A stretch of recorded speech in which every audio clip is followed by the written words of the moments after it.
Ladies and gentlemen, welcome to Enter Atmosphere 2954, and we're here live from Manchester, UK, with an incredible panel here. I have my man Steve CC from XGR, we have CyberFox, and of course, Croncy all the way from Australia. How are all you guys feeling today? It's hot. It's really hot for the first time in the last 5 days. We've been doing the entire CitizenCon, and it's been bucketing rain like every single day. So it's nice to have the sun. It's really not nice right here wearing this blazer. Oh, man. It's been an incredible weekend. First, we're going to kick it off with CitizenCon, obviously. We had an amazing CitizenCon 2954, some incredible panels, incredible announcements. Steve, we'll kick it off with you real quick. How's your CitizenCon experience been so far this weekend? So my CitizenCon has been amazing. First time doing a European CitizenCon. We have a huge StarCitizen community, huge European community. It's amazing to put names to faces. A lot of racers and folks have only ever heard their voice. It's just so great to get together in person and just share that energy. And just, they're the same people you've always met and always raced with. Yeah, I know. It's amazing. I feel like it's always, though, putting a name to the face and sharing that wonderful beverage, with those people. So I'm glad you had a great weekend. CyberFox, what about yourself? How's your CitizenCon? Yeah, man, this is hype. It's so exciting. Like, let's go. It's so good getting to see the panels, getting to see Jared do his thing live. What a professional. Amazing. Yeah, I mean, I've just loved hanging out with my friends that I've known for 3 years now. I sort of started StarCitizen a few years ago, but seeing them in person again, same as what Steve was saying, it's just phenomenal. And for me, making that personal connection, that's what really makes it special for me. Awesome, awesome. Croncy, what about you? Apparently you felt like a celebrity this weekend. Tell us a little bit about that. Taking photos with the community. Man, I ain't gonna lie though, the StarCitizen community is something special. I said it last year at CitizenCon in LA. This is the best community in the world. But Croncy, how was your weekend? And what was your best experience? Yeah, it's been weird. It's been really, really weird this weekend. Obviously, the European community is a community that I've been very close with over the last couple of years, because that's when I stream. So I've finally gotten to put, like you said, some names to faces of a lot of people. 100%. And it's just been fantastic, especially the races. So many people that I've gotten to know over the last couple of years, grinded races with, and they've absolutely smashed me. And now I get to congratulate them in person. So, yeah, it's been crazy. That's the thing. It's the community. Well, that's great to hear. And you should have, wore a photo of Salty Mike in your pocket, because I'll get one for next year. Yeah, because you carry him every time, during ATC. I'm just kidding. We'll leave him alone. Hey, I love you. I miss you, man. I hope you would see you on the next CitizenCon, buddy. But anyways, we're here at Enter Atmosphere 2954 against live. We got some incredible stuff coming up. We have ship racing, which is where we're going to start here. Then we have the panel with CIG. We're going to have none other than Richard Towler and Yogi Klatt.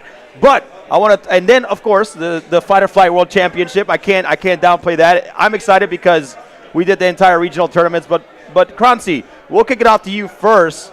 What are you most excited about here tonight at Enter Atmosphere?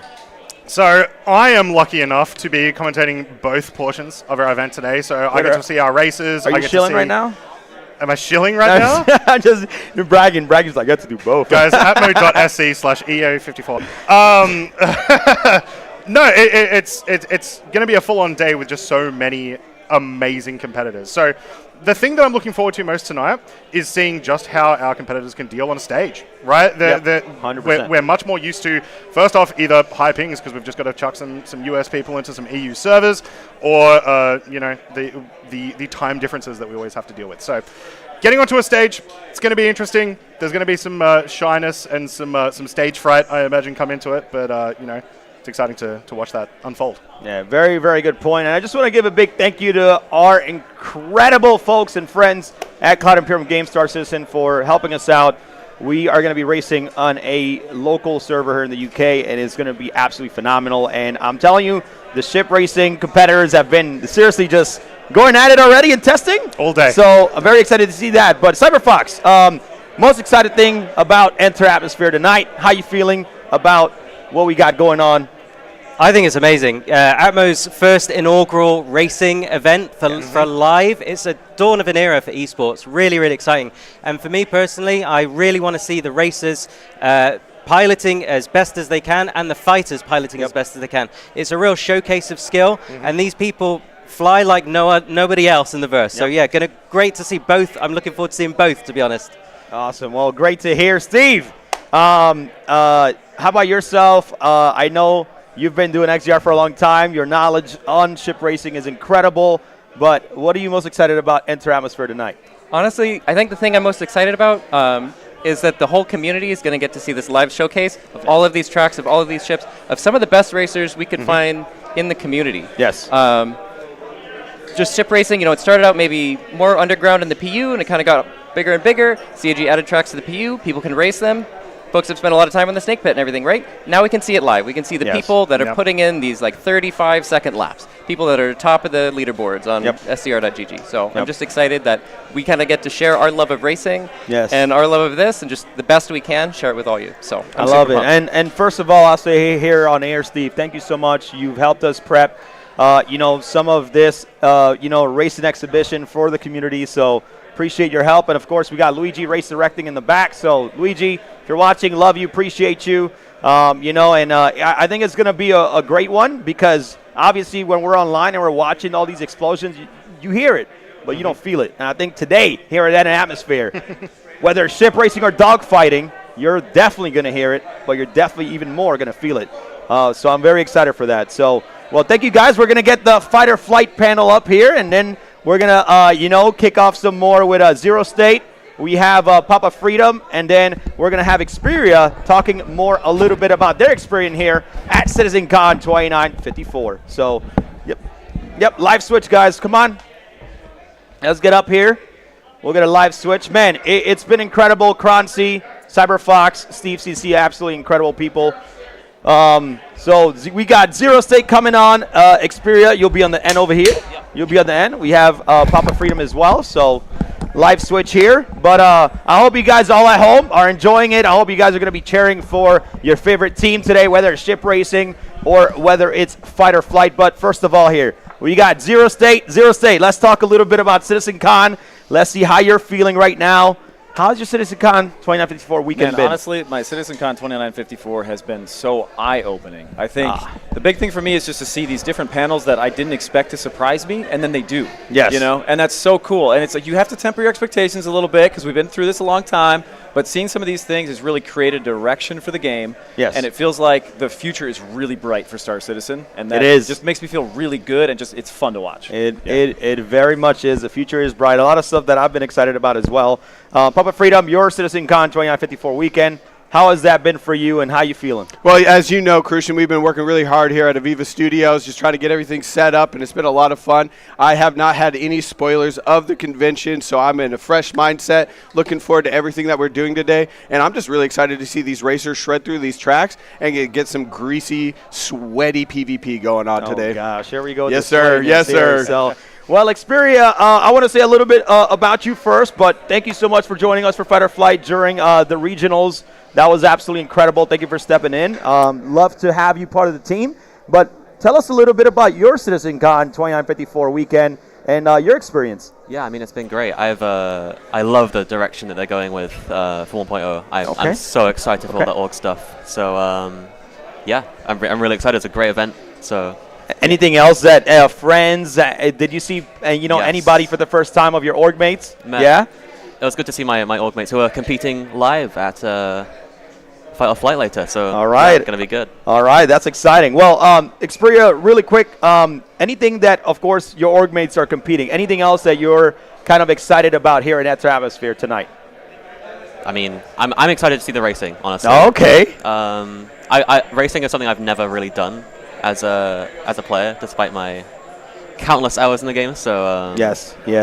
I'm actually really excited to see the highest end of competitive racing. I mean, that's what I love, and we got a little bit of an announcement once we start our intro here at Aviva Studios. We're gonna give you guys a little bit sneak peek of what's coming in 2025. But throwing it over to you, Papa Freedom. How are you feeling about tonight? Enter Atmosphere. What are you most excited about? Man, I am overwhelmed with the high energy vibes coming off all of the devs that we get to meet in person.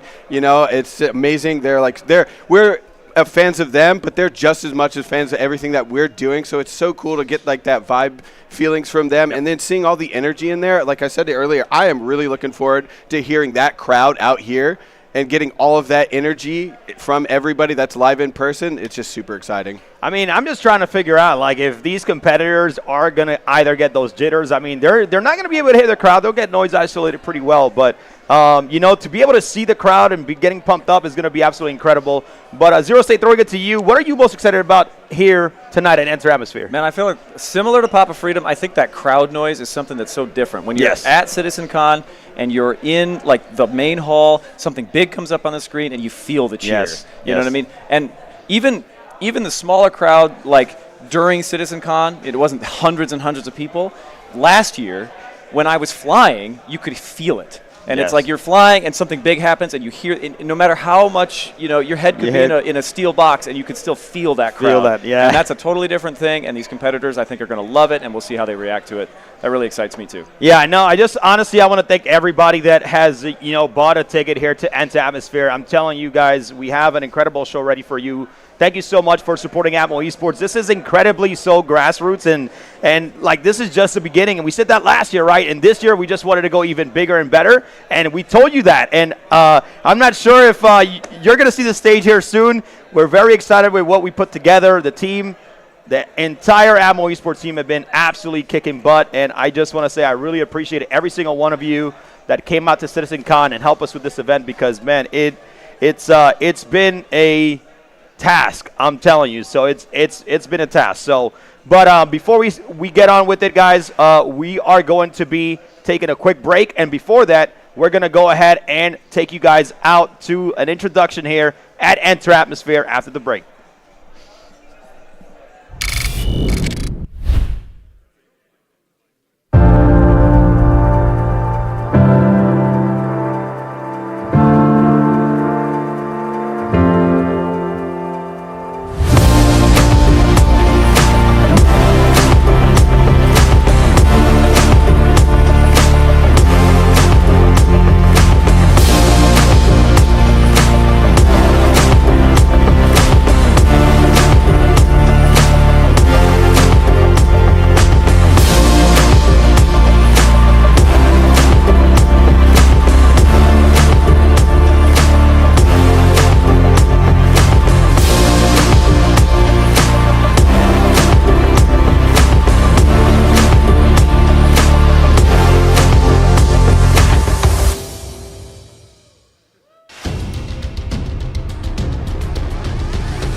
What does it mean to stride above? It's a concept that pushes people to do better. To not just walk past adversity, but to stride past it with their heads held high, knowing that their accomplishments are of their own making.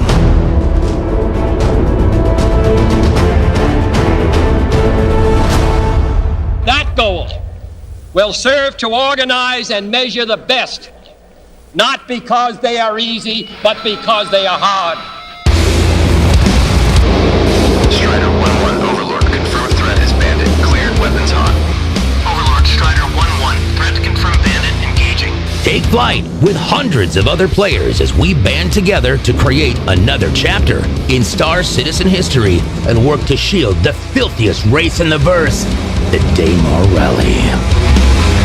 With changes to the combat systems and core changes to Star Citizen overall, the challenge to secure the Daymar Rally has never been bigger. They got 1 minute. They have 1 minute. Goes, checkpoint complete. Distance was 425 kilometers. Sign up now and rise to the challenge. Join us and learn what it means to stride above.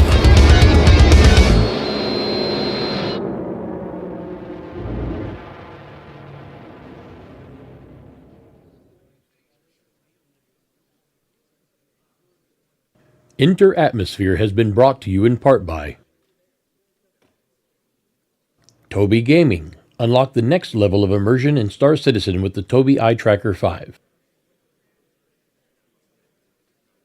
Monster Tech. Transform your gaming experience with innovative, high-quality simulation equipment designed to enhance performance and immerse you in every virtual adventure. Icon City. Dominate the game with over 600 Star Citizen icons and hotkeys right at your fingertips with the click of a button. Verbal Controls, delivering precision-engineered flight simulation hardware that elevates your aerial adventures with unmatched realism and control.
What does it mean to stride above?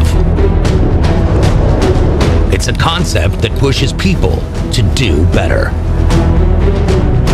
To not just walk past adversity, but to stride past it with their heads held high, knowing that their accomplishments are of their own making.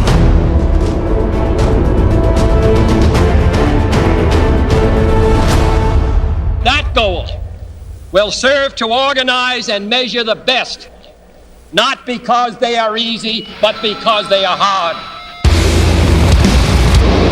Strider 1-1, Overlord, confirmed threat is bandit, cleared, weapons hot.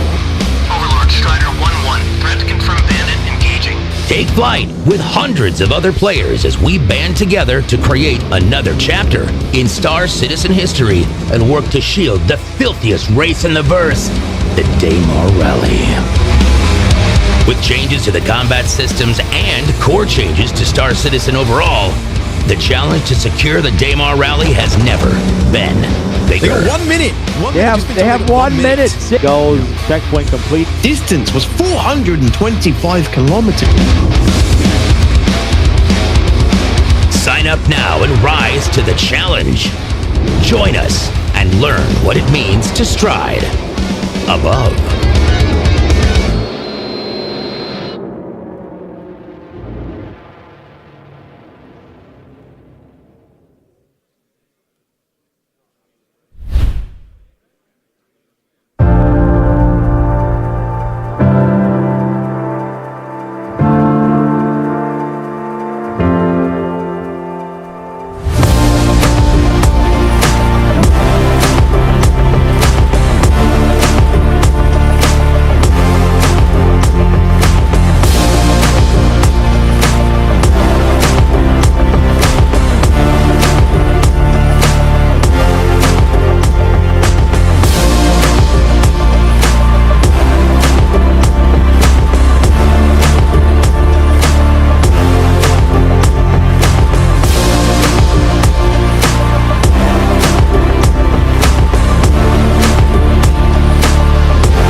What does it mean to stride above?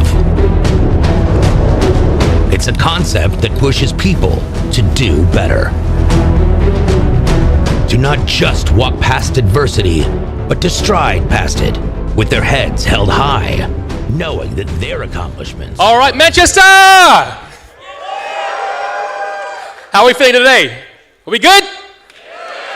All right, my name is Meyer, and it is my honor to be your host today. But before we get started today with some racing, we have the co-founders of ATMO Esports, Crucian and Corsair. Please come up.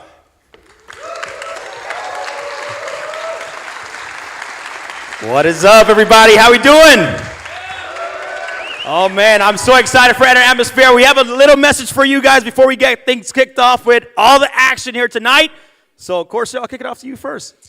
Well, we never thought that we would be here standing on stage. It was something that we dreamt of, and obviously you can see that we have done a lot of work to bring this to fruition. Ever since we started the Daymar Rally back in 2018, it was always a dream to maybe be able to do something like this. So today's the day, and I really want to thank you all for being here. I mean, it's been incredible. First of all, you know, I got to say a big thank you to Cloud Imperium Games for bringing us all together. Without their support, their help, we wouldn't be all here today. We wouldn't have this incredible game. It's been awesome, and I keep smiling because, like, I've been literally going crazy, and we were supposed to practice something, but we're just gonna wing it. We've been, you know, working all day. Shout outs to the entire ATMO Esports teams. When you guys see them out there, please just give them a thank you. I would appreciate that so much. We have so much excitement happening. Seeing the ship racers pretty much race and practice. They're pretty excited as well. So I hope you guys truly enjoy the show and all the action that we have for you guys. So, yep. So after the ship racing, you know, we've gathered the greatest races we could find in that realm. So you're going to see a little bit of that. And then we've got a nice dev panel with Yogi and Richard straight after that as well. And then we've got the World Championship of Fight or Flight. So with the World Championship of Fight or Flight, we have already run regionals in North America, Asia for the first time, and in the EU. So they've all run their individual competitions, and we've flown them here as a prize to compete in the World Championships for the first time. So it's going to be pretty cool. Well, with that being said, thank you guys so much for supporting us and coming to Enter Atmosphere. So without further ado, we have a little video for you guys. So enjoy. We are ATMO Esports. We set the bar and cross the finish line. Being the absolute best isn't a gift. It's a lifestyle. Fueled by dedication, it is the ability to push past your breaking point, time and time again. That is why we're here. Join us in conquering the most unforgiving environments the verse has to offer.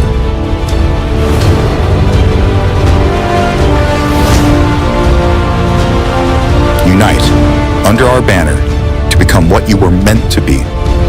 Against all odds, stand victorious amongst the legends.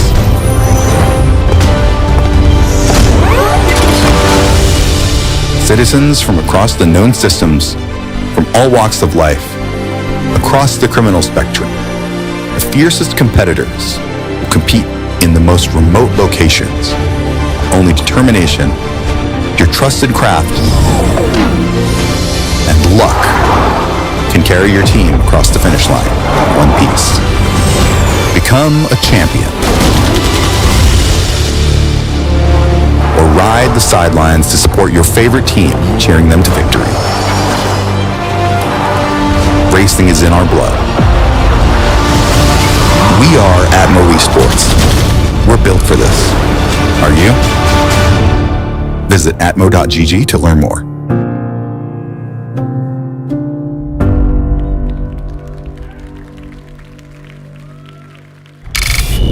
All right, and we're back here live from Aviva Studios in Manchester, UK for Enter Atmosphere 2954, and you guys just saw an incredible trailer put by an incredible team at Arts and Craft, and of course our director, Enigmatic and Fatbird. Appreciate you guys for putting that together for us. It's an incredible video, and you know, we have Papa Freedom and Steve CC here who's going to be helping break down all of the racing action here tonight. But I just want to say that, you know, this stage is for all of us. And we've been doing fighter flight so much, and we wanted to add something to it. So starting in 2025, we're going to be doing a ship racing event to bring ship racing competitors to CitizenCon. And we're going to have both dogfighting and ship racing from here on out. So what do you think about that, Papa Freedom? Well, first of all, I think it's 29.55, by the way. Oh, yeah, you live that's in the past true. a little bit. So other than that, no, I'm really excited. You know, I follow a lot of XGR. I've seen Steve do a lot of casting there. And just seeing some of these racers shred through these maps is super inspiring. You know, I'm a PvPer, I'm competitive. But watching some of these pilots go on these courses, I'm like, wow, how does that happen? Like, how are you maneuvering these ships? I didn't think I could, you know, that was even possible. But these guys are absolutely stellar pilots, and I'm so excited to bring that to ATMO Esports. I mean, we got some great pilots, but we'll talk about here soon. Casting all the action is going to be Cyberfox and Croncy. But Steve, how are you feeling? I know you talked a little bit about tonight, and we're getting in, you know, people in person. But how do you feel about us just bringing that energy to every CitizenCon from here on out? I'm excited. I think one of the greatest things as a racer is to know that people are watching you. You know, I can do time trials all day from home. I can go on the leaderboards, but one of the best things is if you're out there, you're competing, you've got people supporting you, you've got people in chat, and just feeling that energy. So coming to CitizenCon, the best racers in the world are going to get to come here, and then everybody's going to be supporting them, watching them, cheering them on, and they get to put on the best show. Yep. I mean, just stay tuned to our socials, please, because more information will be coming out on that ship racing event starting in 2025. So if you're a ship racer out there, or even an inspired ship racer, make sure you get in on that action, because we want to see you here racing against the best. So without further ado, I think we're going to head back to the stage to introduce our racers for tonight racing competition here at Enter Atmosphere 2954.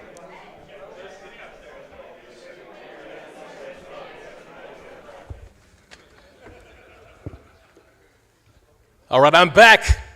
Are you ready to enter Atmosphere? All right. So we have our racing Racing Invitational Showcase right here. We have a bunch of guys who've come from all around the world, and we're going to go ahead and introduce them to you guys now. We have, first of all, from Germany, Lord Utan.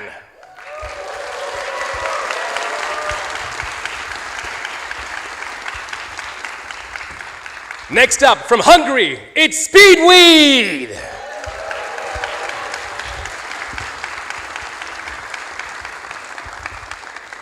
All right, then from Malta, it's Jacqueline.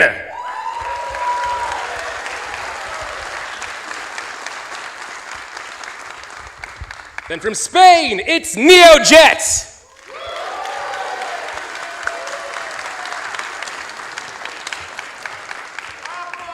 From Austria, it's Playing Fox.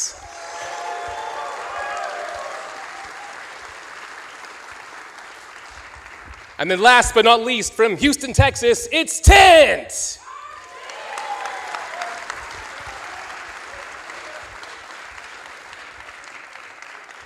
All right, these are some of the fastest racers in the verse. They've come here from all around the world to this invitational, and yeah, I can't wait to see what they can do here to these tracks. Let's go ahead and pass it on to Croncy and Fox in the booth. And I'll see you guys around.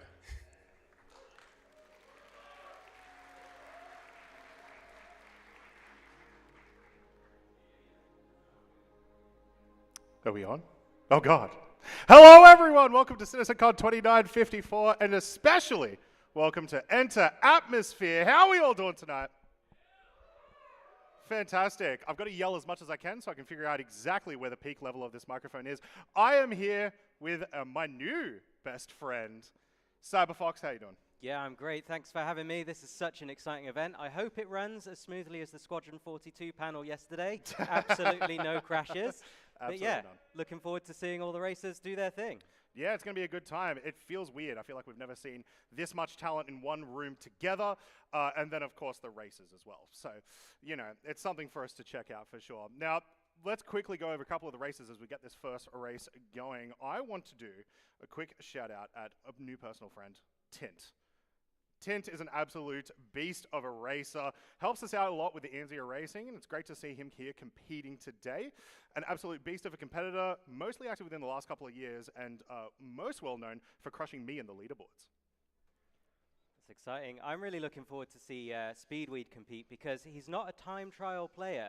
So when you look at the leaderboards, when you look at those recordings, when you look at the YouTube videos, there's nothing by Speed there. So shout out to Speed. Give me a wave, Speed. Really excited to see you perform today. Speed's also performed really well. Last year, he won the XGR anniversary race, and he won this year's, he's second this year's Stanton Cup. So really looking forward to his performance. He's more of a live racer than a time trial player. So yeah, I think he's really going to pull it out of the bag and be a bit of a wild card today. Yeah, definitely. Hopefully we see some good performances from all of our races today. It'd be nice, as we have 9 races that we're going to be able to check out today over the course of the next few hours, guys. So make sure you settle in and get ready for an absolutely fantastic event. Let's talk about the first 3 races that we're going to be seeing from these guys today. So a lot of you guys will be very familiar on Arena Commander tables for some of these. Sorry, excuse me while I get up my big list here. Cyberfox, why don't you go over it? Well, the first race, Rikkord Memorial, has got 2 laps, and we're going to be running in the Origin M50. Now, this is a really tricky ship to fly. It's aerodynamically unbalanced, so it's really quick to tumble, really quick to turn, and the corners and the angles of this race are all over the place. You've got to orient yourself quickly. It can be a tough track to learn as a result as well. My highlight for this race is watching Splen beat the world record 5 times in one night on stream for this, for this particular race. But yeah, with the M50, if you go too slow around a corner, it will stall out. So you've got to be pushing right to the edge the whole race just to get that cut, just to pull into the atmosphere. Yeah, it's a very, very tough one. And of course, you mentioned Splen there. I want to do a big shout out to Splen. I'm sure all of us would have sacrificed our time for him to be here instead of ourselves. So can I get a big round of applause for Splen? I'm sure you all know him. Awesome. So moving on, after Rikkord Memorial, we're going to be heading over to Defford Link, and we're going to be in the Origin 350R, one of my favorite racing vehicles. I like when we go into the larger sizes and we get to see just exactly what they can do against each other. So why don't you go through this map for us a little bit? This one for me, I hate it. I absolutely hate it. I tried learning on my my pledge cutter, and I just smashed all over the place. The thing for me for the Defford Link, it's really long. It's historically the longest racing track, and used to be 0G in ATMO, and now, sorry, it used to be 0G. Now it's got a bit of ATMO, and you got to drift sideways, and it's sort of like what the old racing scene used to be. A lot of drifting, a lot of head tracking, a lot of moving the ship one way while you're looking another way. But there's just no visual reference. There's no, all the checkpoints are the same. They're all circles. So yeah, I think it's a really tricky track to throw in there.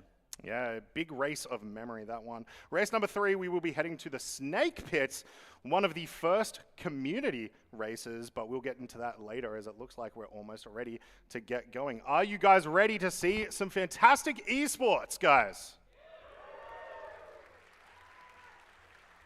Honestly, from the booth, that sounded terrible. I said, are we ready to see some esports? I think they're ready, Cyberfox. Sounds good. Let's go.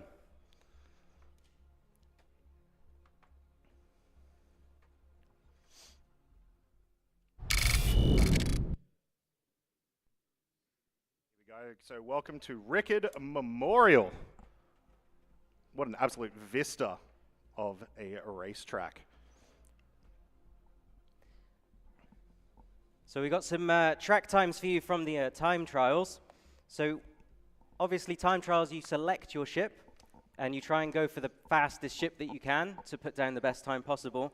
And I've got recorded on SCR 1:17 by Jelly Headmade, which is the current record. And Splen's all-time record is 1 minute and 4 seconds, so this is going to be fast. There are 2 laps for this race, and it's going to be over quicker than we can imagine. Yeah, definitely going to be an interesting one to watch. One of the big things I'm looking forward to, though, is some explosions. So hopefully we take some of those corners a little bit too wide, some a little bit too short, or we end up in someone else's line. But these races are pretty experienced. I feel like we may not see too many. Maybe if you guys cheer loud enough, they'll do it. Someone's keen.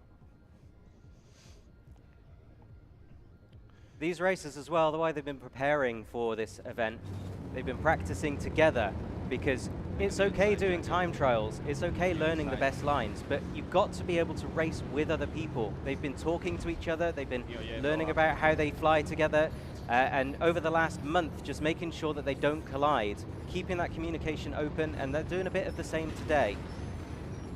So already into our first lap, straight off the bat, I did notice there Neojet with a quick explosion. That's going to cost them dearly for the start, but we can see Tint just ahead of Playing Fox, and you know, a solid start here. Yeah, you're right. There's a little bit of separation there coming through the checkpoint. Tint followed by Playing Fox.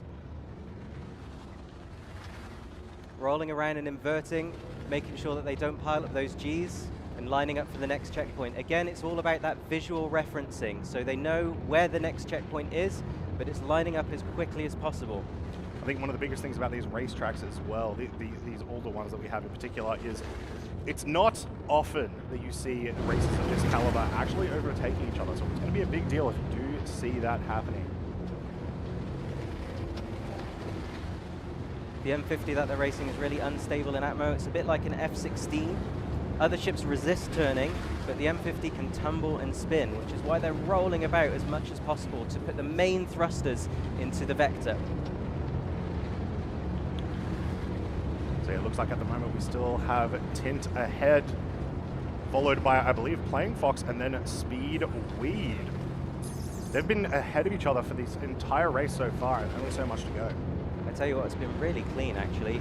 I must say as well that there is a point system, and we will be scoring these races, and we'll keep you up to date on the score at the end of each race. There'll be some analysis, but the crashes come with a negative score, because otherwise, and this is also to do with the arena commander mechanism, otherwise the boost refills, and you can probably cheese it a little bit. So if you're not doing so well, you can smash it into a corner, respawn and refill your boost meter.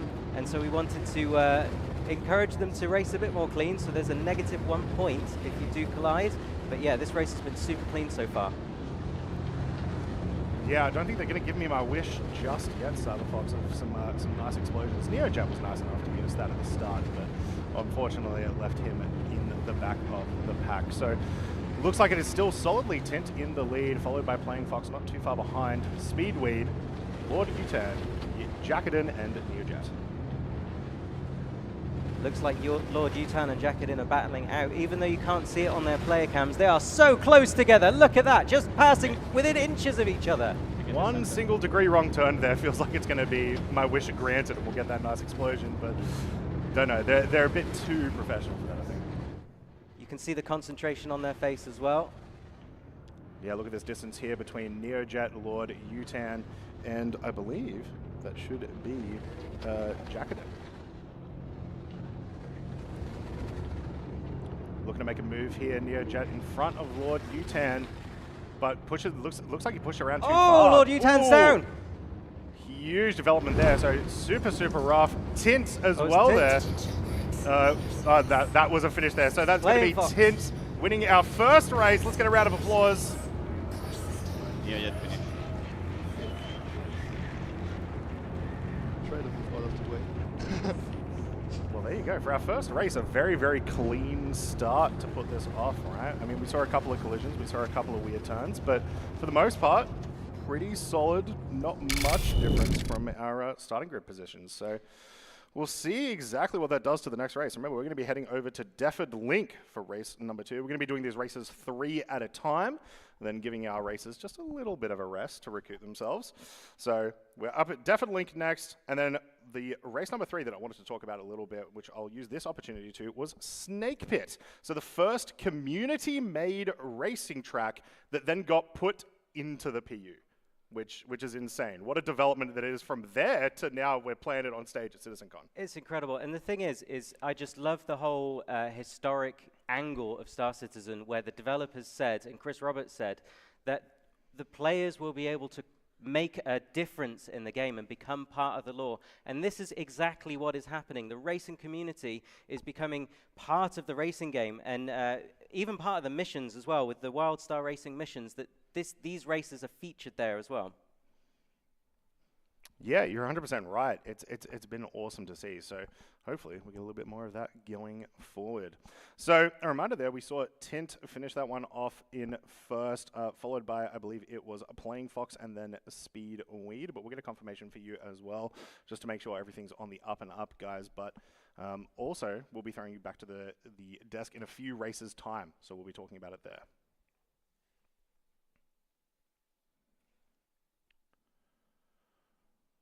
All right, looks like we're almost ready for race number 2. You guys ready for race number 2? They're going to lose their voice by the time we get to the other stuff. Yeah. It's not going to be good. So we're racing in an Origin 350R in this. It's historically the longest track, and it's a lot of driftiness. The 350R, you used to be able to rent it in the PU. So when it came to Arena Commander, when the ships and the whole system and Arena Commander was built, it made it a lot easier for racers to practice these tracks. There's, again, a little visual reference for this. It's very hard to learn. It's not super comprehensible. I do have to say, I am a little disappointed that we're not going to get to see Canadian Maverick today flying the 350R, probably the most prolific flyer of that ship. But we get to see some of our amazing competitors give that a go as well. In this size class as well, we're going to see later on the brand new Aegis Saber Peregrine. And it's going to be really awesome to see just how our competitors go, you know, using these ships of a little bit of a larger size. Just to mention to the recent time trial practices that they've had, as early as 10 days ago, looks like it. Tint put the put the time of 2 minutes and 32 seconds on this track. And 13 days ago, Neojet followed with 2 minutes 36 seconds. And then 11 days ago, Jackaden put in 6th at 2 minutes 39 seconds, followed by Playing Fox 18 days ago, 2 minutes 56. So there's just a few seconds between each on their time trial records for this map. Not to mention, safe to say they've been practicing this map. Yeah, right up until the last minute. Yeah. And we're off. Here we go, race number 2 underway, and we already have a change in position, it looks like. So you can see we still have Tint in the lead, I believe, followed closely by Playing Fox. Tint is going to collide into the side. Huge development there. That's going to cost him a ton of time. We can see Neojet made it through, as did seemingly the rest of our competitors. Jackaden just then was fighting for position. Oh, another explosion from Lord Utan. So a lot more problems here in race number 2 than we had in race number 1. Now the 350R, it can take a bashing, it can take a beating, and you can bounce around a little bit. But if you lose that back wing, you get really unstable control. And we can see that we've got a bit of struggling coming on here, moving around, following Playing Fox. Oh, another close pass. These are getting riskier and riskier as we go around these corners. So looks like Playing Fox currently in the lead, a fair distance of a lead here, as we can see that we've been changing positions quite a lot just behind. So we'll see if they can force an issue through. Speedweed with another collision pushed down the back, so it looks like Jackaden as well. Looks like Jackaden as well. So that means Playing Fox is going to have a huge lead here as second and third with those collisions. Yeah, that's going to be rough, but a big fight here for those remaining points. You can see what I mean about the way that they're taking these turns, drifting in, using that head tracking, looking, targeting the next checkpoint, making sure that they're orienting themselves to the next target. Yeah, so it looks like at the moment, from what we can tell, we've got Playing Fox in first, Jackaden in second, I believe it is Neojet in third, Tint in fourth, Lord Utan now in fourth, and oh my god, they're swapping each other constantly. They're battling it out. Speedweed's a close second. Another big explosion there from Lord Utan trying to go into that corner. All right, this is a lot more of aggressive of a race than we had just then. So some good developments here, of course, but Playing Fox just flying beautifully and crushing this track.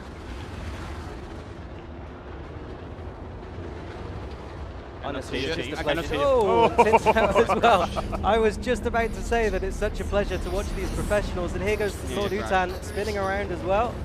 Look, professionals, they're just like me. Yeah. It's kind of humbling to race against them, and then when you see it happen live, you know that they are just human. Yeah, exactly. So you can see they're following Jackaden currently in second place position, but hot on their tail. Will they be able to make the pass in one of these turns? I don't know, it's a bit rough. They're staying pretty solid in their lines. I think Jackedin, is Jackedin in first, and then we're in the POV of someone who's battling for second at the moment. It seems to be swapping about quite a lot. Oh, pulling that quite tight through that checkpoint. Overburned it. Back on track, second and third again, and second and third. So I believe we do still have Playing Fox in first. So yeah, this is Jackedin fighting for second and third place position. But I think with that turn, that's going to be real rough. I don't think that fight's going to be happening for much longer. There we go, back under control. And there we go. Playing Fox is going to cross that line. Well done, Playing Fox. Congratulations on that win.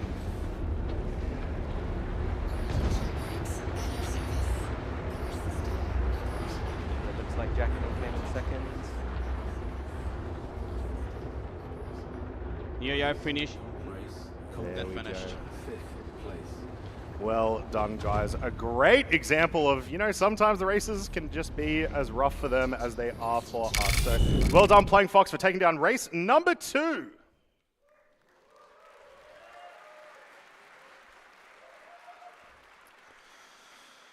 Alrighty, so we're going to be moving on to race number 3 at the Snake Pit in the Mirai Razor. This is the classic racing ship in Star Citizen, back when it was the Misk Razor, very F1 looking, so going to be nice to see how they can handle it here. Who here in the audience has raced the Snake Pit? Who here in the audience has a good time on the Snake Pit? Yeah, you see how there was much less cheering for that one? Yeah, exactly. So it is a difficult track to do really, really well, but one of the most fun tracks, in my opinion. Snake Pit, Yadada Valley, some of my favorite ones to go do by myself, and also a sentiment shared by a lot of our racers. They really, really enjoy these kinds of tracks, and it's obviously one as well that they've gotten to have a ton of practice with. It's now existed in the game for, just over 2 years, I believe. So yeah, and as you were saying earlier, that it was one of the first proper tracks that XGR made and that CIG adopted. And the first time trial challenges were held here. Splem versus Shacknew over a period of weeks were posting times a few milliseconds ahead of each other day after day. And the competition is really fierce on those leaderboards. It's definitely a favorite to optimize your time, and it translates real skills really well as well. So real-life racing skills work well on this track. I will say one thing to note, when you guys are watching this race here at the Snake Pit, once we get to about halfway through the track, tilt your head. Pretty much that whole back half of that track as you come around the big corners, you just essentially drive sideways, which is very cool to watch, honestly, but it can maybe make you sick if you're tilting your head too much. This isn't a tennis match, guys. It's funny because it's got some interesting and creative lines because of the shape of the track. There's a maneuver called the Dolphin Dive, which was created by Shacknew for this track specifically. And what you do is you pitch in, pull positive Gs, and then you invert yourself to counteract the Gs, because otherwise you'd just black out if you were pulling back the whole time. I will say, this is definitely the track that I've blacked out the most at. I wasn't in a ship, though. All right, so we're almost just about underway. We're getting inside the lobby. Can we just talk about the fact that Arena Commando the last year has made this possible? We're into race to race to race right after each other. This is awesome. Alrighty, so this is race number 3. A reminder, race number 1 was won by Tint. Race number 2 won by Playing Fox, and we'll hopefully get an updated leaderboard for you guys after race number 3 so we can see where we're at before we head into the back 6 races.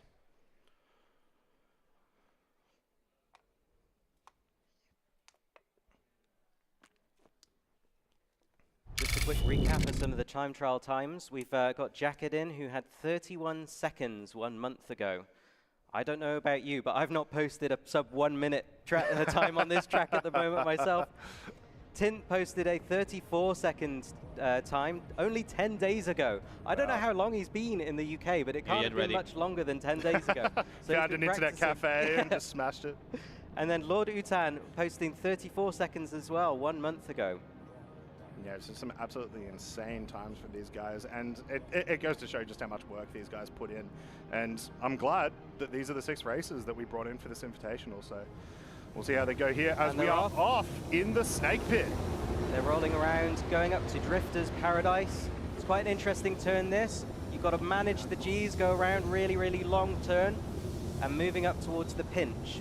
And what an absolutely masterful display of those first few turns as Playing Fox put himself in the lead. NeoJet with an explosion coming around that turn. Very unfortunate there, but yeah, Playing Fox just way ahead of the competition in those first few turns.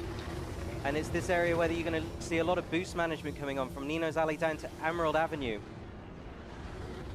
Here we go. This is going to be some very, very quick laps, guys, so get ready. We're already making our way just around this corner into lap number 2 with Playing Fox ahead. Also, it does look like Tint had an explosion as well, so that's going to push Tint a fair bit back, but ooh, this fight is getting a lot closer than I thought it was going to be. We may see an overtake here in one of these turns, but I don't know. Playing Fox is a beast. They're cutting that checkpoint really close as well. It's obviously quite a squeeze, this track. You've got to stay really low to the ground, and you'll notice that they're flying sideways to make sure that they can pull up and pitch up to use those main thrusters and the strafe up. Oh, cutting it really close to that checkpoint edge, using all of the track to keep up their momentum. Yep, here we go. So you can see Jackanen there right on the heels of Playing Fox. Only one more lap to take this one down, and Playing Fox are very far ahead. So, I mean, looking at the table right now, Playing Fox just absolutely showing how consistent they can be with these laps. Pretty much hasn't had like a proper contesting of first position this entire race. Oh! Well, that's going to change some stuff. Playing Fox with that explosion, obviously we're going to see some big changes here in our positions. Jackanen currently in first, followed by Speedweed in second. And right on lap 3 as well.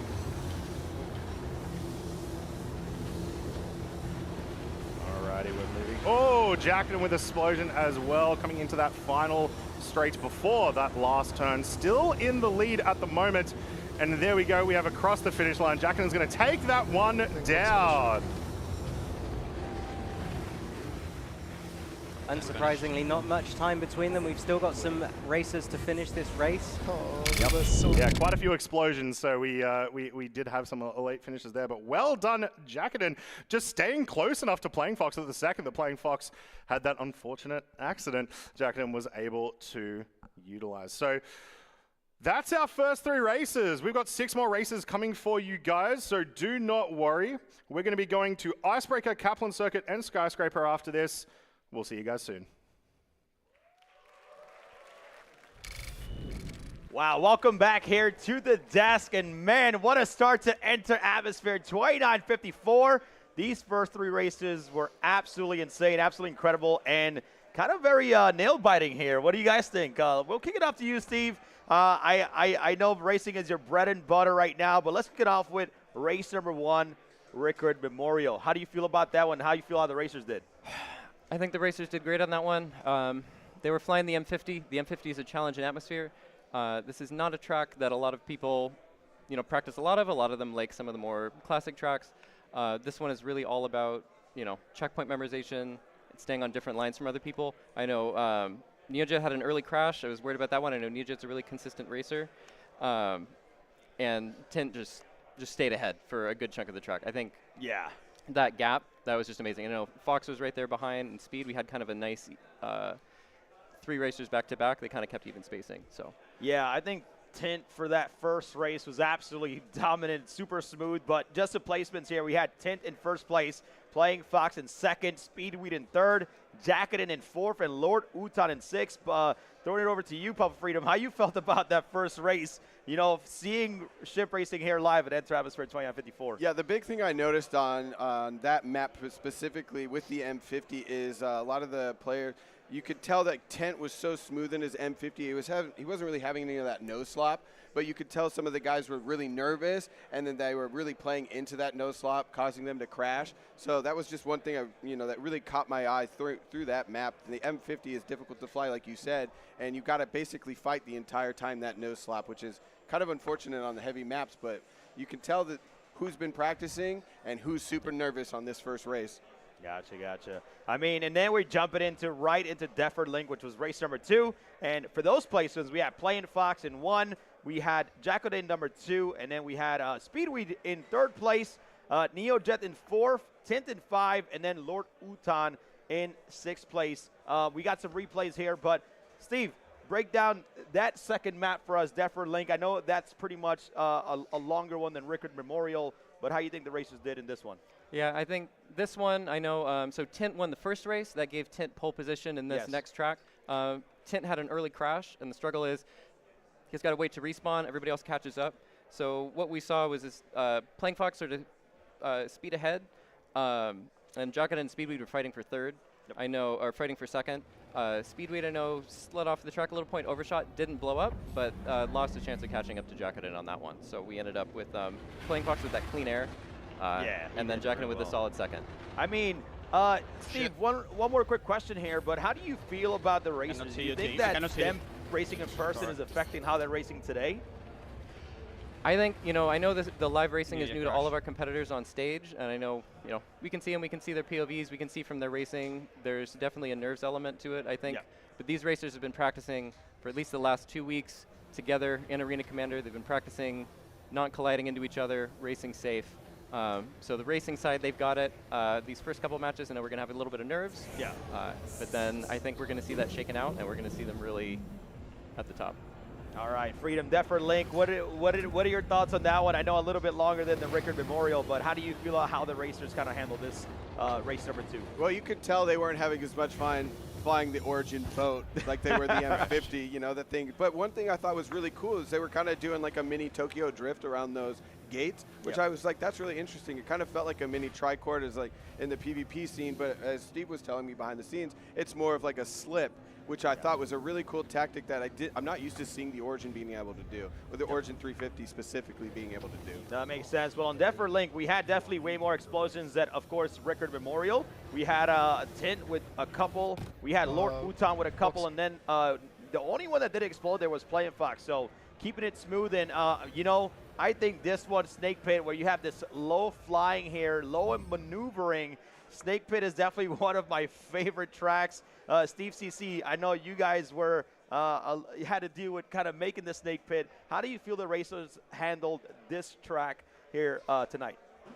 I think Snake Pit has always been about tight canyons, not a lot of room. You don't really have a lot of vertical room to play with. Like the other tracks we saw, you can overshoot turns, right? You got to stay basically between the canyon walls, close to each other. We saw some really close passes, I know, on stream. And if you overshoot a turn just a little bit, you're flying at the aerodynamic limit of these ships, you'll slide into the canyons. And that's what we saw a couple times. And those racers just got set back. I know, it's rough to crash on this track. Yeah, when I saw them first take that Drifter's way, I was like, yo, these guys are pretty good. Because if that was anybody else, right, they would have probably slammed into something else or probably got drifted away. That's why they're called Drifter Away. But Papa Freedom, just talk to me a little bit about, how these competitors are flying today compared to, some of the people that you combat with, in PvP. Like, how do you feel like, the PvP will compare to, these guys racing? I feel like we're cut from the same cloth, right? Okay. Because, when you PvP, you got to put in dedication, you got to put in training, you got to put in practice, you got to put in drills and get that experience under your belt. And you can tell when these 6 guys hit the Snake Pit that they've been, well, first of all, Snake Pit's the first real racing map that, shout out to XGR, give credit where credit's due, creating these maps, inspiring CIG to make these maps in game, getting racing in the burst. And you could tell that all 6 of those guys they have trained and they have massive experience on this map because they were moving on that map. And I mean, I was considering some blind corners. I'm like, how do they know where to go? And that's just straight up experience. And that's what I mean. Like, they're cut from the same cloth. You just know what you got to do. And it's just clear as day that these guys love Snake Pit. Yeah, I definitely like that one. Let's take a quick look at all of our competitors today. We got Jacketed, we got Neojet, we got Playing Fox, we got Tint, Speedweed, and Lord Utan out here. And these are the competitors that, we actually chose them from, being on SCR.GG, some of the fastest racers here, Steve. Steve, I want to talk a little bit about the next 6 races, right? We already are seeing, anybody could come back, right? Anybody could come back, but we're seeing right now that Playing Fox is on the leaderboard in first place. But who do you feel has a chance to come back and turn it around and hopefully in the last 6 races come out on top? I'd say, like you were saying, Papa Freedom, watching Tint be so smooth and so precise on that first map, Tint is just absolutely amazing and very smooth on those tracks, right? And I know snake pit can be tight, but if anybody's practiced a lot, I know it's tint, and I believe just that if he can get pole position again by winning a previous race, he can get clean air in front of him, I think he can sail all the way. All right. Well, Public Freedom, same question for you. Out of these 6 racers that you've seen the first 3 races, who do you think has a chance to come out on top on these next 6? Well, you know me, I love to root for an underdog. So Jackaden and Lord Uton, I want to see make a huge return. Yes. You could tell that they were probably the most nervous, and that's okay. This is a big event. There's a lot of people here. There's bright lights in your face. There's smog machines going off, so it's a lot to take in. But once you calm down, you kind of get that groove. I think these guys are going to come back, and this is going to be a much, much tighter grouping of racing as we get deeper into this playing field. Yeah, I mean, to be able to see actually their POVs is so incredible, I just want to say that, if you guys at home really want to jump in here and get into the same situation as these competitive racers, remember, we got that Ship Racing League coming in 2025, and that could win you a trip here to, the next CitizenCon 2955. To show off your skills, and if you're that inspiring ship racer, make sure you start practicing today, baby. Do it. Because, oh man, it's exciting. All right, well, I mean, we got the next 6 races coming up, and let's kind of chat about that a little bit here, because some of these races are, they're we're getting more of the excitement ones, but we have Icebreaker coming up. We got Kaplan Circuit and Skyscraper. Steve, tell me a little bit about these next 3. And, these next 3 courses and how you feel these competitors are going to handle them. Absolutely. The Icebreaker is one of the tracks, the beginner classes that I teach, we go right to Icebreaker. The Icebreaker is all about low gravity, thick atmosphere, big checkpoints, wide straights. Competitors have a lot of room for live racing, great room for overtake. It is an absolutely great track to cut your teeth because you're not running into canyons all the time. Yep. So it's one of the best tracks for beginners, and also one of the best tracks for racers to show their skill. Gotcha. When we jump into Kaplan next, we're immediately jumping to something that's at the higher end of the skill curve. Kaplan, you've got a slalom right off the gate. We're going to see these racers in the anvil arrow. Very easy to slip off the slalom. So basically, whoever's ahead at the end of that slalom, they have probably a pretty good chance to go ahead. So.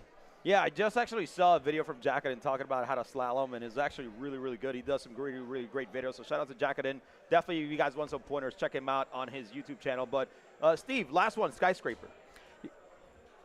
Skyscraper, also one of the most difficult tracks. That first turn, we call it the Great Filter. When we've done Skyscraper races before. It's a triple apex turn, so basically you're hitting low, going high, and trying to hit a mail slot between 2 buildings. One of the most challenging tracks. A lot of people will basically slam into the side of that building. These racers have practiced a lot, but there's not a lot of room for racers to pick lines coming into that first turn. If they can survive those first couple turns with no crashes, it's pretty much smooth sailing all the way back. They do have to survive 3 laps, but I think this first lap is going to tell us a lot. Yep, well, we'll see that. Bubba Freedom, out of these next 3 races, which one are you most looking forward to? Absolutely Skyscraper. And I hope it's at night because it's just, like, visually, it's the most stunning map. It is just such a cool race through the city skyscraper, like city landscape, and seeing all those lights and the tight turns and going through the buildings. It's just, you really, really feel the races for this, especially from a perspective of a viewer. Yep. I can't say my words correctly there, but yeah, it's great, and I'm really excited for that. My favorite time is at night for this map, and I'm really looking forward to seeing what they do here. Well, I just want to say, everybody, I appreciate you guys watching. If you're watching from home, thank you so much. I really appreciate you guys supporting. If you guys are in the channels, shouting out your favorite racer, please show them some love in the channel. And I just want to say one quick thing, a big thank you to our sponsors here today. We got Icon City Toby and MT Sim, or Microtech as we call them. But big shout out to them for helping us kind of put this all together and, give us the opportunity to put on something great. So without further ado, I want to throw it back over to Kroncy and Cyberfox, who's been absolutely killing it and breaking down the action for us, giving us a play-by-play. So back to you, Kroncy and Cyberfox.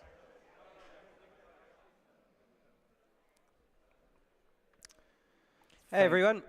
We're here doing our best Kevin Hart and Dwayne "The Rock" Johnson impression. I don't know what you're talking about.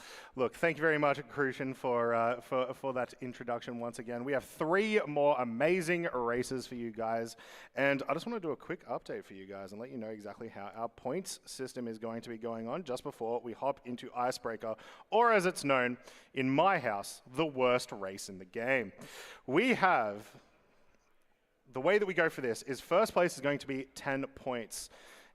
That's for the first 6 races. Then we're going to be moving over. Second place will get 8 points. Third place will get 6, followed by 4th place in 4, 5th place in 2, 6th place gets 1 point. Now, you may think that, you know, over the first couple of races, if we have some of our races just absolutely smash it, they're going to be unbeatable. Well, not the case. For our final 3 races, 7 through 9, we're going to be doubling our points. We're going to be doubling down. So still a lot of stuff that they can make it through, but yeah, it's going to be interesting. The great way that this works is that it's in it to win it right up until the end, because the racers who don't compete well on the first few tracks, halfway through and the last three tracks that they compete on, they can earn the same amount of points.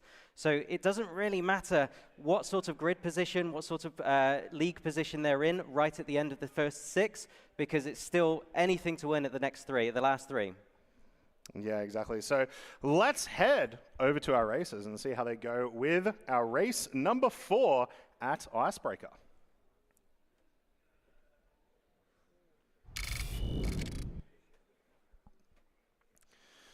And here we go. Our wonderful vistas, one of the only things to go do over here on this moon of Microtech, but certainly a fantastic thing to do. And what are some great assets.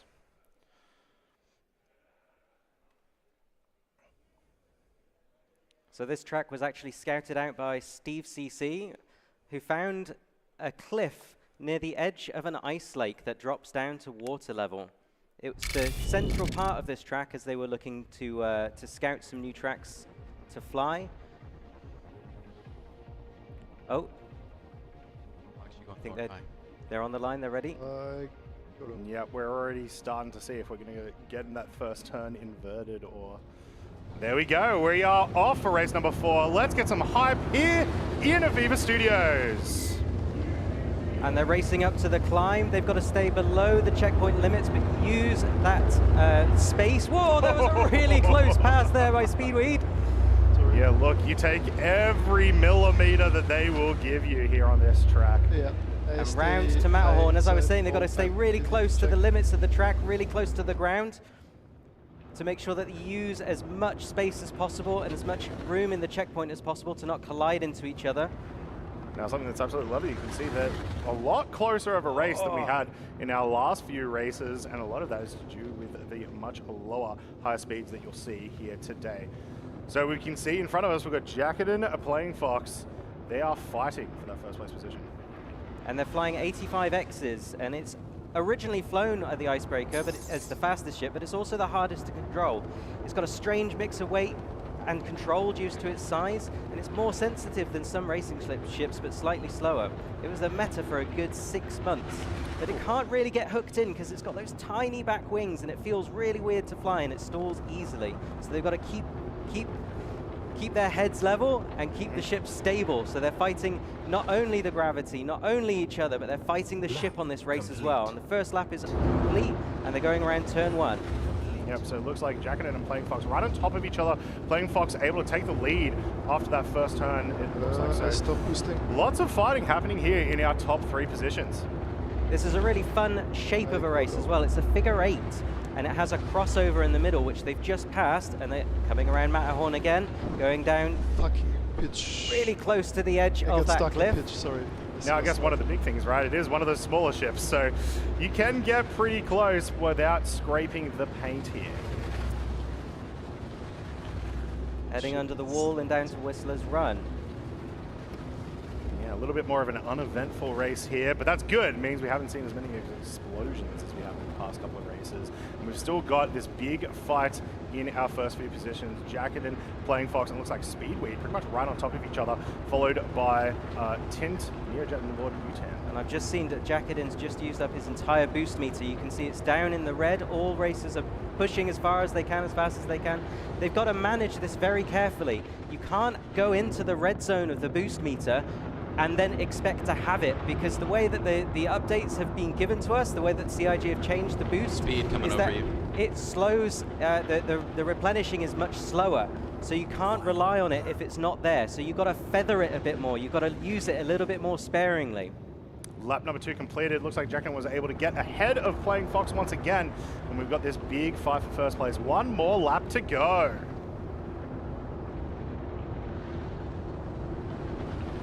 We'll see what develops here with these fights. You can see that Speedweed also not too far behind, so any mistake from either player could actually result in Speedweed getting a jump in a couple of positions. Oh, and Tint coming down to Frostbite and inverting and rolling around to counteract those Gs. Absolutely fantastic. Pitching in for the next one. Really close pass. Oh, there's a collision. Oh my God. Nice crash.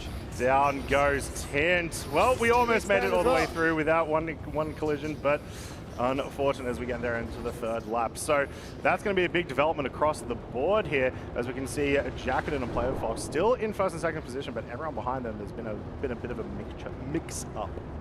Absolutely fantastic that they can fly this close together, though. Yeah, just shows that they've been practicing together, that they know the lines, that they've got this sixth sense around them, that they've got this. They're aware visually of the space and of the other racers in their space, trying to make sure that they stay and give each other a bit of breathing room. And here we go, we're about to cross the finish line, and that is going to be Jackeden. Followed closely by Playing Fox. Well done. Got third and fourth, Neojet and Tint. Not sure which order that was, might have been Tint, Neojet. And we have a Lord Utan and a Speedweed finishing that one off for us. So a great race number 4 there. Huge fights between Jackeden and Playing Fox. Let's get another congratulations there for Jackeden from the crowd. I love this Cyberfox. I tell them to clap and they do. It's great. Tell them to dance. All right, so we're going to be moving on to race number 5, and for that we are heading over to Kaplan Circuit over on Orison. This is one of my favorite tracks. I absolutely love Kaplan Circuit. Pretty much anything that involves me racing around Orison in any capacity is awesome. As we did hear from Steve CC, though, very hard, very, very high ceiling there. Starts off with that crazy slalom as you're going in and out of the what is it, like the construction Yeah, they're sort center? of like part of the construction. And then they once they've gone around that slalom, they have to weave in and out of Cargo Valley and the buildings, the skyscrapers. And they also get brought together as well when they have to go down the chutes. It's quite a dynamic track, but it's quite a pretty track. It's quite a beautiful track as well. For this one, they're going to be racing 3 laps in an Anvil Arrow. Arrows on Kaplan is kind of historic. It was the inaugural ship used on the race. It doesn't bite in the air as it should because it's got quite a large surface area. You'd think that you'd turn it and it had like quite strong nose authority, but it really doesn't. It drifts. Especially with the tail wings as well. Like it looks like an airplane. It looks like a fighter, of course.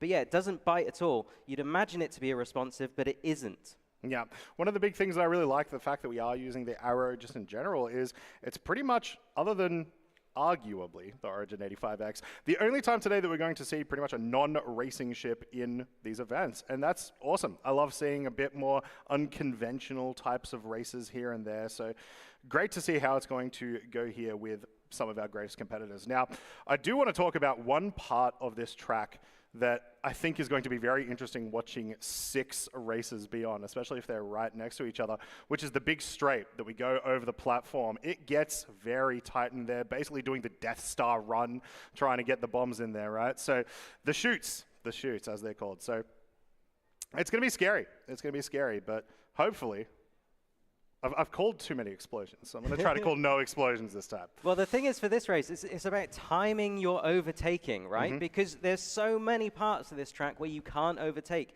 It's almost impossible to overtake and too dangerous to do so down the chutes. It's really difficult to overtake in the slalom. So you've got to sort of pace yourself, time it well, bide your time, look for openings, look for gaps, and just follow what everybody is doing. So we're going to see the same, I think, spacing of racers throughout quite a large part of this track, and then they're going to blast, they're going to go out, and they're going to really try some new lines to try and get ahead. I will say one thing, at least they don't have to worry about any ground in this race. Yeah, but they've got to worry about their speed and 180 flips, like down on the fold where they got to invert and roll around and go exactly the opposite way. It's kind of twisty, it's kind of turny, and that's kind of difficult in the Arrow. The Arrow is great for like low flying, for hooning. It's a fun ship to fly, but for flipping around, yeah, not so much. Well, we're going to get to see them flip around any moment now. Let's get some hype for race number 5. Yeah, I think I'm making them cheer too much. Their woos are getting worse. So they're just getting ready, getting into their starting positions, making sure they are all spaced out well enough for it not to be a disaster right off the bat. You should be behind Fox. I should be behind. Yeah, you don't want to be in a collision within the first half second of the race. Now, just to give you an idea of lap times, Tint, 10 days ago, again, on that time trial, uploaded a time of 1 minute and 23 seconds per lap. We're doing 3 laps today, so it's not going to be super long. It's going to be about 4.5 minutes. Jacket put in a time of 1 minute 25, only 2 seconds slower 11 days ago. Neojet, 1 minute 34 seconds, and Playing Fox, 1 minute 36 seconds. Again, just a reminder, Speedweed doesn't put time trial times down, so he's the wild card, and they're off. Yeah, here we go. We'll see how they handle this first turn into the slalom as they come around and head right. So watch this one, guys. It is a doozy, and it may make you dizzy.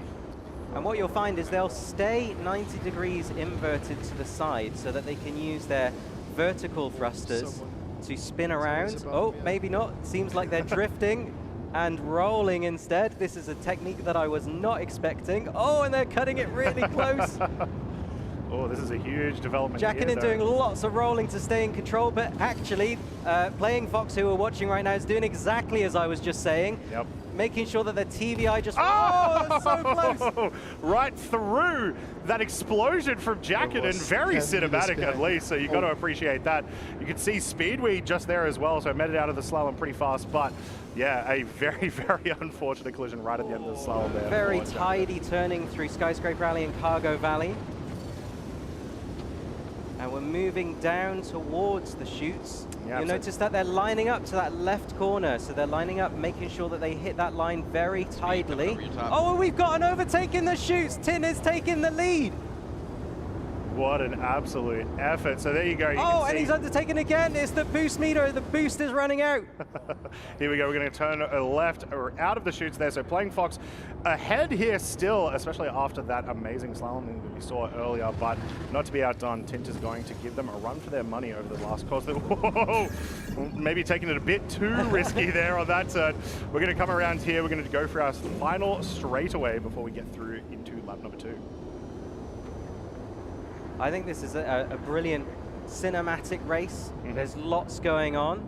I can't remember the name of that movie producer who has lots moving around in the background, the guy who does Transformers, but it feels a bit like that with the background moving all of the time.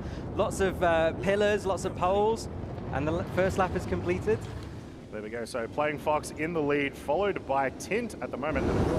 Speedweed was not too far behind. And there we go. So we have this big crew here right up the front, fighting for first, second, and third, trying to pick up some points. We are at race number 5 now. So points are going to start being very impactful. We're going to come back around. Let's see how we go in the slalom version 2. And again, looking at those different techniques that our racers use. So Speedweed is opting to roll and pitch Fox, up. that's me over you. Just stay low. Yeah, we've got Playing Fox just doing the side inverted. Tint also doing a lot of rolling. So, I mean, obviously Playing Fox, their strat worked in the first lap. So I feel like it's going to take a fair, well, that was close, take a fair bit of time for them to lose here. So they're going to come out of it, but Tint is ahead and does overtake during the slalom. And again, moving through Skyscraper Alley and into Cargo Valley. We're going to check out the chutes again. Now remember, Tint with the overtake a little bit earlier in the chutes, so we'll see if Playing Fox is able to return the favor. Yeah, Fox's boost is out. He's just replenishing it at the moment. Will he pull the trigger? He's letting it build up. Oh, and now he's pulling the trigger again. Make a little bit of distance here as we get to the exit of the chute. Not quite enough to get an overtake though, but a little bit of distance retained. Thinking carefully about boost timings here, ready for the next corner. Cutting it a little bit tighter than Tint, drifting, pulling that TVI on to target. Oh!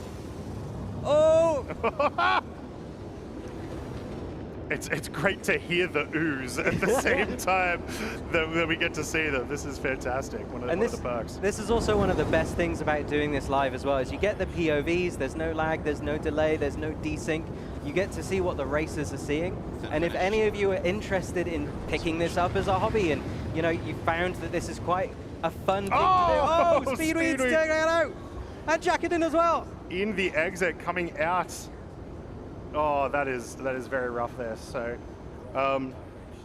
we'll see what happens exactly here. It looks like we may be having an issue here. We've got Tint and Playing Fox stationary at the moment. This was a 3-lap race. Only 2 laps were completed. So we'll try to get an update on exactly what happened here. We may have had a tech issue or some such. But for what we did see, let's get a round of applause for that race.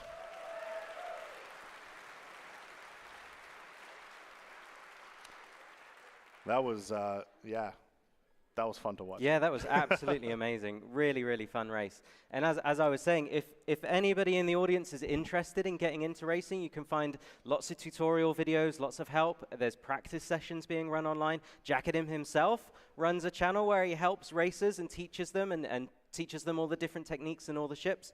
So there's lots to get involved in. It's quite a fun community. And I think, to be honest, personally, myself as well, I've put a few times up there, and it's really rewarding when you get up there and you see your name on that leaderboard, even if it's 10 or 20 spaces behind, but you see yourself on the same, in the same page as Splen, as Playing Fox, as Jacketing, as Black Maze, as Fresh 001, all of those legends of racing. Yeah, that was awesome. So we'll get a confirmation, but it looks like we may have called that race after lap number 2. So like I said, we'll get a confirmation on where what was going on there. As yet, we are heading into the Skyscraper. So for the Skyscraper, we're bringing the classic, the P72 Archimedes. Yeah, it's a time trial favorite, the P72. Everybody loves it. It's small, it's tight. It's hard to film if you're running an event like when you've got camera ships going on, because it's so tiny. And if you're doing like a mixed race, the P72 tends to blow up a lot easier, especially if it collides with a 350, because the 350 is way more robust. And if you crash into that, you're just going to bounce off because it weighs so much. But the P72, these snub ships, they absolutely love them in the time trials. Yeah, they're an absolute ton of fun. I do have to say, it gets very awkward. Sometimes I have to decide whether I like the 52 or the 72 more. But then I just take myself all the way back to 2019 and watching the absolute famous race that everyone, of course, remembers from the IAE ad, where we were racing to see who can get an ice cream first. So I've got to go for the P72. Well, saying that, despite the fast time trial records, the P72 and the P52 aren't the best ships for competitive racing on this track.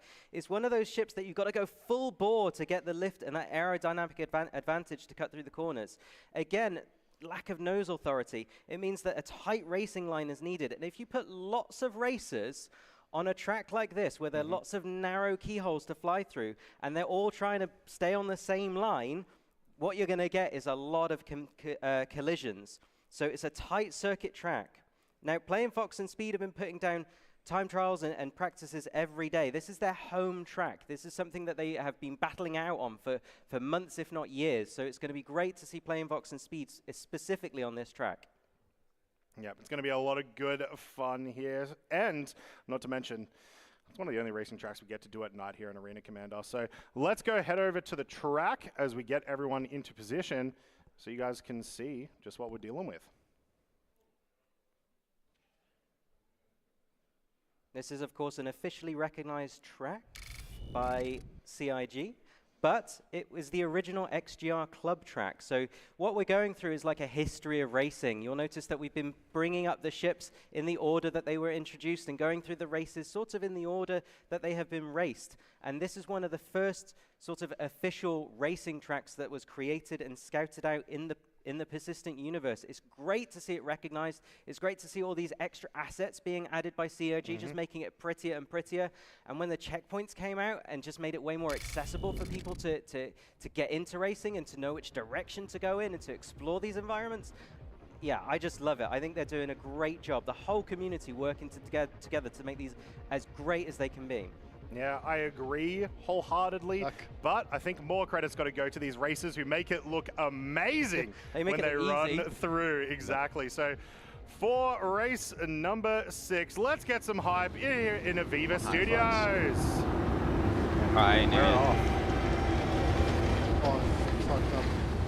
Oh, Plague Fox with a wide turn right off the bat and a collision. So that is very, very rough for them. They've been performing very well today, but one mistake may cost you all those points. And again, this is a very fast lap time. We've got 36 seconds by Playing Fox recorded on a time trial. Yeah, it's wild. It looks like at the moment we've got Tint, Jacketin, and I believe Neojet fighting for our first few positions. Lord Speedweed's in there as well. Again, they're taking different lines just to make sure that they don't collide into each other. I'm seeing racers go from first to third to second to first. Oh, big collision there from Jacketin, but that nice quick respawn. So hopefully not too much time lost there. But it looks like Tint, from what we can tell, is our current leader and pretty unmatched at this stage. Yeah, he's staying calm, he's keeping cool. It's very hard to not get disoriented when you do crash. Yeah, definitely. Here we go. I love this turn, almost going inverted as you come around that massive spike there, and then turning around there. But unfortunate, Speedweed's going to have that collision, and that is going to cost them. Using that head tracking ahead again to look ahead. So many of these racetracks, the head tracking is almost everything. Just being able to look in a direction that you're not even really moving towards, right? Neojet doing lots and lots of rolling to get the G's in the right position to make sure he's lined up for the next checkpoint as well. Yeah, so Tint was our first to cross over into lap number 3, followed by Jacketin, so a fair amount of distance between a couple of our groups here. Tint, I believe, one of our only racers to not collide yet. Not to curse it, though. Yeah, and this is not what we were expecting, to be honest. We thought that this would be a lot tighter, and it was at the start. But those, Neojet's out again! Exactly what I was saying. Those collisions are just spreading the pack out. And again, there's a penalty.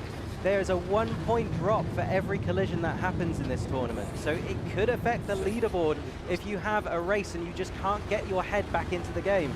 Yeah, as you get towards the last few, that's exactly what happens. And it looks like Tint is going to be our winner for race number 6. From what we can tell is we're going to watch a couple of our other racers finish their laps. Final lap. Your adventure courtesy of So there we go. Well done, guys. An absolutely fantastic race there. So that is our first 6 races all done and dusted. We've got 3 more coming up. We're going to be heading over to Lville Outskirts in the Mariah Razor LX, Miners Lament in the brand new Sabre Peregrine, and then the finale will be coming up pretty soon. Yadada Valley Open Class. Yes. So very, very exciting. Hey, look, it's all those people. We're going to head back to the desk and hey, Steve, what do you think? Well, welcome back here to the desk here at Enter Atmosphere 2954. Man, that Kaplan Circle. Oh, look, I can't hear you guys in the crowd, but you guys are definitely making some noise. So please, hey, no matter the placements for these competitors, they're absolutely nailing every single race. You might see a couple of explosions, but please, make sure you guys give them a round of applause, show them some love, give them some encouragement, whether you're here at home or here in the Viva Studios or at home. Make sure you guys show them some love. I really appreciate that. But man, that was incredibly fun. We're gonna kick it off here with Icebreaker. We got some replays for you here, but Steve CC, break down Icebreaker for us because man, this was a definitely exciting round 2 for these next 3 maps. Just Icebreaker is an incredible map. So you've got these wide checkpoints, thick atmosphere. These racers are racing tiny ships. The 85X is one of the smallest ships in the game. So when you see them, they have plenty of room to choose their lines and race safely. One thing you'll notice, the racers are really optimizing their atmospherics. So you can kind of see the TBI, the little chevron indicator. They're trying to put it back on their crosshair as fast as they can after a turn. Yep. The fact that we had packs of racers so close together for those long straights as long as we did means they are all on point, optimizing their lines, optimizing the atmospherics, and these overtakes. So the boost timing, so you can see Tint probably saved some boost, was able to get that overtake, and Tint can enter this turn just ahead of who we're on board with. It's absolutely amazing seeing them race in this close pack. I mean, so CFCC, how important it is to make sure you're using boost at the right time during these races, especially making sure you're timing, because then we are seeing a lot of racers passing each other because they're timing the boost at different timings right now. How important is that in racing right now? So absolutely, the boost timing is one of the most critical things you can do. Boost roughly doubles your acceleration on a lot of these ships, right? And one of the slowest parts on a lot of these turns is when you're exiting the turn. So most racers really work hard to optimize the time of where they can spend that boost so that they have enough boost to exit the turn and get back up to that top speed and get lined up and get on the straight. That's critical. So far. Papa Freedom, any thoughts on the first map here for Icebreaker in the 85X? How do you feel about this one going into it? This map is definitely one that I'm the least familiar with, but one thing I was really confused on was the angle. You would look at the screen, you see all 6 ships, but they're all facing the exact same angle, and because if it's a slower map, it's like a beginner map, they're all right neck and neck with each other, but they're all in the same angle, so it's like, well, who's in first, who's in second? So I get a little confused, but I wanted to ask Steve a question. I noticed that some racers have ESP on, and then others do not. Is there any advantage that you would do there, or is that just controller setup? It's very tiny. So ESP is enhanced stick precision. It's a feature that CIG put into the game to help nudge your stick towards another racer. Gotcha. One thing that racers do, we call it like racer IQ, is target a ship in front of them just so that they get like a distance, they get stuff like that. If you have ESP on, it's actually going to drag you into them. Oh, okay, so one of the things that some racers do is just like habit is they'll turn that ESP off so that there's absolutely nothing affecting their controls. A lot of these racers, I don't know if you can see on screen when they're large, they're turning off every flight assist possible. Yeah. Because what they want is all control is coming from them, and they're not fighting the game and the flight control systems that are designed to help help pilots make it more accessible. They want that off because they want to make sure every input they do is translated exactly into something on screen. Similar to taking off all the components and weapons and the missiles, because you get that little bit of extra G bonus every time. Okay. So well, I mean, placements here for Icebreaker. We had Jackaden taking that first place spot. We got Playing Fox taking second place. We got Speedweed with third, and then we had Neojet with fourth, Tint with number 5, and Lord Utan coming into number 6. But wow, this next course here, Kaplan Circuit, definitely in the arrow, was an exciting one and definitely had the crowd going ooh. But, this one, of course, with that slalom, and we had 2 difference. But I want to start with you here, Papa Freedom, because I know, you're a pretty good fan of the arrow here, and this was one of your favorite maps. But break down Kaplan Circuit a little bit and tell me what you thought that the racers did really well here. Oh, absolutely. It is the race of the night so far. Absolutely exciting. We're back here screaming, and then in the slalom, watching Speedweed kind of like rock the boat, and then I forget who was ahead of him, but it's what Steve called doing the dolphin. So he's in the angle, but he's not rolling at all, and he's just kind of going in and out. But they're both pretty effective, so it was interesting to see the 2 type of styles kind of play and getting that angle, and then that straightaway with those passes and those collisions, and even you said racer IQ when he checked in the back. I mean, that's a hype race, super hype. I'm all excited for that one. Yeah, that was a really good one. But honestly, I like that roll a lot better. It just looks so smooth, so especially when he passed. I was like, that was absolutely incredible. Yeah. But Steve CC, Kaplan Circuit, definitely super exciting race. Who you thought did really, really well there? So right out of the gate, remember Jackaden had pole position because Jackaden had won the snake pit race, right? Yep. We saw Jackaden was ahead for that first slalom, for that first chunk of the track, and blew up on the exit. So Jackaden, had that clean air, the beautiful exit, and then that's when we saw, I believe it was Speedweed get ahead, and then Tint was able to pass Speedweed on one of those straights. One of the things I love about Kaplan Circuit is those long straights that we saw right there. Those racers that do have that boost management and can save up enough boost, they can pass in really tight quarters, and it's almost you want to pass on these straights, but you need to save it up. It's almost like DRS and F1, the drag reduction. You've got to you can't do your boost strategies like you would in a time trial because you need to save it and you need to predict what the other racers are going to do and get ahead of them. If you can get ahead of them, then they're going to be a little more ginger about trying to pass you. So there's a lot that goes into the live racing versus just trying to get the fastest time through the track. Oh, wow. That's incredible. I mean, Kaplan Circuit definitely one of the most exciting races so far of the night, as Papa Freedom said. Yep. But we had Tint in first place for that one, Playing Fox in second place. We had Speedweed in third. We had Jacketin in fourth. We had Lord Uta coming in fifth, and then NeoJet coming in sixth place. So that was really, really good. And then, of course, we have our last map here, Skyscraper. I mean, this one straight out of, looks like Vegas at night, but definitely exciting because it had to go in the middle of those buildings in that first half of the course. But we'll kick off right back to you, Steve CC. Tell us a little bit about the difficulty of the first half of Skyscraper and, what they had to do in order to make sure they had a smooth second half of the race. Absolutely. So one thing about Skyscraper, you can see come through the start-finish here, I call it a triple apex turn. So you hit that low checkpoint, you go high, and you have to hit this mail slot right between these two buildings. A lot of racers would do turn before they roll like that. If you ask racers, it's one of their favorite turns in the game. Classically, because you have to hit all three of those points exactly. I know myself practicing for races, probably 100 times I've slammed to the side of that first building. High skill ceiling corner, yeah. Absolutely, high skill ceiling corner. Once they can get to this kind of back half of the track with the straights, it's clean air, but again, they have to get their boost optimized to make sure they stay in front of the competition on these, and you have to hit these checkpoints exactly, and they're thick. You know, those rings are thin, right? You can hit them at a sharp angle. You have to hit these, not slam into those buildings. Really high skill ceiling on this track. Yeah, I mean, I honestly, Skyscraper looks so good, especially at night, man. I mean, absolutely. Just racing in Star Citizen, man. It may not seem exciting, but man, tonight is proving everything wrong right now, especially watching all the POVs and watching these racers just take the lead or, end up exploding in that moment, man. So racers, you absolutely doing fantastic.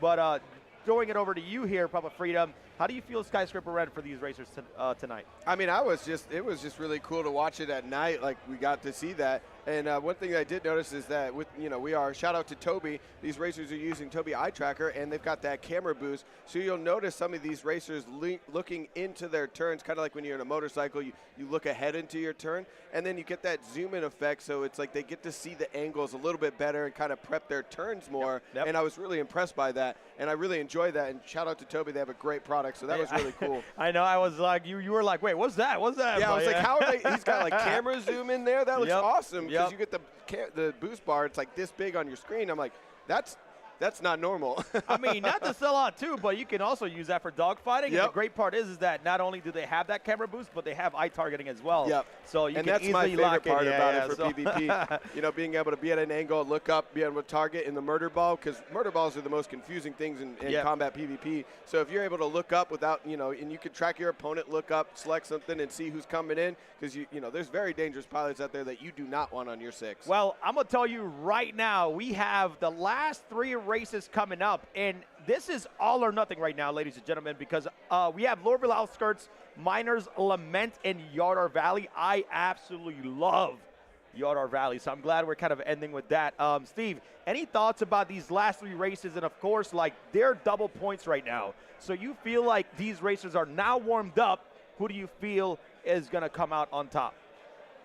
Looks like I think we've got Playing Fox ahead with 44 points. Closest, we've got Jacketin with 38. So only 6 points between them. These tracks, I think with double points, you're getting, 20 points if you win, right? Deducted for crashes. A lot of opportunity to make up. We can see the quality. I mean, I think the nerves, we got them shaken out on, Rikkord and Defford, right? They're all primed and ready to go. Lville Outskirts, again, like Icebreaker, this is a track that's sort of comfortable for beginners. If you fly out of Lville, you'll see the lights of the track right there, and you can go give it a shot. It's got some tight sections, some big checkpoints, and the racers are really used to doing big races here. So a lot of these racers have raced with 20, 30 racers at the same time on this track. So 6 is this is a luxury to only have 6 other racers on this track. Well, good to know. Papa Freedom, any courses of these 3 that you have that you're excited about coming up? Well, you'll notice that 99% of the races that we've had tonight have been in atmosphere. Yep. And we are in our atmosphere tonight, so that is good to see. But at the same time, one of the things that kind of separates the PvP community from the racing community is their preferred racing maps or fighting maps. PvPers love space right now in the current Master Mode's flight model. We know it's not finished. And the racers, they love the atmosphere maps. So you get to see that you're going to get to see that interesting dynamic tonight. But I'm kind of curious to see how they handle Miners Lament. It's a lot of drifting, a lot of tight little rocks and stuff like that. I think we're going to see more deaths on Miners Lament than we have in any other map. But Daymar Rally is my home. So Yadada Valley on Daymar. Can't wait to see it. Best map in the game. Yep, and one thing you'll notice is that the racers in atmosphere, you can pitch up, get that drag, and use that. It's like an air brake, right? Yep. Miners Lament, they're flying the Sabre Peregrine, and the Peregrine doesn't have amazing retros. So these racers are having to throw the butt of their ship into the turns and use the mains to sort of rocket them through, or slow down early and kind of keep it safe. So I think we're going to see divisions between two racers. We're going to see not wanting to crash and lose points, keeping it a little safe, and we're going to see other racers throwing the butts of the ship around, using that head tracking. We're going to see them basically looking super off angle on this. And we'll see they'll probably have different speeds and paces. So we're probably going to see the most separation of racers on this track. Definitely. And there's going to be a lot of explosions. Well, I mean, like you mentioned, we have some pretty, good racing so far. This is it for these racers. Double points. This is going to determine our winner. And, there is a trophy that's going to be presented by none other than Chris Roberts tonight. So that's going to be on the line. So, but thank you all so much for watching. We're going to throw it right back to Kroncy and CyberFox, who's going to be taking down the rest of the last three races for our ship racing competition today here at Enter Atmosphere 2954. Again, thank you guys all for being here today with us here tonight here at Aviva Studios in Manchester, UK. And for those of you guys watching at home, we love you so much. Kroncy, CyberFox, on you guys. Hello, yeah, great to be here and great to be at Lville again. I love this track. It's one of the very first racetrack that XGR ever held in 2951. It's the first race mission adopted by CIG as WildStar Racing mission as well, and it was held as a public event way back when this track had no CIG official support. It looks beautiful now. Loads of geometry, loads of buildings, loads of things to go through, especially with the rework. Absolutely love it. Yeah, it's one of the most cinematic locations, and the fact that it is the very first mission you got to do in order to get into racing is awesome too. So it's got quite a few spicy little turns, so we're going to get to see a lot of that. And of course, we are in the Razor LX. There was a lot of hype for the Razor LX. And they're off. So this first long straight, you got to watch out, build your speed up, but you come straight up to a hairpin. And as you pull around that hairpin, again, some overtaking by Utan and Tin, and Jacketin and Playing Fox coming right in front, going down through the drop. They're going to roll again, managing their Gs, coming to under pressure. I struggle with this one specifically to watch out for those pipes, using all of that checkpoint. Yeah, masterful flying from our racers so and far. We got an explosion again. Looks like Lord Utan and Playing Fox, so a collision there between two of our racers are going to knock them far back. But we've got Tint and Jacketin up the front, followed by Speedweed and Lord Utan. It looks like we're coming down to brake check. I find this one as well really tricky because you got to weave in between those cranes. Really tricky, really tight turns. Jacketin and Speedweed making it through without a scratch. Absolutely fantastic. Yeah, some really, really good performances here. It looks like Tint still in the lead. Very consistent over a couple of the races. Remember, this is our first race where points are doubled.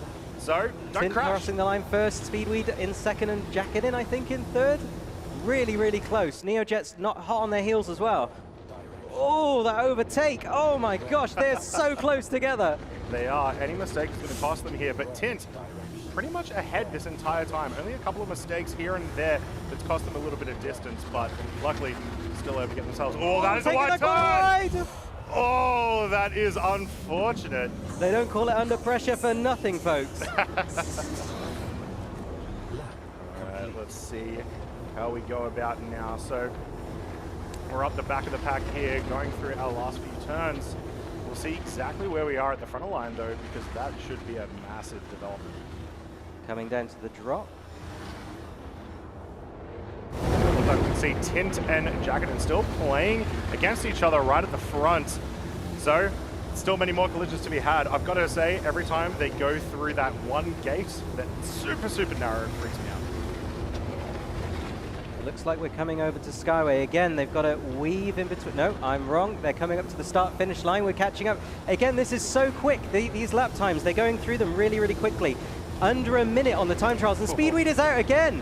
Very, very rough. That's going to be another point lost there, but it looks like we have Tint in the lead, followed by Jackaden. That distance since lap number 2 has extended even further. It is going to require some masterful flying from Jackaden to take this one back. Now they're using the Razor LX. It's identical to the base model, except a 5 meters per second SCM difference and a 50 meters per second in nav. It's a preferred ship of racers, and it's one of my favorites too. It's actually the first screenshot I ever took in Star Citizen was drifting the Razor. I absolutely love flying it, and this is a great track for it. They must be having such fun. Oh, absolutely. So make sure you guys, when you go home, check out this track. And then you can also be sad that you're not getting as good times as our fantastic racers here. Tint coming around the last turn now. Oh, looks like we may get a lap. Speedweed is rolling. Speedweed's rolling. Oh, that was a tough start-finish roll there. Very much so, but here we go as we cross the finish line. That is going to be Tint with another first place position, followed by Jackaden. Well done. It's hard, of course, flying in atmosphere. You've got to fight. Oh, and Jackaden. Oh, that's because he's finished. Yeah, you lose control. It's the celebration explosion. It's the bright explosion. It grabs my attention, and I immediately look at that screen. Yeah, but yeah, you've got to fight the atmosphere.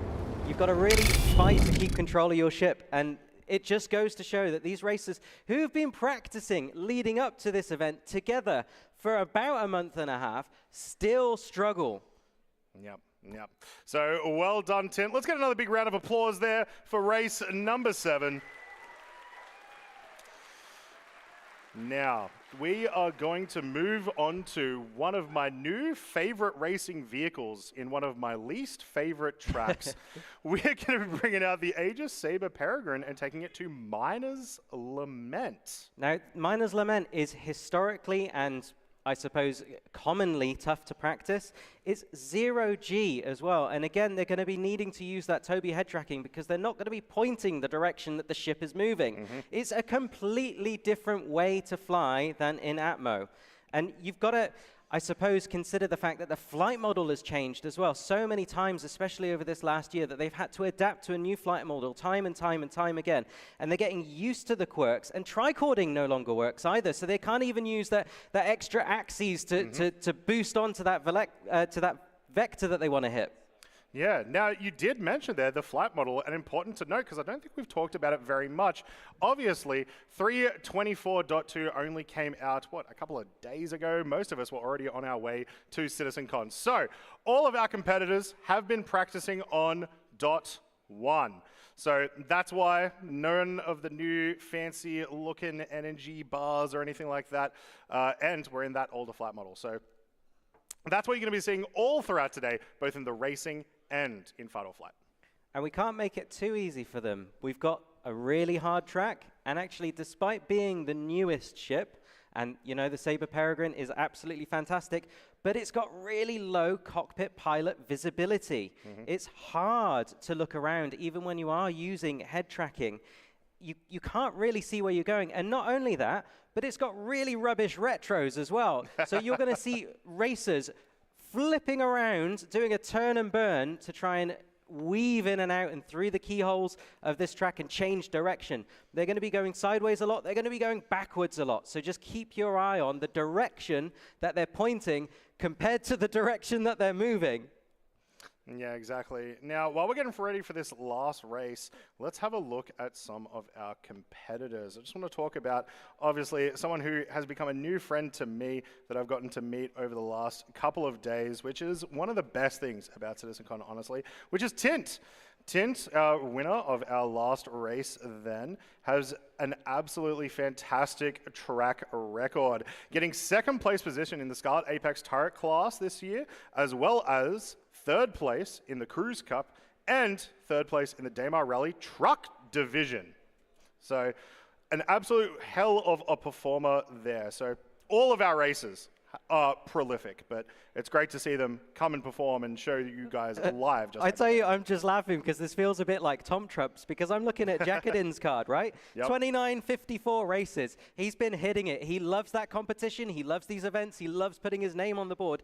29.54. He came first in the Scarlet Apex Duo class, first in the Nino Cup 29.54 team, first in the Mountains of Mayhem bike division, first in the Crux Cup AX2 division, first in the Gladiata Showdown exhibition, second in the Saber Peregrine Ignition Expo, second in the Crux Cup, fifth in the Proximity Threat Championship Series 1, and 10th in the Nino Cup Solo. You're running out of breath, Cyberfox. Oh Calm my down. gosh. Like, so if we're going to play top trumps with these racer cards, we've got a great spread ahead of us. Absolutely fantastic. Well, let me tell you about just that, because some of these records don't necessarily speak to just how good these races are. Playing Fox, someone that a lot of you will know if you watch a lot of the Crux Cup and really any team division of racing, is an absolute beast. Usually accompanied by their friend Bill Boy.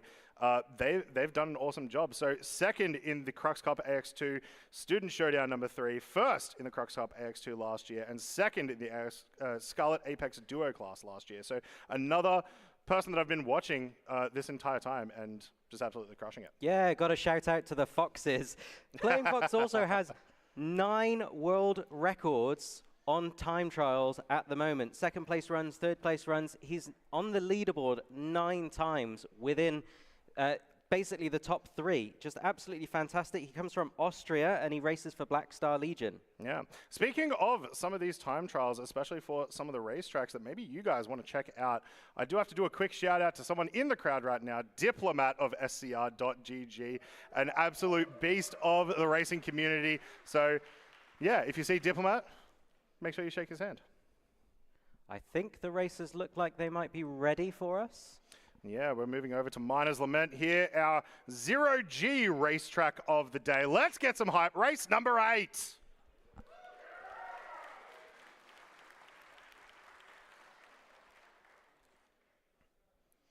All right, so once again, we are moving into the Aegis Saber Peregrine, one of the newest additions to racing in Star Citizen, and I love it. I've been really, really enjoying this ship. In terms of that larger weight class division, it has got some teeth. So, going to be good to see what our racers can do here. It looks like we're already off. Let's go. Already moving sideways. Oh, we've got Lloyd 10 has a crash already. Yeah, look, it is... The pure speed you get on some of these 0G tracks makes it incredibly difficult to make sure you're really just going the right direction. It also means... and Tin's had a collision. Explosion. You're going to see some blackouts. Again. I did speculate before this event started, with that new penalty point system, would this affect the leaderboard? The amount of crashes that I've had on this track, yeah, I just don't want to talk about it, to be honest. It's painful. Hopefully we don't see someone go all the way from first to last purely from crashes in Miners Lament, but if it's going to happen anywhere, it feels like it's going to happen here. So, huge fights here. Looks like we have Jacketed in first place position, Speedweed in possibly second. A little bit hard to tell at this moment, but we'll get that for you in a second. And we've been talking a lot about the practices as well that they've been running leading up to this event, but actually they've been practicing today, and their first practices today on this track, not so hot. They were crashing like crazy, colliding into each other, into the terrain, into the walls. It was most certainly a skill issue, because it's definitely a different discipline to the time trials that they're used to. Yep, you heard him call it out. Skill issue. All right, so we'll see exactly where we're standing at the moment, but you can see that Jacketed has taken first place, and it's going to be 2 laps for this one. So it's a bit of a longer track than we've been having today so far. We'll see if Jackeden's able to hold this lead, but with the amount of collisions we've been having, really any mistake could cost you 3-4 positions. So we're running only 2 laps on this track, and again, got a lot of weaving going into that black outline. Oh, we just missed the checkpoint. Oh, Playing Fox has just missed the checkpoint and collided. Look, if you're going to miss it, you might as well crash and just reset yourself quickly, right? Yeah, absolutely. That's the beauty of the Arena Commander racing. It feels painful watching this live, but it's less painful than in the PU, where you have to respawn and then get your ship and then fly back down and so on. Exactly. There we go. Checkpoint number 6 there for Jacketed, who seems like they are very comfortably in the lead here. Can possibly take it a little bit slower now Try not to risk any collisions. Like we said, you are punished in this event for collisions. Absolutely. So, and it's just as you were saying. I cursed it. I did the thing.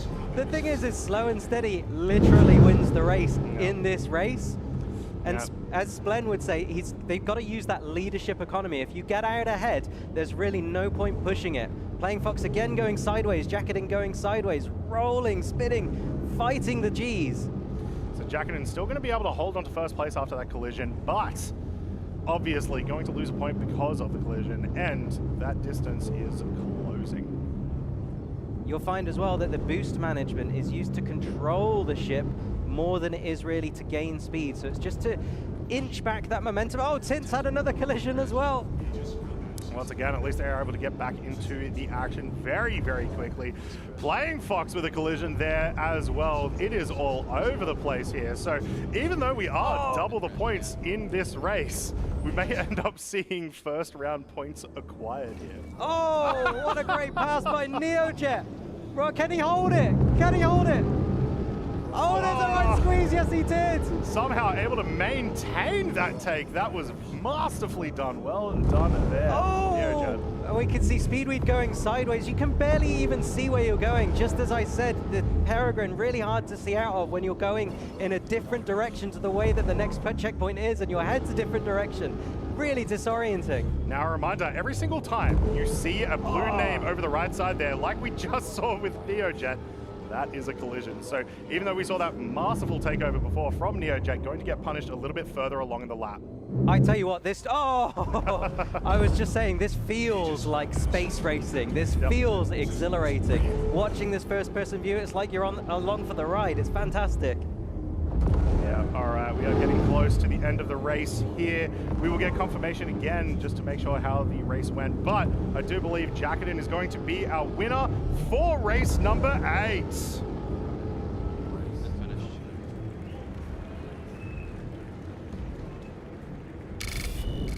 Masterfully done there. I mean, to even try to come back after all those collisions requires a lot of effort in itself. The moral decay that happens to you after that sort of stuff. So it's humbling. It really is, because you think you are a pilot when you sit in the seat and you got your joysticks and you got your gamer seat and you got the headphones and you got the pedals and you think you could do it, and then just humbling. Absolutely humbling.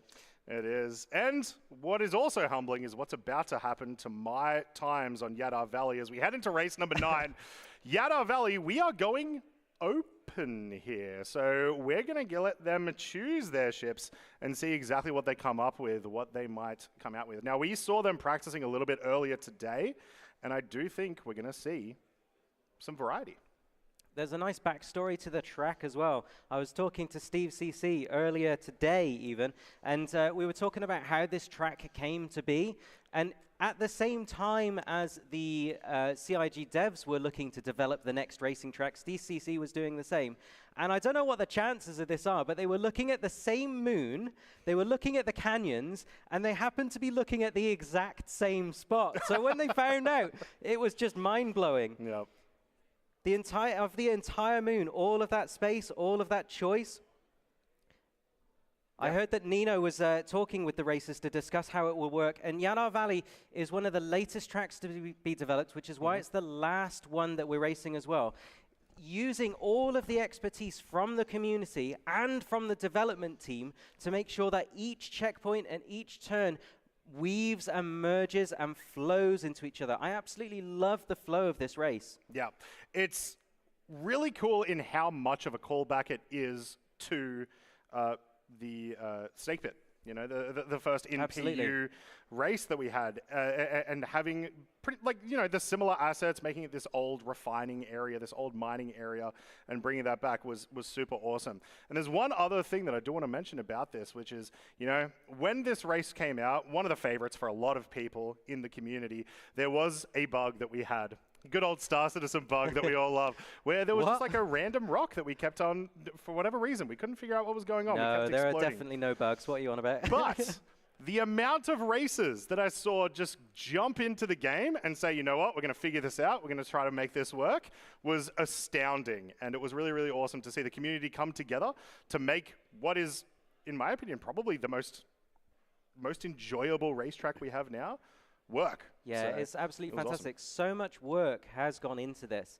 And from my perspective as well, I found it a little bit funny that CIG chose to do their last racing announcement when it came to the last year's sort of, what is it called, the Star Citizen Lives and all of those sorts of things, the live shows. And they chose Yadada Valley to race on. And I just saw all of those developers hitting that first corner and colliding straight into the wall. I was wondering what was going on to me. And I also thought, aren't they listening to us? What's happening? Aren't they taking our advice? Aren't they practicing? But they've really shown what they can do with this track. It is a real gem. Yeah. So there's going to be a couple of things you're going to watch out for. So obviously the big and like the thing that you're going to see first is that massive, almost like a borehole through the two big mountains. But not to mention, we have the big jump up over at Heaven. So we come out of the stairway, we go to Heaven, and it is a huge 180 back down. So really that's where technical as well. When you come over the Heaven, you've got lateral Gs and you've got vertical Gs because you come down, you hit rock bottom, you've got to pull up, make sure that you don't hit the floor, and you've got to weave left and right in the chicane between the split decision. And then there's a 90-degree turn after that called the Reckoning, which really lives up to its name. Again, just a spectacular string of turn after turn after turn. Yeah, not to mention, we're back into some slaloms again as well right after Heaven, right? So it's nice to see those again. Maybe we'll see another collision at the end of that one. But yeah, one of my favorite racetracks that we've been able to go into. Also, one of the first racetracks that was featured with some community members in a Star Citizen advertisement. Yes. I'm not tooting my own horn, I swear. An absolutely awesome initiative from CIG to honor some of the racing community and put them, into the game, into an ad. So as always, of course, shout out to CIG and all of the community members that were in said ad for the Fury LX. It gave me chills. I'm sure it gave everybody a lot of chills. I have not stopped talking about it. Yeah, it just bringing the community and the development team together, I think, is really such a smart choice. Here, we've brought together generations of racers. We've got sort of 3 generations as well. We've got Speed and Neo, who are kind of old hands. They've been racing for a few years now. They've been through lots and lots of patches. And Fox and Tint are second generation, so they came in a little bit later, and they've got a different style. Jacqueline and Yutan are a new wave. So they've all had different flight models to start their racing career with, but it's resulted in stylistic differences in the methods they've learned to fly with and adapt to as well. You'll see that 315 racers have had a harder time adapting to the driftier flight style than the pilots who came in at the later times because the new racers didn't need to unlearn their muscle memory. So it's a lot of changing that happens when the game develops. And that's actually a good point, not just for our racing, but when we get later into our fight or flight. Who's excited for fight or flight later tonight? Fantastic. Well, before we get into that, we have our final. We do have some ship choices as well. Let's head on over into Yadada Valley and let's have a look at what we've got here. I'm seeing some Razors. I'm seeing a Saber Peregrine. I'm seeing a Gladius. I'm seeing a Gladius. I'm seeing 2 Gladiuses. Oh. What's happening? Oh, are they just lining back up? Yeah, we're just lining up, getting ourselves ready. Now, I see, is that the Pirate Gladius? It looks like it. Is the Pirate Gladius better because pirates? So is that going to be faster? I'm not sure. It's like the racing stripes theory, isn't it, really? Exactly, yeah. So yeah, some interesting choices here. It's going to be, this is going to be a hell of a race. I really want to see the Saber Peregrine do really well. This is the track I've been running the Saber Peregrine in ever since it got released because once again, just so much fun and brings us back to a lot of good stuff. So it's really interesting to see as well a snub ship on the same track as a Peregrine. If they come together, snub's not going to do well at all. Yeah. So yeah, we've got quite a few Gladiuses here on the table. Looks like we've got Tint on a Gladius, Lord Utan, and Speedweed. They're going to be giving it a go for sure. All right, should be starting any moment now. Let's get some last-minute hype for the final race of the night.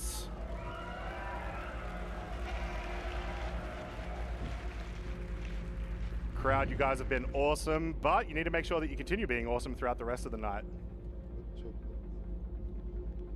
Let's go.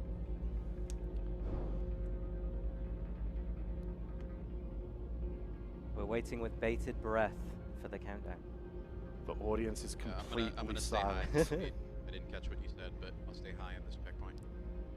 Please do. So one of my favorite things about this track, when you do come in for that first turn, when the track first came out, it was sort of interesting. What kind of approach do you take?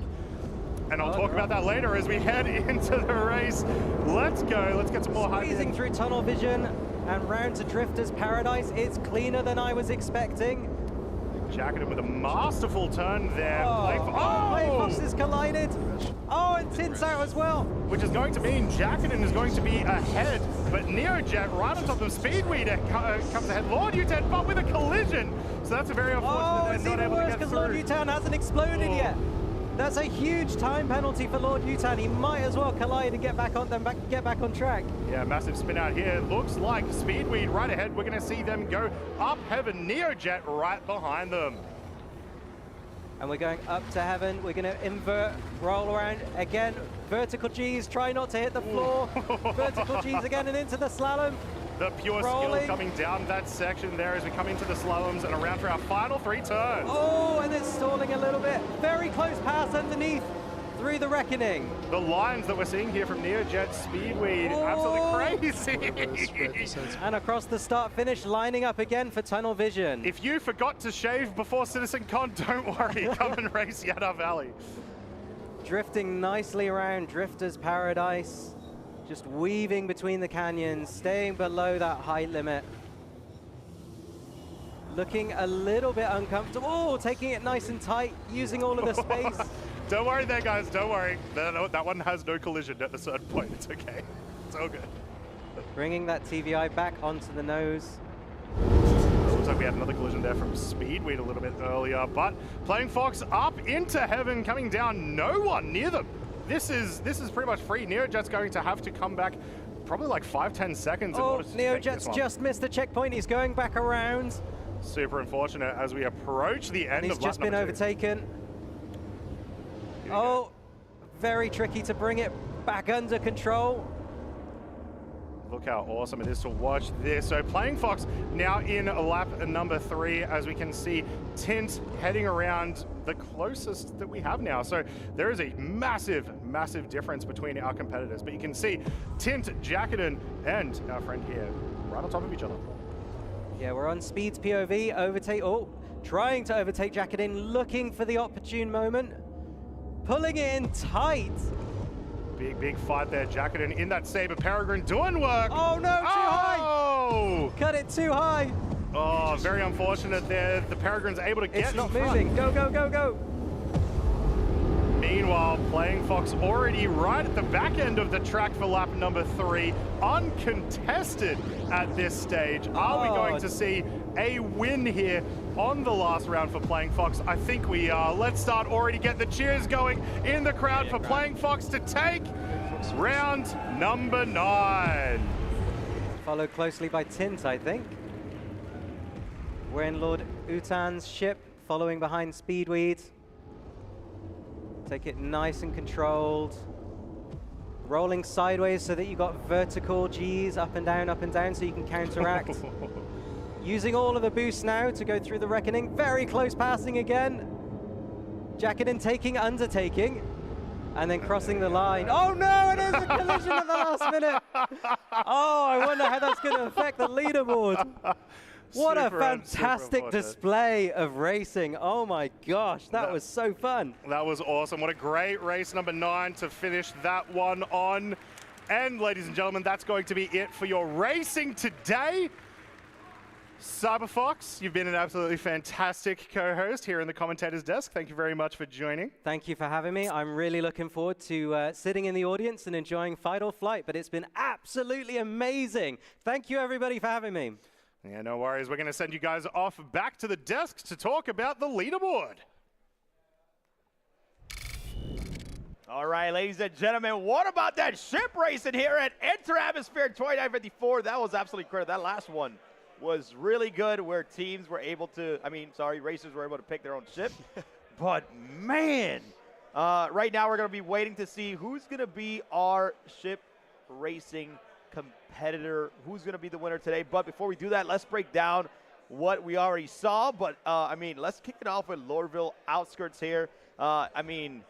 Man, racing today was absolutely exciting. I hope everybody in the crowd absolutely enjoyed it. But Steve CC I'm going to throw it over to you. Lville Outskirts, that was our map number 7 here. So what do you think about that one? Let's, tell me your thoughts. Yeah, so this was another one of the finals. This is a double points track, so this is an opportunity for folks to shoot up, get into that top 3, getting contention for the victory. Lville Outskirts, this is a track that, again, more suitable for beginners, right? A lot of these racers, they've raced this so many times. This is like a bread and butter track for a lot of them. So you can see they're just really close to each other, and it's really about hitting those tight gates, getting those lines, and basically being safe when you're passing through these tight gates with other people. We saw Jacketed and Tint basically within spitting distance of each other on a lot of this track, and we just saw some of these crashes. Like we saw, I know Fox was in contention and went down, Speedway was in contention and went down a couple times. But yeah, it was just Jacketed with that and Tint with that clean air, just staying in front. Just being able to just race in front of everybody else, keep fully optimized on that low drag, and take it. Any comments on that one, Bubba Freedom? I love the way that the color looks in the gold and the sunset on that map. It just really makes Lorville pop. You kind of got the dirty atmosphere of Hurston, and then at the sunset level, it just kind of gives you this shiny gold aura, and I really enjoy it. But, man, these racers are having a great time out there. They're really locked in and trying hard, and it's so good to see. Well, for Lville Outskirts, we had Tint coming in that first place, again, taking another one for today, and then we had Jacketed in that second place spot, Neojet in third, Playing Fox in 4th, Lord Utan in 5th, and Speedweed in 6th. But I'm telling you right now, even though some of these, competitors are not getting some of that, probably some of the places they want, these are some of the absolutely best racers that we could definitely have. Putting on a clinic, the position changes and everything was absolutely great. But here we go next to Miners Lament, which, is the first space map for the racers today, and man, did they rack up some deaths here. But Paul Freedom, we'll kick it off to you, man. What do you think about Miners Lament? You mentioned about PvP most likely being in space during this current flight model, but how do you think the racers did? I think they hate this map. You could just tell they're frustrated. It's difficult. Like you said, high deaths, high collisions, and it's frustrating. So this one was really just like a battle of grit. Who could just kind of like shake off that death, keep going, keep playing, because it is just super frustrating. And they have to have such a good pre-nose, such a good line, and you could tell that a lot of the racers too were going into that, what would you call it, blackout riding? Yeah. So it was just cool to see some of that, but you do get punished because you get that blackout for just enough time, you hit that collision. And we saw a lot of the peregrines are pretty wide, right? So you're going to get a lot of wing collisions on just the little gates and stuff. But that one pass into that little tunnel, broken down satellite, was the sickest overtake that I saw the whole time of that race. But I think that was a Neojet overtake. Yeah. I think one thing is all the racers crashed at least twice on that, except Neojet. Great job, Neojet, just absolutely consistent, staying in front, like you said, battle of grit. It's just, it's amazing on this track. Yep. Well, CCC, Miners Lament, what are your thoughts on that one? Because I know that one was definitely a rough one. How do you feel? Neojet not having a death, but how do you feel about the others? I think something going into this race, Tint, for example, won the first race, won 4, 5, and 6. Yep. Or sorry, 1, 5, 6, and 7. So Kaplan, Skyscraper, and Lorville. Yep. Going into this one, it did drop Tint down to 4th, right? So it was an opportunity for Jacketed and Playing Fox and Neojet caught up in points and got in contention for first. Just again, it's the different skill that the racers need. The head tracking is a really big advantage. They can basically look where they're going into a turn, right? And it just having the track knowledge of a track, which is confusing, plays a big part. That makes sense. Well, the last exciting one, we saw the racers, are able to get on their own ship that they want for this one. We saw Pirate Gladius, we saw the Razor. It's funny because Tint's favorite ship is a Herald, but we didn't see that come out. That would have been awesome. That would have been sick, yeah. That would have been really But, cool. Yadada Valley, that one was super exciting. Going to heaven, taking the turns. That one is absolutely crazy, to be able to manage that. We did see, the only person not blowing up there was Lord Utan, believe it or not. But Steve CC, break down Yadada Valley for us, man, because I know that one was definitely exciting to watch. Yeah, something we saw early. You saw a couple crashes early. I think we saw Jacketed crash early. Yep. But we saw a pretty good duel between the Razor and the Gladius there. Gladius is a heavy ship. It is not, obviously the fastest in atmosphere. But in a track like this with thin atmosphere, those heavier and slower ships can actually keep up. So seeing Tint and Playing Fox dueling for first and 2 completely different ships, amazing to watch. Fox, of course, is able to stay out in front. You know, we were the gamble there was basically, are the racers picking the Gladius? Is it going to be, you know, a little heavier, a little safer? Are the Razors going to be able to pull ahead? And we did see one of those Razors pull ahead. Yeah, I mean, I absolutely love seeing the Gladius being raced out here.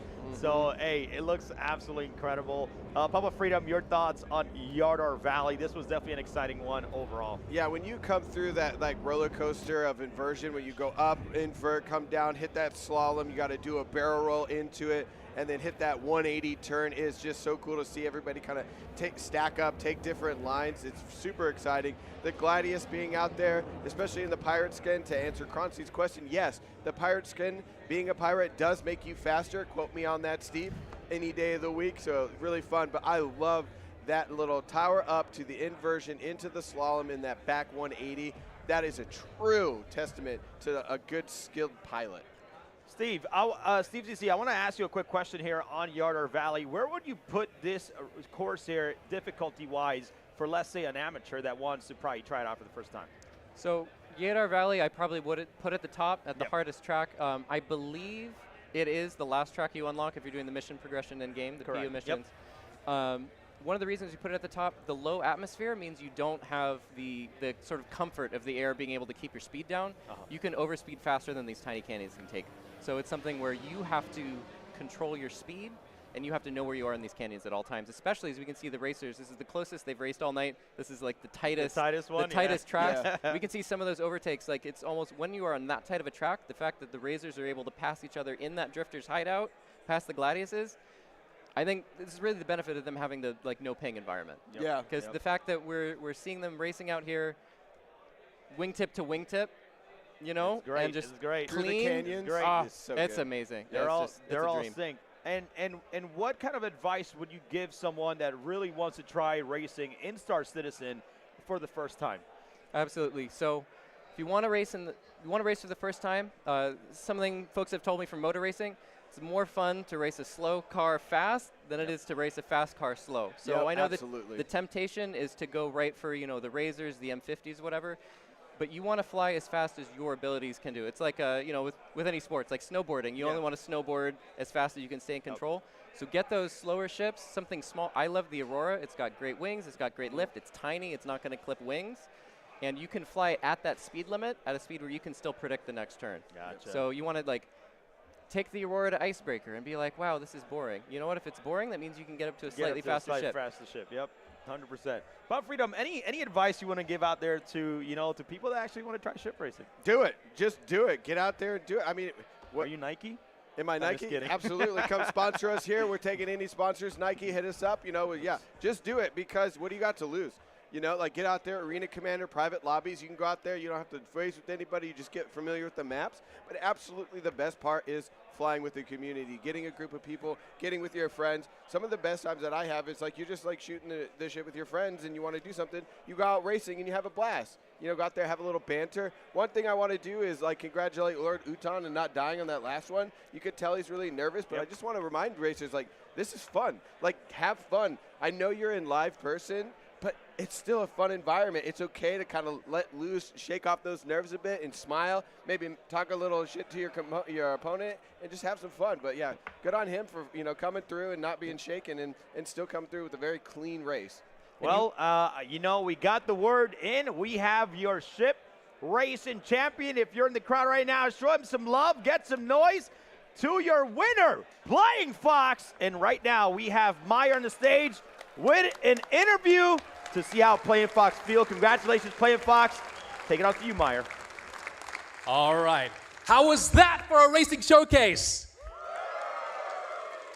Okay, now before I announce the winner, I have to say I've been back in this game since 2015 when we only had the 3 racing tracks, and it's just been amazing to see this game evolve, to see CIG work with the racing community to make these tracks even better. A lot of these things that you've seen here used to be community maps that CIG saw us playing, saw us racing, and then decided to then grow them, make them big, and make them what you saw just there. I know we have a bunch of CIG employees up above right there. Can we get a round of applause, please, for CIG?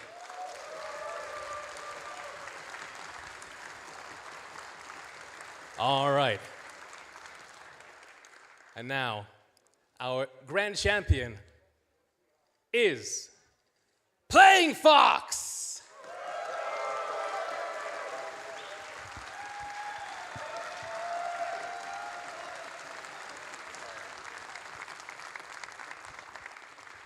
All right, Fox, congratulations, my friend. How are you feeling? A little bit overwhelmed. Now, I know this is my first time, casting live. This is your first time, of course, racing live. How was that as an experience for you? It's different than being at home. So, being in front of people and not just on Discord and sitting in your own chair and stuff, it feels different. It's an experience, that's for sure. So, we had 9 tracks. We had a tour de force of most of the tracks that are available to play in Arena Commander. Of all of those tracks, of all of those ships, what was the most challenging race for you? Miners Lament, definitely. All right.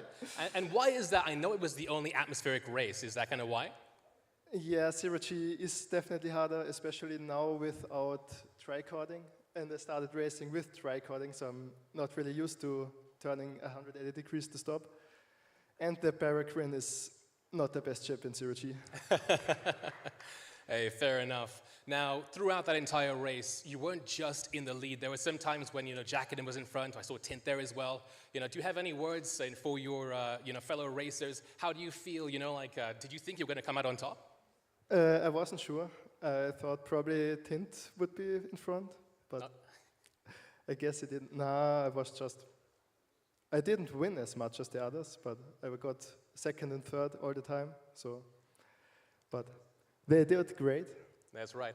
I mean, It's all about consistency, right? I mean, he's so humble. I think they said he has 9 world records, within the whole racing community. All right. So lastly, we have quite the stage here showing off what racing is in Star Citizen. Do you have any advice for anybody out there who might want to perhaps maybe pick up the joysticks or even keyboard and mouse and go out there and race?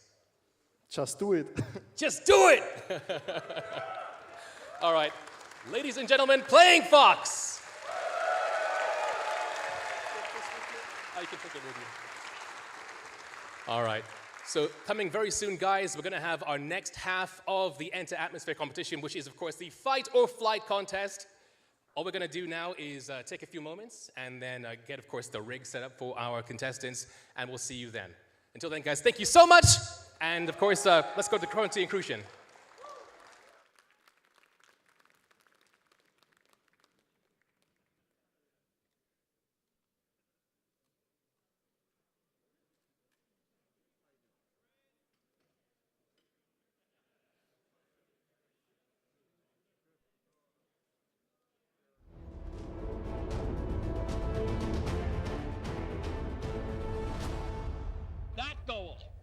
Will serve to organize and measure the best, not because they are easy, but because they are hard. Strider 1-1, Overlord, confirmed threat is bandit, cleared, weapons hot. Overlord, Strider 1-1, threat confirmed bandit, engaging. Take flight with hundreds of other players as we band together to create another chapter in Star Citizen history and work to shield the filthiest race in the verse, the Daymar Rally. With changes to the combat systems and core changes to Star Citizen overall, the challenge to secure the Daymar Rally has never been bigger. They got 1 minute. They have 1 minute. Go, checkpoint complete. Distance was 425 kilometers. Sign up now and rise to the challenge. Join us and learn what it means to stride above.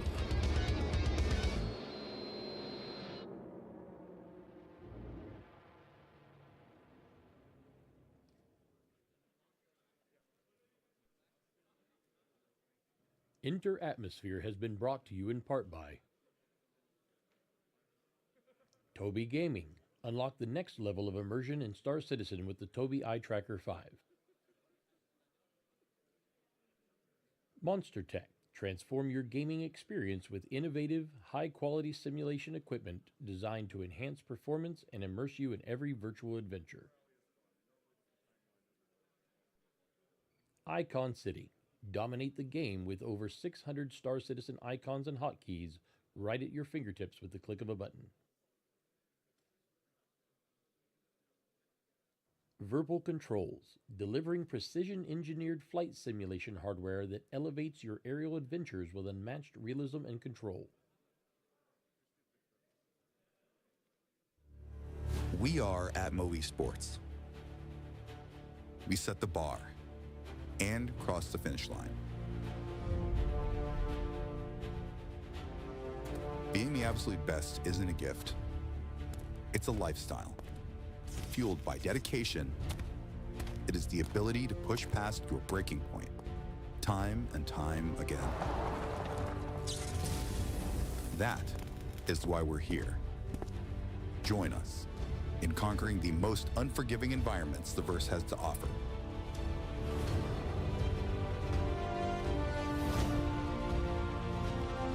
Unite under our banner to become what you were meant to be.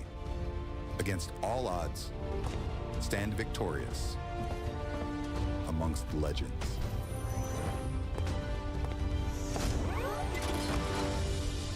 Citizens from across the known systems, from all walks of life, across the criminal spectrum, the fiercest competitors will compete in the most remote locations. Only determination, your trusted craft, and luck can carry your team across the finish line in one piece. Become a champion. Or ride the sidelines to support your favorite team, cheering them to victory. Racing is in our blood. We are ATMO Esports. We're built for this.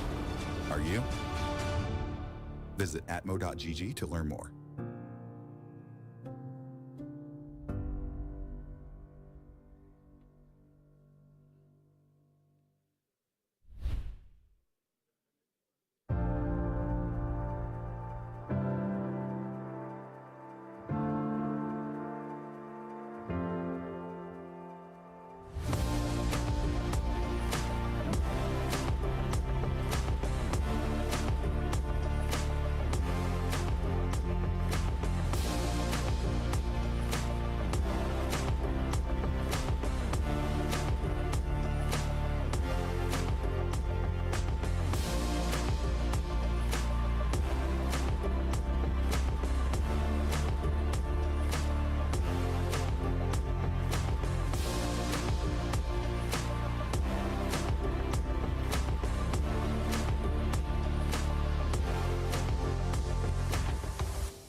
What does it mean to stride above? It's a concept that pushes people to do better.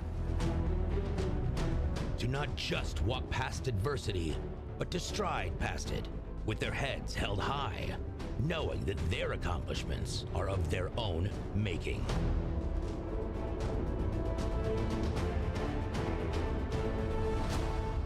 That goal will serve to organize and measure the best, not because they are easy, but because they are hard. Strider 1-1 Overlord, confirmed threat is bandit, cleared, weapons hot. Overlord Strider 1-1, threat confirmed bandit, engaging. Take flight with hundreds of other players as we band together to create another chapter in Star Citizen history and work to shield the filthiest race in the verse, the Daymar Rally. With changes to the combat systems and core changes to Star Citizen overall, the challenge to secure the Daymar Rally has never been bigger. They got 1 minute. They have 1 minute. Goes, checkpoint complete. Distance was 425 kilometers. Sign up now and rise to the challenge. Join us and learn what it means to stride above.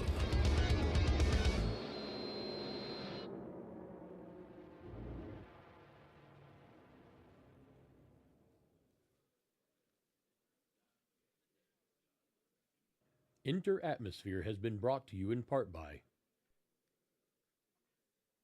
Tobii Gaming. Unlock the next level of immersion in Star Citizen with the Tobii Eye Tracker 5. Monstertech. Transform your gaming experience with innovative, high-quality simulation equipment designed to enhance performance and immerse you in every virtual adventure. Icon City. Dominate the game with over 600 Star Citizen icons and hotkeys right at your fingertips with the click of a button. Verbal Controls, delivering precision-engineered flight simulation hardware that elevates your aerial adventures with unmatched realism and control. We are ATMO Esports. We set the bar and cross the finish line. Being the absolute best isn't a gift. It's a lifestyle. Fueled by dedication, it is the ability to push past your breaking point, time and time again. That is why we're here. Join us in conquering the most unforgiving environments the verse has to offer.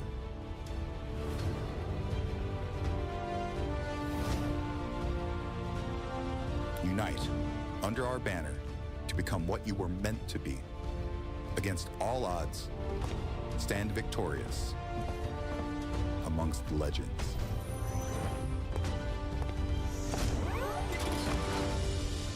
Citizens from across the known systems, from all walks of life, across the criminal spectrum, the fiercest competitors will compete in the most remote locations. Only determination, your trusted craft, and luck can carry your team across the finish line in one piece. Become a champion. Or ride the sidelines to support your favorite team, cheering them to victory.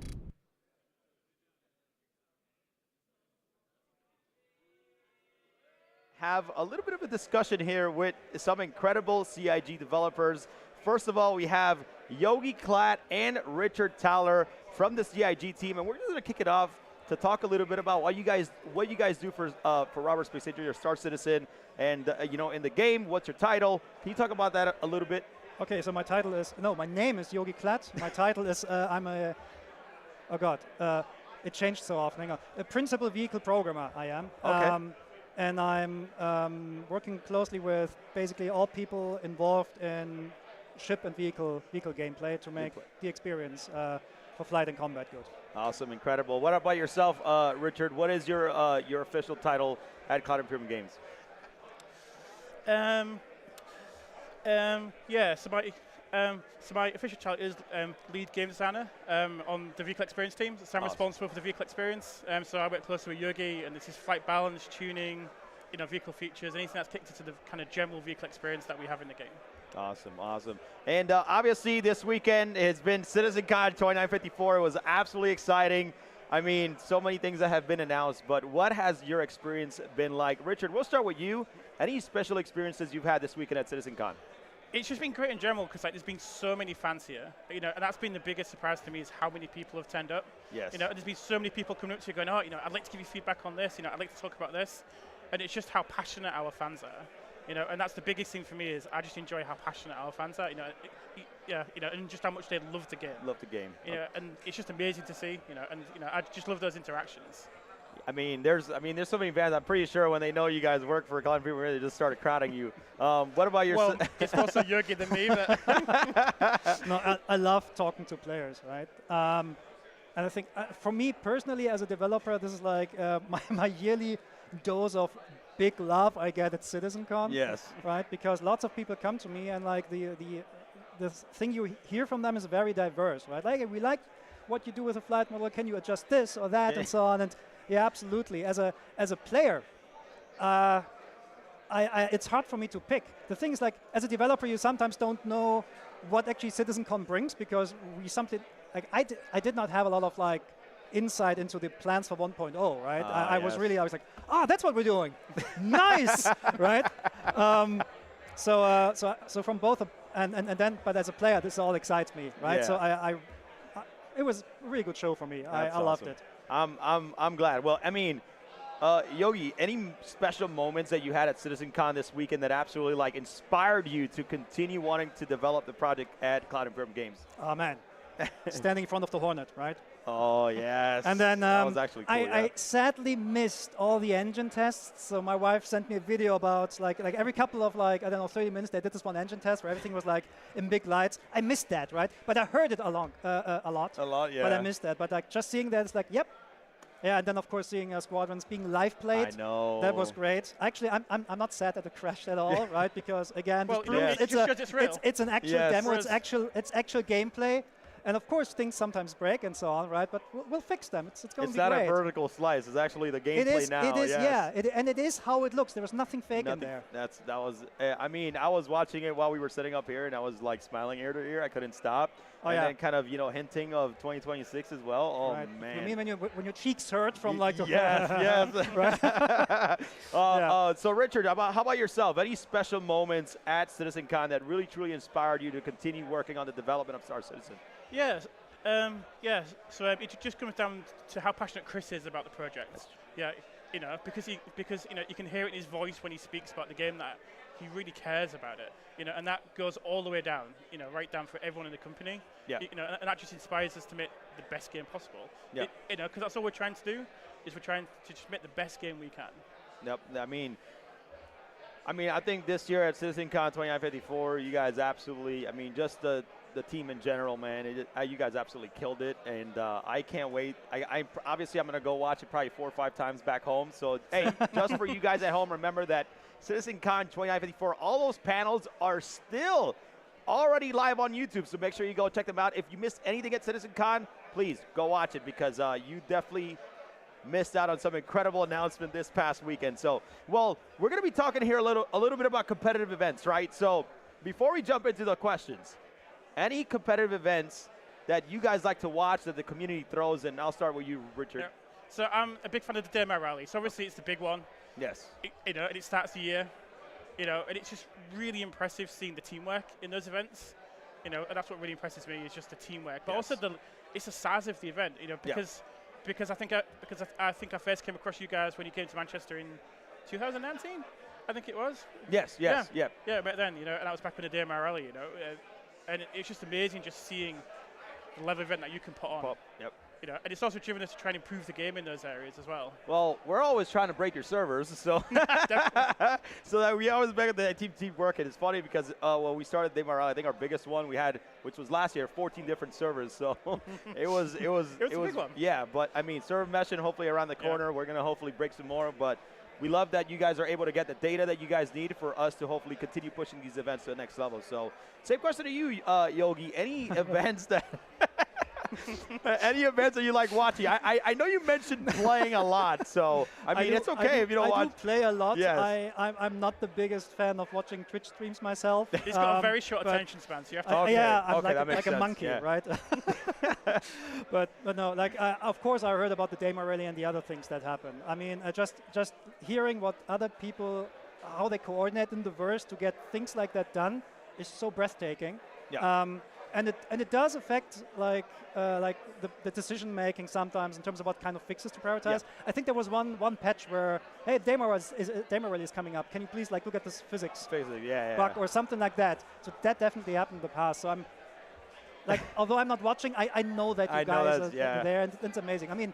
There's a screen up there in front of me which showed scenes and what's happening, and I think that's amazing.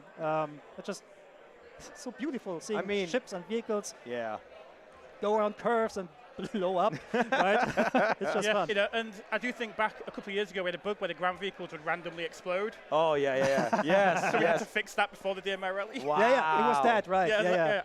It's crazy because the evolution of the DMR Rally every year it grows by 30%. When you guys put a new vehicle in the game, we get so much people because they want to try the new vehicle in the most dirtiest race in the verse. So it's we want to try it at the DMR Rally, and everybody's like, can we use it? So this year it's we're getting a lot of questions about the Mirai Pulse. they're like, hey, can we use it? We're like, hey, man, let us concentrate on CitizenCon before we concentrate on building all the rules for the Demo Rally. So for you guys that are watching at home, again, thank you guys so much for joining us. Again, I am here with Yogi Klatt and Richard Thaler, and we're about to start here talking about competitive events. This is what the panel is about. So we're going to touch up topics about ground vehicles, a little bit about the flight model, and then we're going to hopefully ask about what makes these two CIG developers passionate about just working on the game. So without further ado, Richard, you mind if I start with the first question here? Go for it. All right. So how does the future of ground and gravel vehicles look? Right? Is there more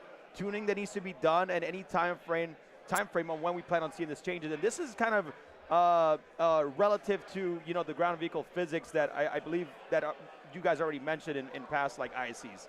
Yeah, so we did a kind of really big update to the overall ground physics experience, and this was to add a brand new time model which would allow us to generate the correct forces for the ground vehicles, and this allowed us to free up the movement of the physics bodies to allow the vehicles to move properly. Okay. So when you go across terrain, hit rocks, the vehicle would move, whereas before it was quite static and it had a lot of dampening. So if you jumped, it'd just feel like this, but now it goes like this. Guys bang, like that, this. yes.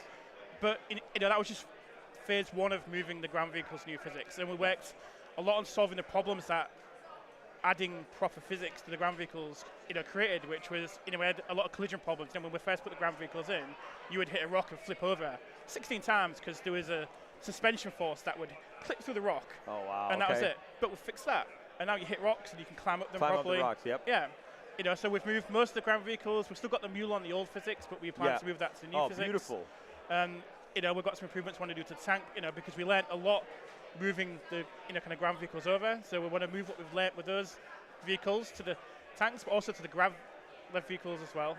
Okay. Because we've got a fairly okay experience when it's working smoothly. It feels generally quite good to play. Yes. But there's a lot of outliers still that were consequences of the decisions we made at the time. Yep. So we want to fix those. So a good example is when you go high. You go high for a long time, and it takes a long time to come back down. Yeah. We don't want that. We want to give player more control. 100%. So I can't give a time frame, obviously, for these things. Yeah. But these are all things that are on our mind for the next iteration, of these physics. I mean, we're just excited to know that we have new ground vehicle, physics coming along, because all the ground racers, are super excited about it. And it's crazy because back then the speed was like 180, 180 ms, but now it's like obviously a lot more manageable, a lot slower, but we're still, for some reason, the Demo Rally was cut down, right? It used to be like 12 hours, and now it's 8, because now how the physics are, even though the speeds are lower, it's still pretty fast. Yeah. So a big goal of ours with the ground vehicles was to minimize the time you spend on your roof. Because it's very frustrating. So there's going to be times you get stuck on your roof. Yep. But we wanted the vehicle to roll over. Once you start rolling over, we don't just want it to sit. We want physics to take over and do a really nice roll, so you can end back on wheels and keep that momentum going. Yep, 100%. So it's to keep the gameplay going. Yeah. Okay, that makes sense. Well, Yogi, I'm going to throw you a fly model question here, so hopefully you're ready for this one. Okay. Everybody's probably like something in chat. I'm just kidding. Chat, leave him alone. Anyways, by any chance, does the flight model change considering now that we have competitive events, or we're throwing competitive events now? Is that being considered? Or or changes made to make it a little bit easier for new players to kind of enjoy the PU? That's a tough question. What we do with the flight model is, of course, influenced by competitive events. But it's more like, for example, when we did the 323 update, and we did changes like on the tri-coding limiter. This basically reduced the entry. Like the level of entry, like the difficulty to actually compete in these events, right? Which was a good change overall. So it should already be lighter. What I have to say about the racing community, they overanalyze the flight model a lot, which is good. There's like a couple of people in the community who are really just trying to fill out if they test the flight model to the edge, and often enough point out bugs, right? Like two people, for example, is like. I forgot his name. Doesn't matter. But for example, G-Log, he's like just constantly analyzing the flight model, sending me things. Hey, if I'm at this speed and I'm going this way, and then I'm in decouple, and I'm flipping around, and I'm doing this should not happen. And you might be right, sure. So we'll take a look at this. So so in that, so we don't necessarily want different flight models for like competitive events versus the PU. Yeah. They need to follow the same rule set, right? Because we don't want to like tune a ship. Although we actually tune things a lot, right? But it needs to be like it needs to be like feel physical, feel real, or let's say feel believable. It needs to be driven by like the physics in the game, right? So we don't necessarily want like these competitive events to basically override what the flight model does. So it needs to be consistent, right? But the work and the love that goes into playing these flight models absolutely influences on one level or other what we do with it. Which you've been answering a lot of my questions actually, but okay, sorry. No. It's just me. You're just good. Go on. But I want to know, because I know you said that G-Lock. A lot of people probably message you about about the flight model and other things going on. But honestly, what is the best way for someone to provide, whether it's you, Yogi, or you, Richard, provide you feedback that you guys will actually go and go back? Is it the issue council? Is it on Spectrum? Like, what's the best way for people to know that you're actually listening? Because obviously you're busy, but what's the best place? So so we're always listening. We're not always replying, right? Yeah, of course. So what doesn't work well for us is if you have like a channel in Discord and we devs are on there, you can write stuff in there, but the chance that we actually see it is not that high. I'm in a lot of Discords. Yes.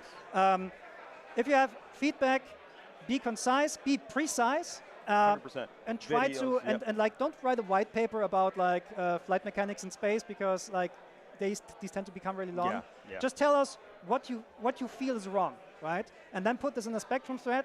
And then if you're really a nice person, please be nice, right? Because it just helps like digesting. Like if you basically cut away all the unnecessary wording and just be on point and precise. It's easier for us to process then, right? So some of the stuff will be read by us. We have a whole the player experience team. They're constantly skimming, and the community management team as well. They're constantly skimming like Reddit and Spectrum and ICs and so on. And and usually they filter out the feedback first. Of course. Yes. And they because like sometimes you have 30 threads wanting the same thing, right? And then they send basically us, hey, this is what the community says, and that we have like weekly at least 2 meetings, which is just about flight experience and what we're going to do with it, and exchanging feedback, and some things like we can relatively quickly put into change list and then put it in. Although it's no guarantee, but like there's like because of the amount of stuff that comes in, we often like it might seem that we're not listening or not replying. But I mean, we cannot always reply. Plus, I mean, I try to reply sometimes, and then it's usually getting. You get the whole thread, and then you gotta stop, and then and sometimes it's like slightly misconstructed what I said, right? And this happens. Sometimes I'm also just wrong. This can also happen. But I mean, these are like the dominant platforms. So the best platform are Spectrum and issue councils, and also like don't misinterpret when we sometimes close tickets from the issue council. It doesn't mean that we're saying this is not an issue. It might just mean we have already solved it in a later release, right? But we won't maybe not solve it for whatever 3.2.4 query 2, right? So yeah. Yeah, that was kind of my main point, right? Is that I know you guys are busy working on the game, so we just want to let people know that they are listening, they are checking out your stuff. Whatever the issues are, whether it's on Spectrum or Issue Council, hey, just be patient, give them some time. I'm pretty sure, they are, like Yogi said, they are listening. So engineering is hard. It takes time. Yes, it is. Well, Richard, I'm going to throw it to you real quick because I want to talk about ground vehicles one more time. And ground vehicles right now feel a little bit neglected in Arena Commander. Obviously, ship racing got some incredible courses in Arena Commander. Do we plan on seeing any ground vehicle tracks come to Arena Commander? So I can't specifically say whether they're going to go to Arena Commander, but we are putting the focus on ground vehicle, kind of experience in terms of general gameplay. Yeah. So we'll be also the ground vehicle racing, but I'm not going to speak for Duncan on that one, because that's true. Yeah, but racing is a big part of what I like as well. So it's definitely something we talk about on a regular basis and we push for. But it's just about priorities. At the end of the day, we've got to move certain things forward first before we can do other things. But it's definitely going to be an option moving forward for us. Okay, sounds great. And obviously for ground vehicles, a lot of ground vehicles have these different components in them. Is is tuning in the future something that is you know, that you guys are thinking about to put in ground vehicles? Yes. Okay. Yep. Yep. So we're going to move the ground vehicle experience, what we consider to be the ship experience. So, you know, we've got ships with components that use fuel, and then we're going to have that same experience for the ground vehicles, where, you know, they're going to have an engine, and you know, they also use fuel as well. So, you know, and then the components you can put on those, you know, ground vehicles also will matter as well, but in different ways compared to ships. So. Okay. Yeah, but also like, I mean, like, if you watch the stuff that Torsten always talks about in ISCs or at CitizenCon and so on, this goes also in this way. Later also with crafting, right? You will be able to craft components which you can tune dedicated for racing and so on, and they will of course have an effect. I can't tell you how much of an effect. Right? Because there's always like a question: do we make this? How much of like a performance advantage you get with nicely tuned components and so on, and we still need to find that, but all these things will make a difference. Okay. Well, I mean, well, some of these components bring back some features in ground vehicles, kind of like boost, because you know, right now when we're racing in the PU, you know, we're all the same, other than if you hit a rock, right? And there's really no different advantage in order to, like, I would say like ship racing, right? Ship racing has boost control, where you have to be very, very precise with boost control on your straights in order to be able to, you know, be on that top level. What about ground racing? Are we seeing a little bit of that? So I do get a Jira about the boost being missing from the ground vehicles quite often. So it will be going back in at some point, I'd imagine. Do you want to explain what a Jira is? Oh, it's basically a task. Yeah, task management tool. I know what Jira is. Well, I know what it is. Yeah. All developers out there, I had no. No. As soon as it goes in, you're like, come on. No, don't talk about Jira, please. Well, I'm pretty sure a lot of people are going to be happy about the boost, because like everybody's like, man, the Cyclone RC feels weird right now, you know, having that boost. Yeah, well, it was just a consequence of moving to new physics. The new physics. That is true. Like, it just didn't have a boost feature, you know, and we didn't have the time to to re-put that feature back in. But it will be something, you know. Awesome. Love to hear it. So, going a little bit back to to ship weapons and kind of like the flight model a little bit here, Yogi. Yeah. You know, we know that ship weapons all have their purposes, right? And I know that you guys do a lot of testing during a lot of patches. Yeah. Are we going to see a full weapon balance on any of on the weapons currently that are in game? Soon. I'm sorry. Soon TM. No. When it's done. No. Yeah. One of Torsten's team members, like Bastien, he did a really, really nice retuning of all the weapons. Wow. And he included all the stuff that's coming up soon with, like, because weapons are components, which means they have different grades and they have different purposes and different modifiers. And like from our work before, we could not really go into the depth because we had other things to do. But Bastien really put in the time to actually get a consistent and a very consistent tuning of these weapons, and this will come hopefully online with the full resource network release in 4.0. Wow. Awesome. I know you guys been hard at work on 4.0, by the way. It looks. Yeah. I'm gonna have to go watch that stuff like 4 times because there was so much in it, and I'm super, super excited. So we're hoping that we get it all done, ready for the Daymar Rally, because it's coming around in January. Every time we always have the Daymar Rally is like patch drop. I'm like, no, but it's okay. We, something that we've been doing at ATMO Esports, and we kind of did it a little bit with the video that we had earlier to talking about like we're built for this, is because no matter what you guys do to the game, we're gonna race no matter what. Sure. So that's us like saying like you guys telling me that like Cyclone's gonna go to 3 wheels. We're racing no matter what. So I'll make a note of that. Don't do that. Don't do that. So is tricycle racing? We should go into that, right? So talking about a little bit about custom lobbies, right? I know there's been a mention about a spectator mode. I know DJ's not here. Is that being worked on, or do we feel like spectator cam? Yeah, like spectator mode. I'm not sure if it's on the official list. I know that it's something that Duncan really wants to do. Really wants to do. It's really important for him. Like really important. He's really married to that. Might have to make him like a marketing PDF or something that I can. Maybe. No, but Duncan is really pushing for like Arena Commander to be as best as it could be for players. But that's for AC, right? Yeah. So spectator cam for the PU has, of course, its yes. other problems. So just talking personally, like what I would like to see at some point is that we have dedicated camera turrets. Oh, that'd be right. So basically, incredible. you have like a special version of a ship or so that has an equipped turret that could then basically, I don't know, track in. I mean, we have already like custom cameras for the precision targeting, and we have relatively free zooming there. So having like that functionality with more zooming, and maybe even like, I mean, changing the focal distances or something like that. It's not something that's hard to do. So I would think that for PU-related stuff, you rather would like to have something like that's based in lore than just being like, you know, an external spectator cam. Right. So I would like to see that. There's no confirmation that this will happen, but it's relatively easy to implement. And it has been in my because I do like racing and so on in competitive events. And this was in my in the back of my head for quite a while. I mean, something too great is like if you have those cameras like in the PU, like working with something like Toby where you can actually control your eyes, that'll be incredible. Well, you can already like apply head tracking to external cameras. There's a separate option for the people who don't know that. So basically, you can go on an external camera and then go around. And this works already, or should work. If it doesn't, send an IC, please. Then it might be broken, but I'm pretty sure. Like Morphologist did a good video about this, like I think 2 years ago or so.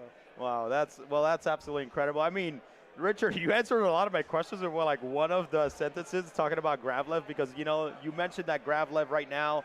You know, when people go up a hill and they come down, I know you said that's being fixed. So that's honestly great to hear. A lot of people really love, you know, racing in Star Citizen, whether it's ship racing or ground vehicle and Gravlev right now.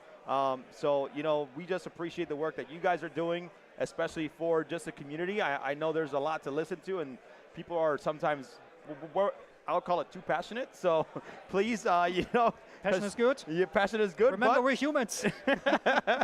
Constructive criticism goes a long way to make sure that you guys are listening, because, you know, you kind of go too hard, and, you know, we do greatly appreciate it, because right now, you know, we're about to see Fighter Flight World Championship. So we actually took 3 players from 3 regions. We actually competed. We had a little bit over about 150 competitors overall, which was great. And then we had a regional competitor from Americas, EMEA, and APAC. So we had the incredible community from China actually put together competition alongside ATMO Esports, and we were able to, and they're going to be battling it out tonight. Nice. For an incredible trophy that we have. We haven't showed it yet, so man, it should have been a great time to put it here. Hang on, but it's an actual physical trophy? It's a physical trophy. How much does it weigh?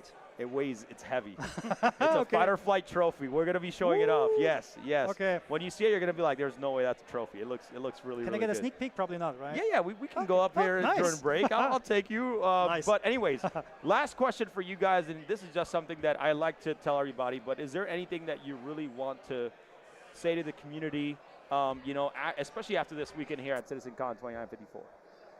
I mean, like, the easiest thing is to mirror what Chris Roberts said during the closing note today, right? This game wouldn't be possible without you, the community. And, like, for me personally, I have the best job in the world. Thank you for that, right? And we'll try to make the game as best as we can. So, yeah, thank you, really. Thank you. Yeah, just be patient. Rikkord, any last words here for the community? Same, yeah. You know, it's just a big thank you, you know, to our players and backers, and, you know, we just love how passionate you are, you know, because we're as passionate about making the best game. Yep. You know, so, you know, it's just a big thank you, you know, because, you know, as Yogi said, we've got a great job. You know, we get to mess around with vehicles, flight, tuning, combat, we get to blow ourselves up all the time, and, you know, we get to solve really, you know, kind of really complex problems. Yep. You know, and it's just really fun. Yeah, you no, know? that's so, really know, good. We're just really lucky to do what we do. Yeah, the problem solving, I love it. Anything y'all want to leak before we leave? I'm just kidding. I'm just kidding. Sure. No, no, but any last words about maybe something that we haven't kind of touched upon about the, you know, flight model or the ground vehicle model? Anything that we can touch upon? You're putting me between a rock and a hard place, because right before the show, Jerry came to me, he's like, don't give anything away. I'm so sorry. I did it for you, chat. I did it for you, chat. I can say there is a lot of like work tickets scheduled up, and like I've for the developers out there, I've got 6 epics with like lots and lots of tickets related to IFCS and space combat and a similar amount of stuff for you probably, right? Yes. On the ground vehicle. So there's still a lot of stuff that we need to do and want to do. Just need to be patient. It will happen. We will make the best damn space and ground sim ever, I guess. Hey, let's go. Well, Yogi, Klatt, Rikkord, Tyler, thank you guys so much for coming on here during Enter Atmosphere 2954. I hope you guys are, get home safe after CitizenCon. It's been a great weekend. Thank you guys so much from the bottom of my heart for coming on and saying hello to not only to the community and being here, but also to the people at home. So without that further ado, guys, we got the Fight or Flight World Championship coming up next. We got 3 incredible teams. We got Shadow Moses, we got Liberty Reapers, and we got Zap, who's going to be taking it out all on the line, all action on the stage. We'll be right back after this quick break.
What does it mean to stride above? It's a concept that pushes people to do better. To not just walk past adversity, but to stride past it with their heads held high, knowing that their accomplishments are of their own making.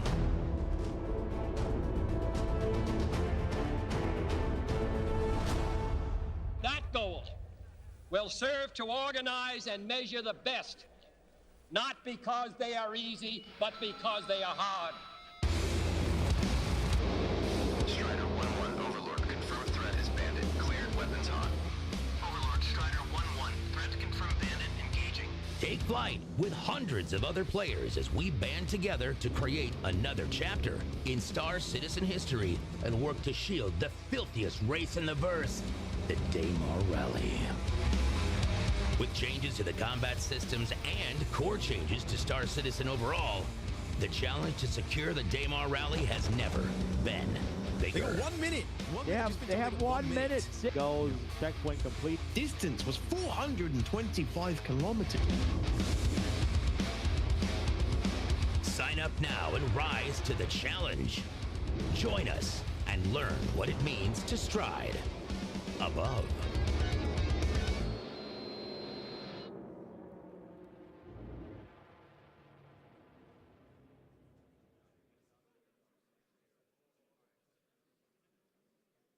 Enter Atmosphere has been brought to you in part by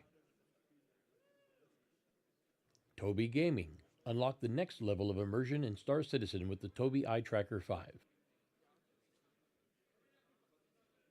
Monstertech. Transform your gaming experience with innovative, high-quality simulation equipment designed to enhance performance and immerse you in every virtual adventure.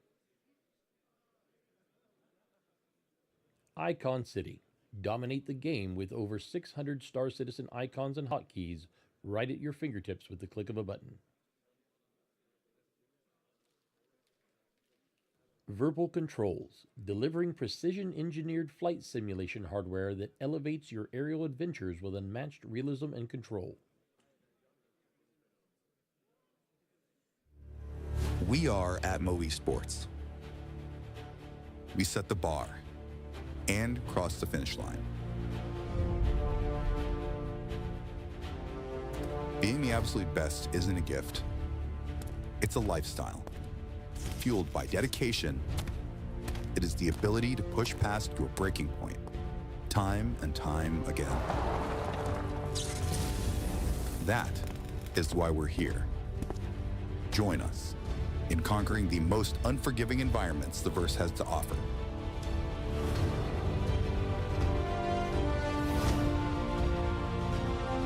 Unite under our banner to become what you were meant to be. Against all odds, stand victorious amongst the legends.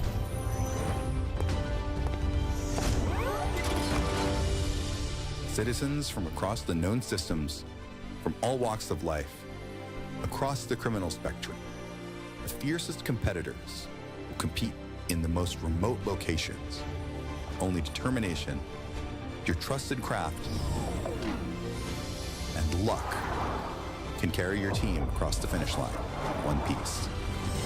Become a champion. Or ride the sidelines to support your favorite team, cheering them to victory. Racing is in our blood. We are ATMO Esports. We're built for this. Are you? Visit atmo.gg to learn more.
What does it mean to stride above?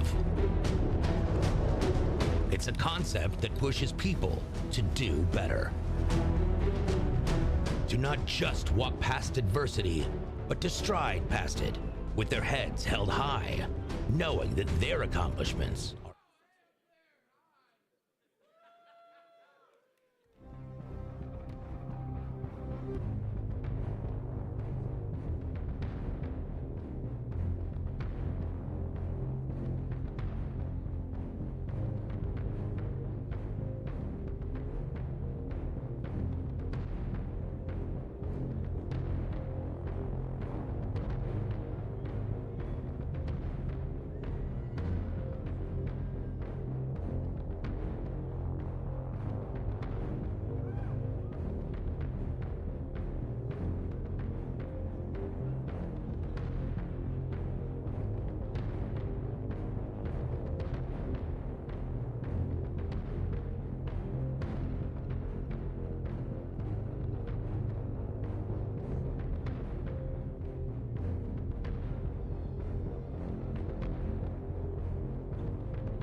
All right, ladies and gentlemen, welcome back to Enter Atmosphere 2954, where we're about to start with your Fight or Flight World Championship. We're going to see some of the best dog-fighting action. Sweaty PvP. Let's do it. Ever seen from some of the top teams here. We got our team that qualified for APAC, which is going to be Zaplasheen. We have our team from EMEA, which is going to be Liberty Reapers. And then, of course, our teams from Americas is going to be Shadow Moses. So we're going to break it down for you guys here today.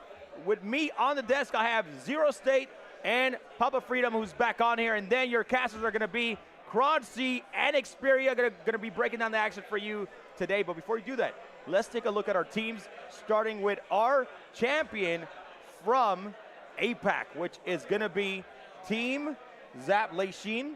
So let's go ahead and bring them up. But I want to throw it over to you guys first.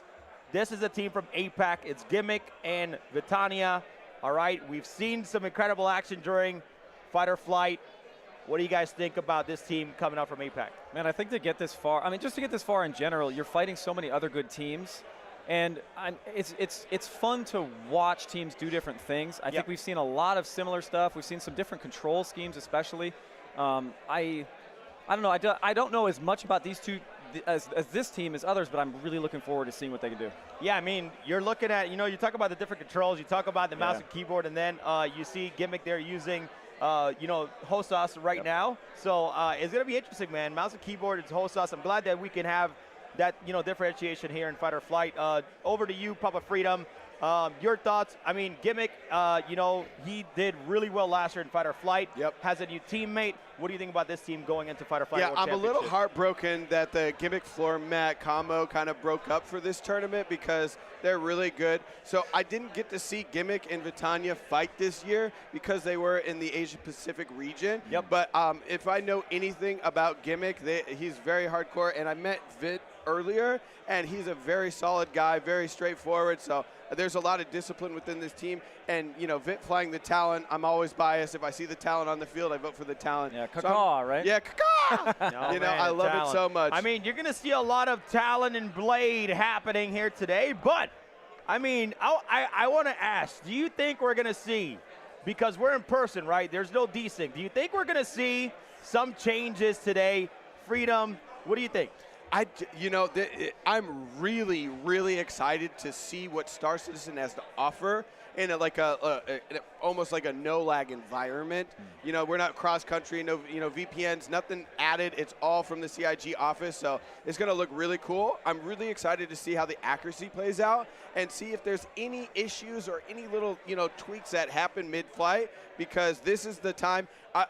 Honestly, what I'm really excited about is seeing how these competitors handle the live performance and the energy from the crowd. I was actually just in there with Zero State, just walking through, screaming at people, going to hype. They're screaming back. One of the gentlemen even gave me his leg because we didn't have any merch to throw at the time I was going through. So, this crowd is hyped. Yeah. Shout out to the guy down on the front. Me. I didn't steal it. He gave it to me. So hey, we're apparently giving away legs here at Enter Atmosphere. So hey, you can still grab a ticket if you want.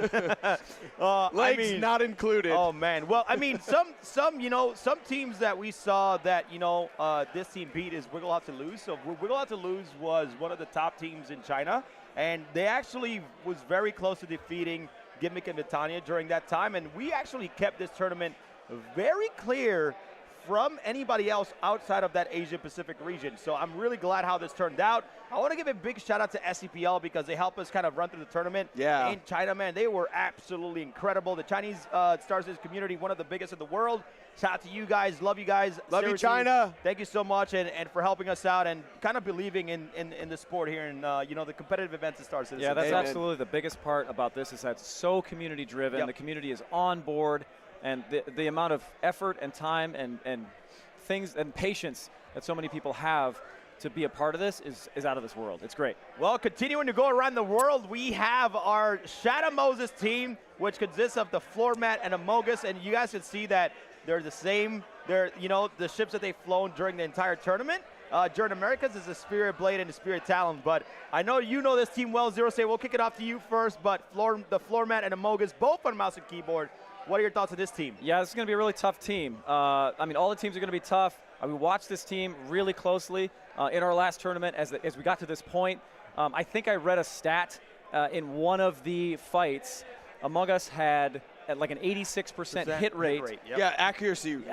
Without using ESP. Yeah. Incredible flying. So that's Mind-blowing. going to be a real challenge to get around. I think one of the biggest things for me is a lot of these teams, we're in a no desync environment, right? Yep. And no matter where you are, there's a little bit except here. Yep. And a lot of teams and players, myself included, we live in the desync. You adjust we to fight it. in the desync. Yep. And so this is an adjustment out of that desync. And that really changes things. So that'll be really interesting to Well, see how that hit rate holds up. I mean, you hit a good point there, but not only do they have to adjust to that a little bit, they have to adjust being in person with an entire crowd here at Enter Atmosphere 2054, which is, let's see if they adjust. When they can feel the noise. Yes, let's see if they adjust and come out on top, because there's so many on the line. There's an incredible trophy that we have. Chris Roberts is going to present it today. So very cool. But Papa Freedom, to you, what are your thoughts about Team Shadow Moses? Oh, I mean, of course, I've said it from the beginning. I'm all about floor mat winning. I want to support him. First year, he got 3rd place. Second year, he's 2nd place. This year, he's taken the championship. You know, he found a partner that can go the distance, and this is not an insult on Gimmick. He's an incredible pilot, but Amogus and Floor Mat are just on a different The synergy level. is out of this world. Yeah, the synergy, the teamwork, the coordination that these guys bring to the table. Like, throughout the entire heats in top 8, they only suffered 1 death. No losses, 1 death. That is an incredible stat on top of the accuracy. Well, some noticeable teams, they defeated Liberty Reapers NA, so denied that spot, and then we got AVS Mental Modes that they defeated, going 5-0 in order to take the championship in America. Super fun fights to watch, too. Yes, that was, I mean, it was pretty, they guys dominated pretty well. Well, our next team from the champions of EMEA. We got Haiba and Bogdoggle, and, this is going to be a good one because they battled their way, right? This team battled their way to get here to Enter Atmosphere 2054, and I'm so happy to have them. We've been hanging out with the competitors. I mean, meeting them and talking to them a little bit throughout the entire weekend, and, man, everybody's been super friendly. So, Papa Frida, we'll send it over to you real quick, but what are your thoughts here about Liberty Reapers? Oh, man, what a grudge match they came through. So Liberty Reapers was actually knocked down to the losers bracket during the EU top 8 from a Shadow Moses team. And then they battled back and took it in a 10-fight championship for that top 8. Absolutely incredible. It was just an absolute grind fest. It was a grudge match, and now they got to go up against an even tougher Shadow Moses team. But do not count Liberty Reapers out. Haiba and Bogdoggle are serious competitors, and they came to win. So I'm really looking forward to these fights. And they showed in the last fight that when they're down, they can still get up. They can still. That doesn't matter. They don't get rocked. They get locked in. I mean, when it comes to these in-person tournaments, is how you adjust and adapt, because that's so important. But let me tell you something, man. Haiba was so serious about this. He's like, I got my luggage, all of it. He's like, he got all of his luggage. He brought everything from home. Yeah. I'm like, I got mounts for you, my guy. I got everything. We got your pedals.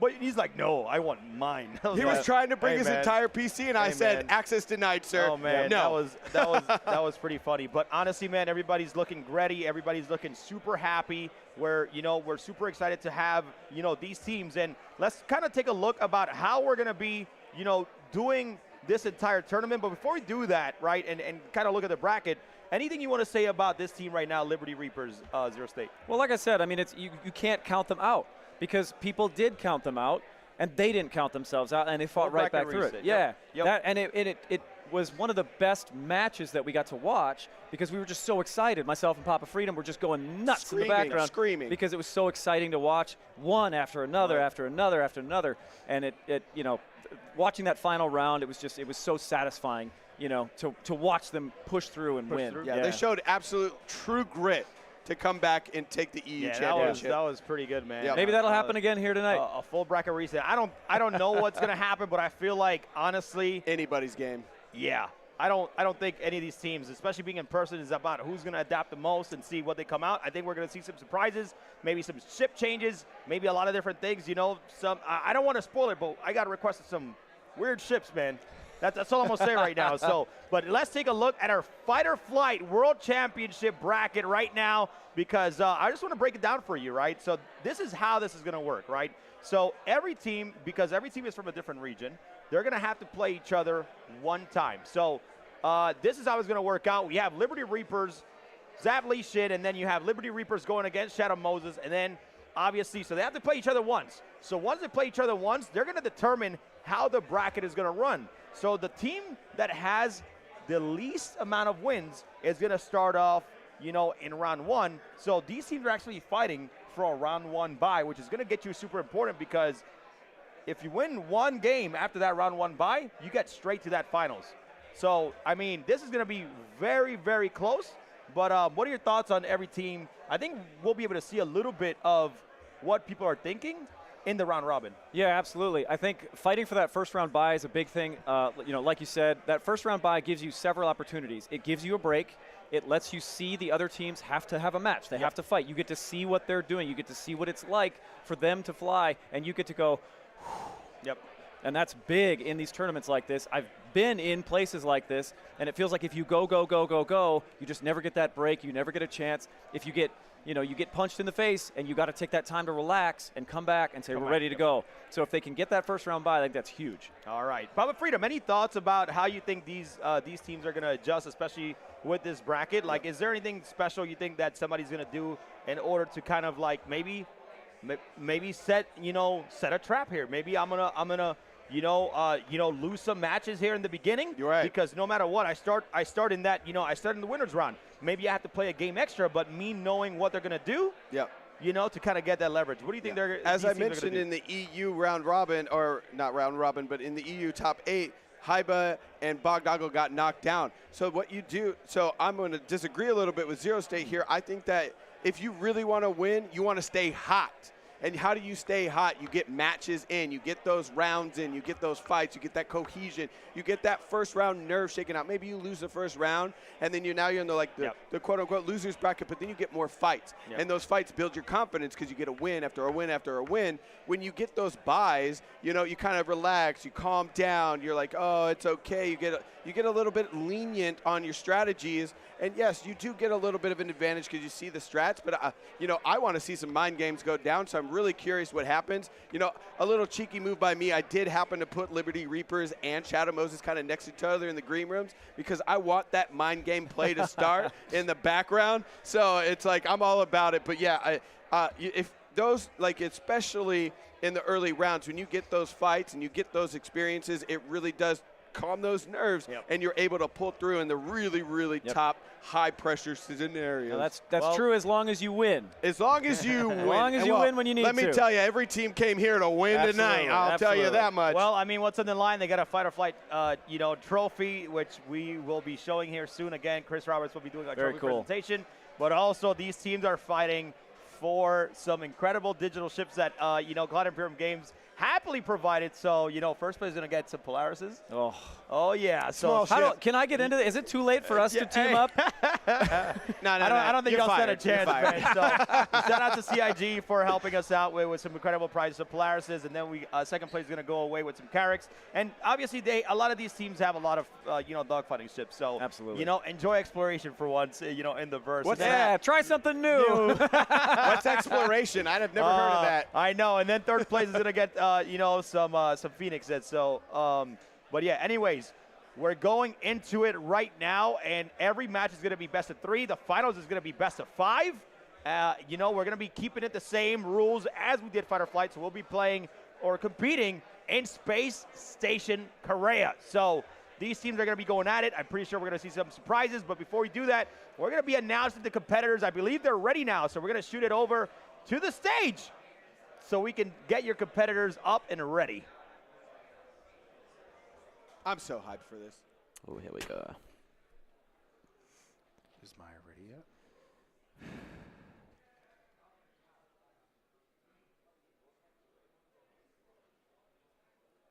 All right, welcome back to Enter Atmosphere.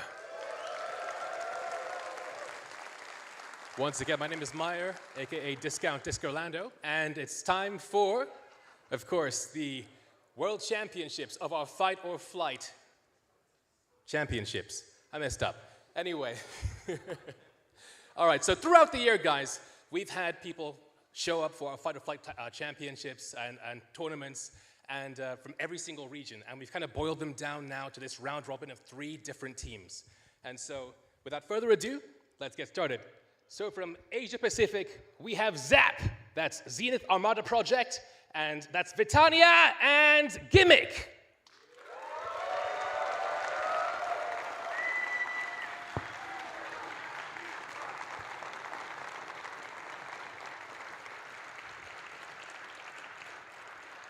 All right, then our EU champions are Liberty's Reapers with Haiba and Bogdoggle.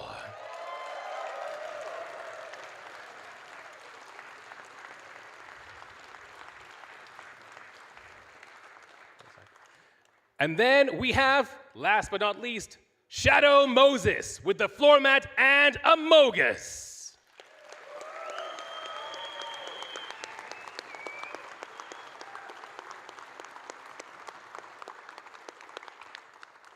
All right, our first head-to-head start now is, of course, with LR and Zap. So Shadow Moses with me. Guys, enjoy. Let's go.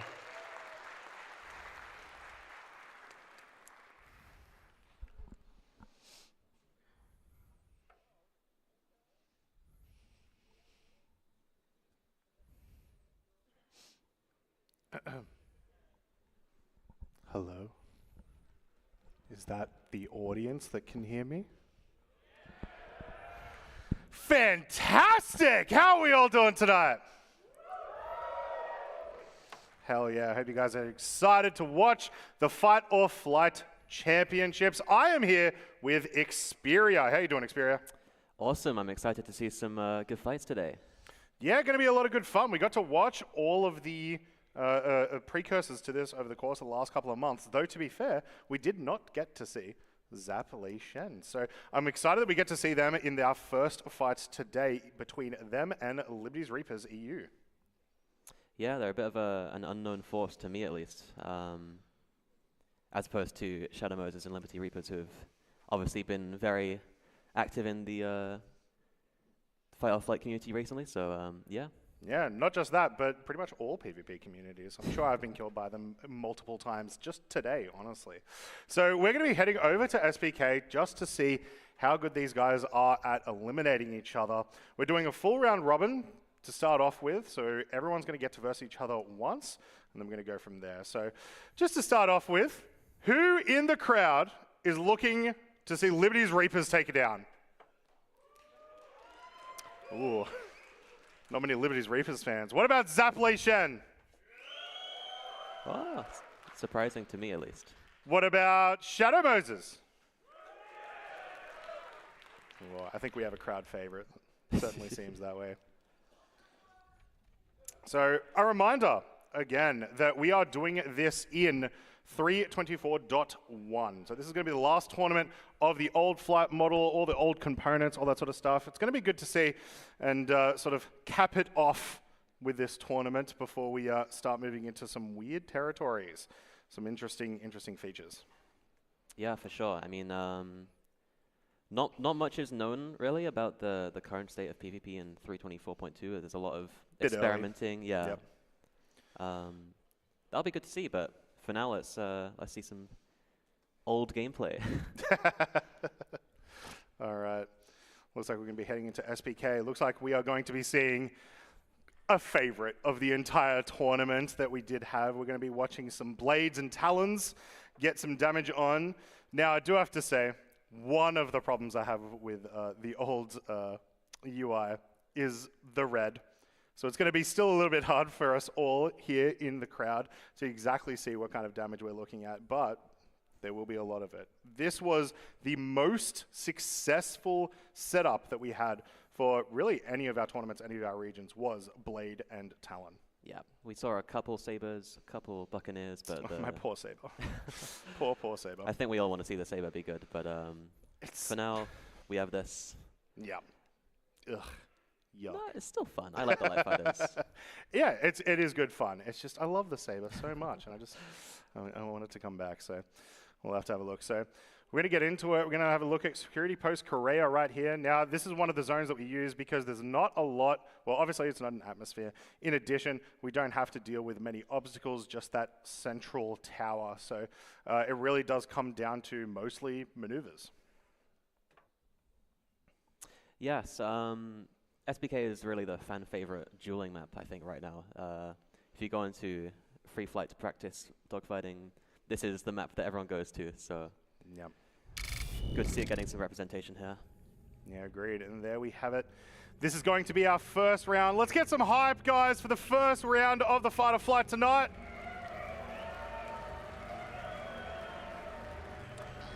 Awesome. All right, so our contestants are lining up right now, getting ready to start their duels. Or not duels, 2v2s. 2v2s. You can see we've got Gimmick and Vitania on the left side, Hibber and Bogdoggle on the right. So make sure you're watching them over the course of this. Now, in our experience through most of the rounds that we had during our preliminaries, it really does come down to which ship falls first most of the time. But there's a lot of trading that happens here. We will probably see a fair few 1v1s today, which I'd like to see. That's where it really, really comes down. So that's what I'm going to hope for. How do you think this first round's going to go, Xperia? Oh, honestly, I know very little about the APAC team, so I'm honestly really excited to see how they do.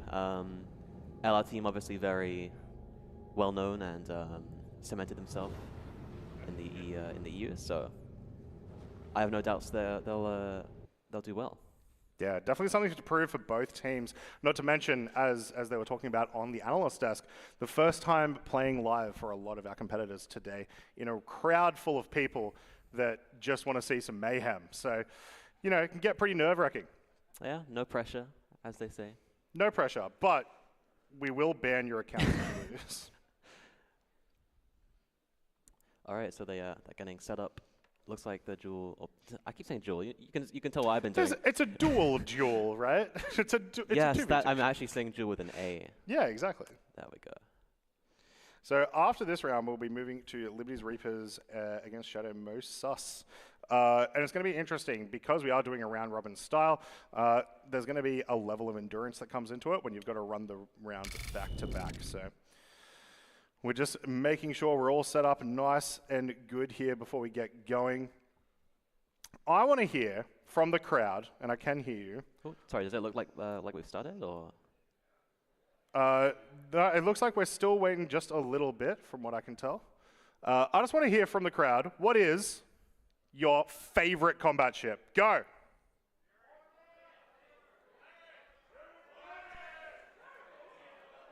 I'm hearing a lot of non-combat ships. I'm hearing 85X. I think that's what the crowd wants most. We've got combat going on right now. We do have combat going on right now. It looks like our tournament has started, guys. So hopefully we've got some of that coming up now. Here we go. We have started our first engagement. You stand. All right.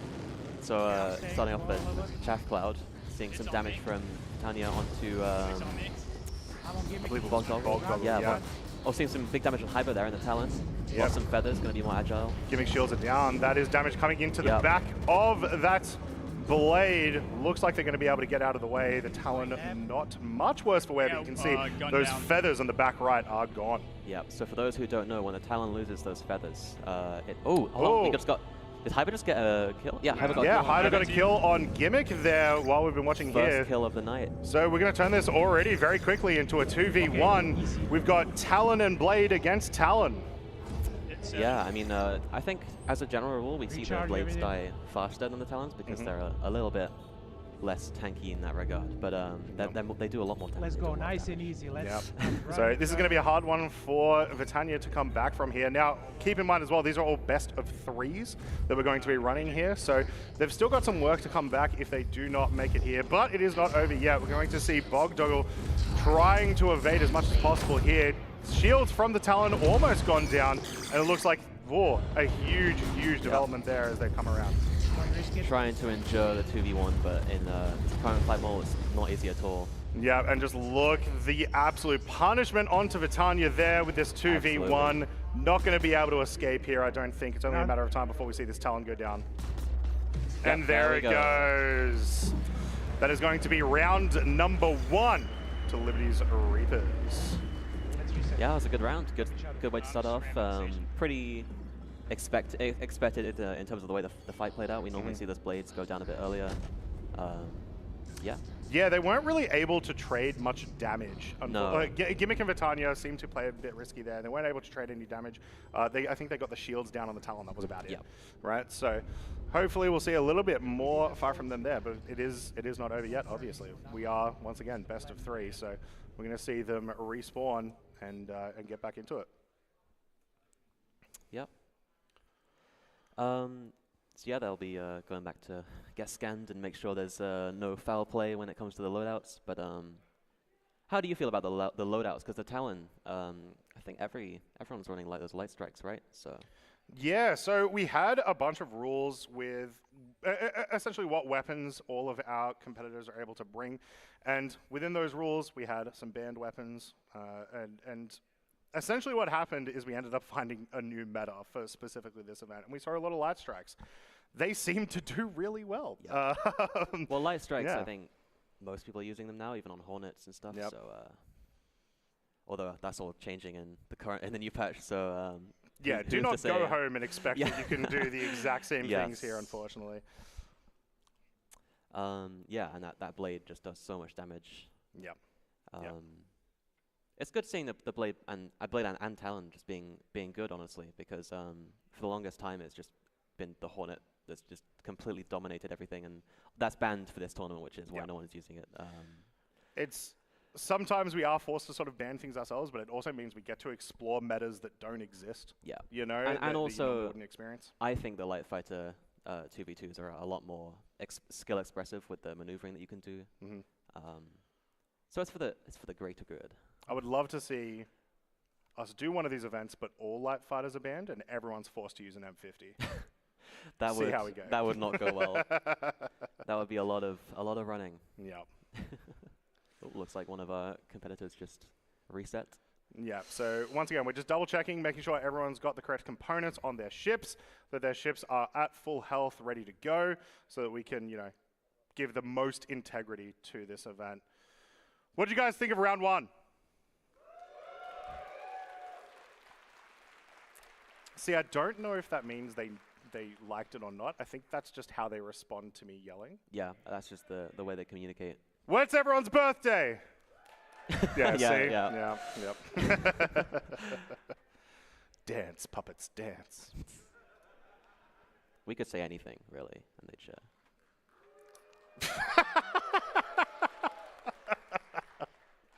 Who likes the Rock DS? Hey, underrated. I quite like it. I get to drive around while my friend does all the work. What's not to love? Exactly. So yeah, we'll be getting back into it in just a moment. Looks like we might have had an issue on our respawn, so we'll get into it pretty soon. But once again, we are Raven and Blade. We're going to be seeing this pretty much all day today, guys. It's going to be a lot, but maybe that means you get to learn a little bit about what made this such an interesting meta choice over the course of the last couple of months for this event. And, there's always stuff, even though we are getting a new model in 324.2, there's still stuff to learn and lessons to be made. So. Absolutely. I mean, the fundamentals of PvP don't usually change that much between patches. The best players from the previous flight model are usually the best from master modes. So looks like we might be about to start next match. I think they're moving. Seems. Yeah, here we go. I agree. It looks like we are heading into our players. We start off at a 10-kilometer radius circle before our competitors head on in. Start scanning each other to find out where we are and get into that first engagement. Let's get excited for round number 2 of our first match. Stay tight with you. All right, both teams see each other now and very slowly moving towards each other. Seeing some shots go off. Yeah, looks like this is going to be a very aggressive start. We're sort of unsure how that was going to go, especially over the course of the preliminaries. There was a lot of waiting before engaging, but here we go. We're looking for Gimmick, and we have found them. We're going to get some damage in there, try to take down those shields. Gimmick may be able to get out. Ooh. That's going to be some damage. Can he get away? Shields go down. Are they And able to supply I enough think he damage? gets away there. Yeah. Yep. Hybrid taking some damage now from... Yeah, punished for that chase. Down go the shields. Is Hyber going to get even further punished there? Looks like there was some damage Definitely on the some hull. damage there, yeah. Britannia now looking at Bogdoggle, who still has their shields down. I think this is currently going in quite the favor for Zap, so... Yeah, a lot better for them this round. No significant damage on really any of the ships. Obviously, a couple of pot shots here and there, but we're still a bit late. Also, you will notice they will check their scores every now and then to sort of get a confirmation of if they have taken damage or if they have dealt that much damage. So keep that in mind and see if you notice anything. All right, coming back to the second engagement here. Yeah, we can see Bogdoggle focusing on Britannia there. Yeah, Britannia's shield goes down. Is probably going to be out of the way. We're going to see a punishment onto Bogdoggle here. The Talon's shield's almost at 0. Looks like Bogdoggle also able to get out of the way. We're getting these very risky engagements coming in, but no one wants to stick to any of them. Zap just trying to get out of there now to regroup because they're getting pressured pretty hard right now, I think. So that's Now, noticeably, Britannia's back right wing did go down during that engagement as well as the feathers. So we're going to see some big damage here on the Talon. Oh, look at that positioning. And there we go. Down goes Britannia. And once again, a 1v1. Yeah, big damage on that Talon. Yeah, if they're able to take down this Talon here, we could end up in a 1v1 situation. But unfortunately, I think that's going to be caught out of position as Hyber turns back around to try to lay on the pressure. And here we go. Shields down, left wing down. Trying to get out. Big damage. Will they get out? As you can see, pretty much every competitor kind of out of resources here. Very low boost. Some missiles go. Now, what we see a lot with the missiles is really more of a way just to get them out of their quantum boost so they can get back into the engagement. Yeah, I'm going slow end. Bro, I have no ammo, like half of the battle I have no ammo. And just FYI, we have just been informed that this is technically at the moment for a tie. We'll see if it goes through. There were some technical issues earlier. We'll try to get some more information about that, but we'll see how this goes. Yeah, Gimmick now with a bit more boost resource. If he wants to win that 1v2, that is the only thing he can do, is make sure he has the resources bunch. But there we go. Down goes Gimmick. So there we go, guys. We're just going to get confirmation on what the technical issue was or what happened with that round, as we may be seeing a round number 3 here. But what a round, regardless. It was really, really fun to watch and see those eliminations and just the punishing of every commitment to any fight there. Absolutely. Was awesome. Everyone was scared. The second someone wasn't scared, they were gone. So as we saw in the regionals was the better teams will play a lot safer. You'd see a lot more careful engagements. But when you're at this level and everyone's really good, it kind of changes. Yeah. You don't want to just sit there and not do anything. Yeah. All right. So it sounds like we may have a restart for this round due to the technical issues. Once again, I'll try to get confirmation for you guys. But yeah, what a start to our... absolutely fantastic start to our fights. We've got plenty more coming for you today as well. Zaplation against Liberty's Reapers EU.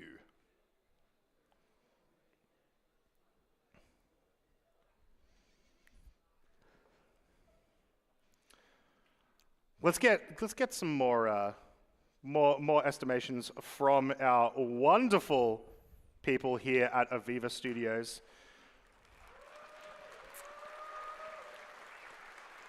A question for you all. Do we love more the blade? No. Or the talon? All right, well, that was fairly decisive. That seemed a little rigged.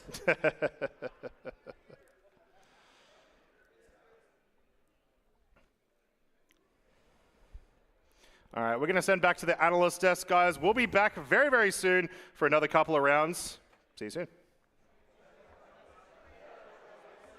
All right, we are back here after our first match, round robin here. Zap, Lee Sheed for the first time playing against Liberty Reapers this time around. Man, That was a fun fight to watch. Yes, very, very good. We saw good. some interesting tactics. Me and Papa Freedom, you heard us. Yes, Just going crazy over here, like they're doing this, they're doing that. All right, go ahead, Zero State. Go ahead and break it down for us. I'll tell you that first fight was pretty. I mean, it felt like it was kind of a smash mouth early, right? We saw Gimmick get some early damage. You know, we saw some damage on Bogdoggle's winglets early a little bit. You know, and you know, of course, then you get into a 2v1 situation, and you're probably not coming back from that, right? That's kind of what we've seen in this tournament. Kind of a quick fight. We had the smash mouth. One team came down 2-1, and then it's over, right? What do you think? I think Vit was nervous round one. You know, from what I'm seeing, you know, Gimmick got knocked out really quick by Haiba. I mean, Haiba is locked in, ready to go, ready to fight. He looks comfortable up there. Looks like they were a little nervous, a little bit shaken up. That second round, they came in, and you could tell they were defensive. They were getting in navving, and then they were getting nav sniped by the missiles, so get knocked out. So I didn't see the flare counts, but if you want to have a counter to, you know, going into nav mode, getting missiled, and then you know you have the instant transfer, so you transfer out of nav mode, pop your flares, you know, do a panic flare or have the preset, knocks that missile away, go back into nav mode. But Vitani got caught out there, unfortunately, and had a challenge when his opponent's shields weren't down. His shields were down. He's taking damage.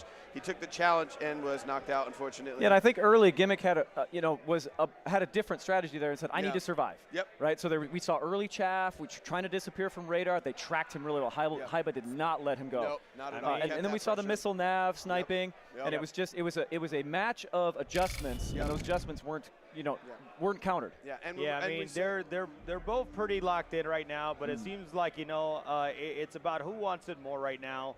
Looking at the replays, right, you see that doesn't matter what they're doing right now. Liberty Reapers is, you know, the dominating team right now. Yeah, pretty locked in. But they adjusted better. Yeah. Yep. So, but what do you guys think that Zap Lee Sheen has to do moving forward in this tournament in order to adjust their play style right now? I think a lot of times you see a team that will take a strat. They realize it doesn't work. They adjust because the other team does a strat. You have to adjust twice. You have to make that first adjustment, and then you have to say, is that working? And you have to make that decision quick. It's not working. My chaff isn't working. They're nav mode missiling me. What do I do to counter that? And that's Liberty the next step of counter you have to and take. Liberty Reapers is flying as a better unit where Zap is being separated.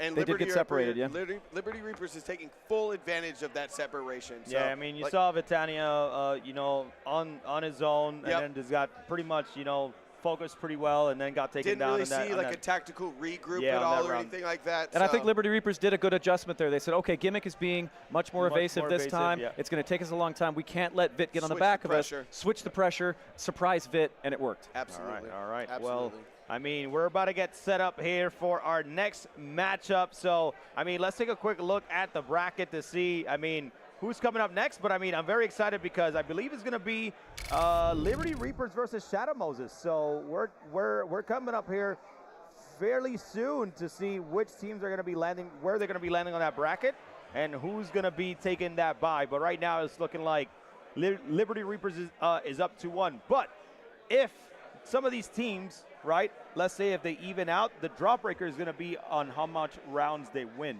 So that's going to be the tiebreaker in order for them to get 2 1s. Yep. Correct. So that's how much you know, it's going to take to put that tie. So very, very good to know. But yeah, we're going to take a quick break here and get the next team set up so we can get you guys this next matchup underway. Shadow Moses versus Liberty Reapers here at Enter Atmosphere 2954. Of their own making.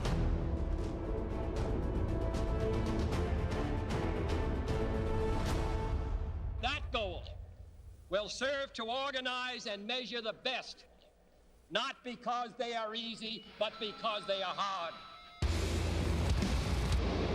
Strider 1-1, Overlord, confirmed threat is bandit, cleared, weapons hot. Overlord, Strider 1-1, threat confirmed bandit, engaging. Take flight with hundreds of other players as we band together to create another chapter in Star Citizen history and work to shield the filthiest race in the verse, the Daymar Rally.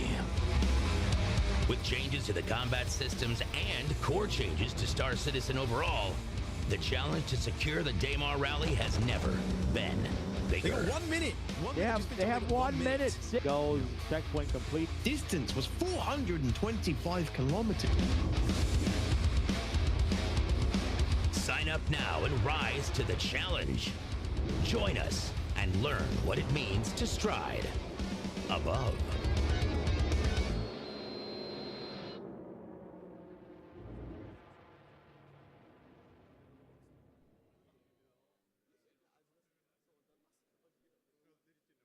Inter Atmosphere has been brought to you in part by Tobii Gaming. Unlock the next level of immersion in Star Citizen with the Tobii Eye Tracker 5. Monstertech. Transform your gaming experience with innovative, high-quality simulation equipment designed to enhance performance and immerse you in every virtual adventure. Icon City. Dominate the game with over 600 Star Citizen icons and hotkeys right at your fingertips with the click of a button. Verbal Controls, delivering precision-engineered flight simulation hardware that elevates your aerial adventures with unmatched realism and control. We are ATMO Esports. We set the bar and cross the finish line. Being the absolute best isn't a gift. It's a lifestyle. Fueled by dedication, it is the ability to push past your breaking point, time and time again.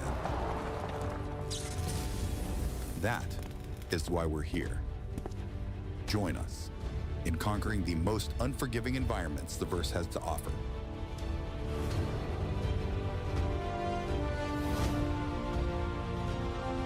Unite under our banner to become what you were meant to be. Against all odds, stand victorious amongst the legends.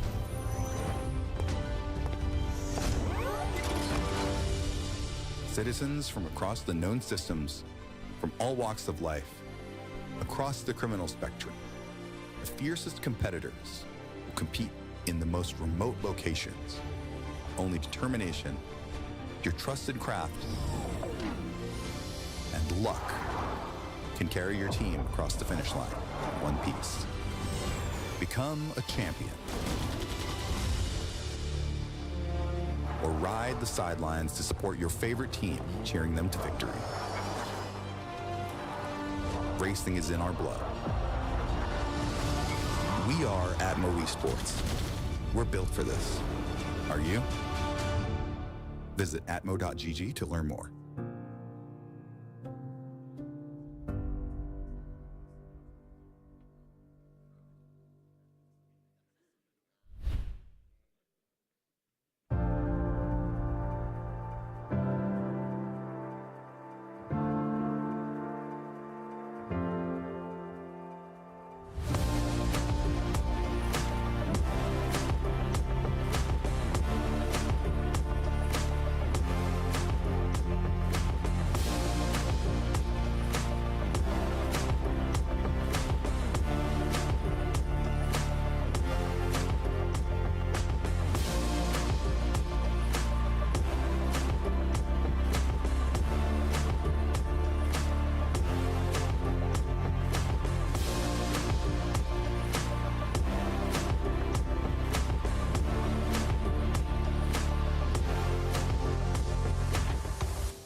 What does it mean to stride above?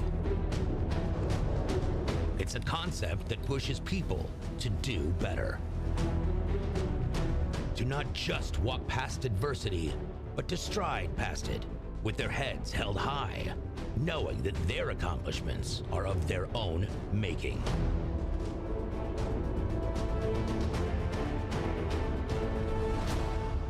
That goal will serve to organize and measure the best, not because they are easy, but because they are hard.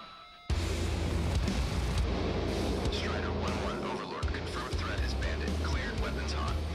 Overlord, Strider 1-1, threat confirmed bandit, flight with hundreds of other players as we band together to create another chapter in Star Citizen history and work to shield the filthiest race in the verse, the Daymar Rally. With changes to the combat systems and core changes to Star Citizen overall, the challenge to secure the Daymar Rally has never been bigger. They got 1 minute. They have 1 minute. Goes checkpoint complete. Distance was 425 kilometers. Sign up now and rise to the challenge. Join us and learn what it means to stride above.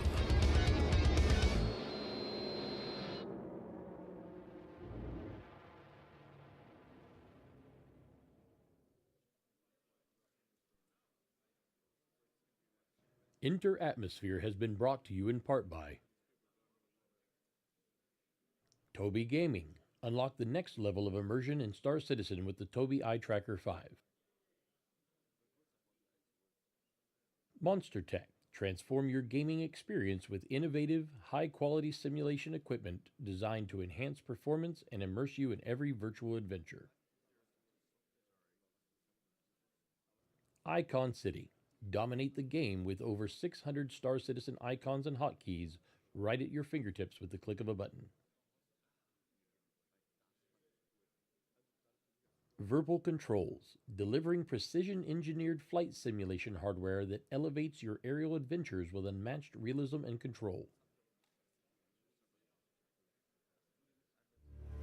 We are ATMO Esports. We set the bar and cross the finish line. Being the absolute best isn't a gift. It's a lifestyle. Fueled by dedication, it is the ability to push past your breaking point, time and time again. That is why we're here. Join us in conquering the most unforgiving environments the verse has to offer.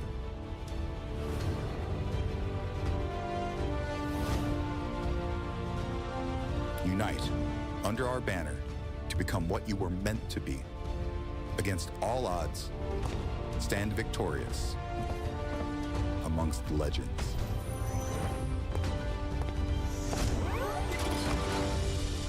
Citizens from across the known systems, from all walks of life, across the criminal spectrum, the fiercest competitors will compete in the most remote locations.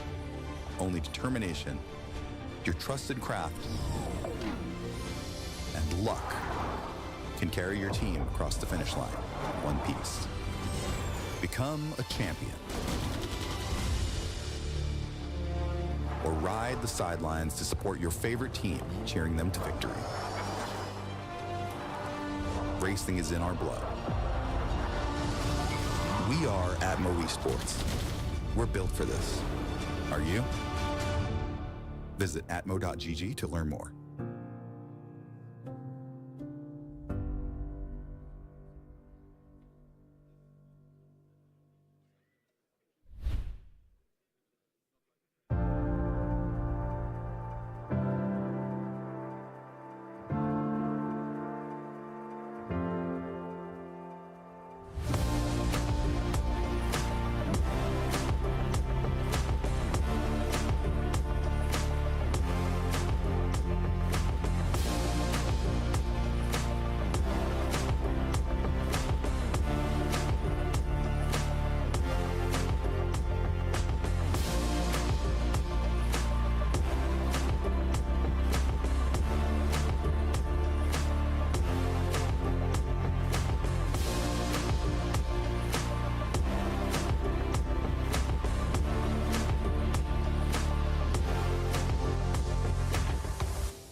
What does it mean to stride above? It's a concept that pushes people to do better. To not just walk past adversity, but to stride past it with their heads held high, knowing that their accomplishments are of their own making.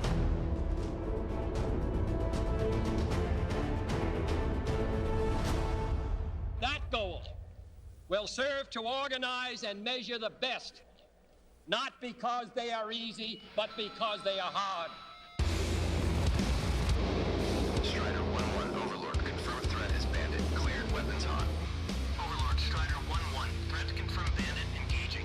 Take flight with hundreds of other players as we band together to create another chapter in Star Citizen history and work to shield the filthiest race in the verse, the Daymar Rally. With changes to the combat systems and core changes to Star Citizen overall, the challenge to secure the Daymar Rally has never been bigger. They got 1 minute. They have 1 minute. Goals, checkpoint complete. Distance was 425 kilometers. Sign up now and rise to the challenge. Join us and learn what it means to stride above.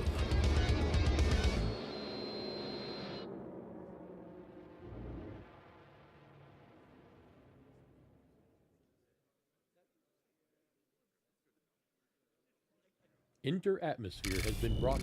All right, welcome back to Enter Atmosphere 2954. We do apologize for the quick technical difficulties. We're just getting one team set up, and then we should be getting our next matchup here, which is going to be Liberty Reapers versus Shadow Moses. A little bit of grudge. I know, a little bit of a grudge match after Liberty Reapers took out Shadow Moses from the EMEA regionals. But how do you think this is going to play out, guys? Because we got two players right now, mouse and keyboard, and they're getting set up right now. And then two players are going to be, full host us. Yeah, I think what we saw from Liberty Reapers previously, what hopefully plays into this match, they are locked in. Yep. And we have to see if Shadow Moses is too. Okay. Well, let's see if if we are able to get that going. Papa Freedom, your thoughts on Liberty Reapers versus Shadow Moses? I know Liberty Reapers is probably the hot one. Maybe got in some practice, backstage. But how do you feel Shadow Moses is going to do on this one? I mean, they're obviously the favorite to win. They're just so strong, but you cannot underestimate Haiba and Bogdoggle.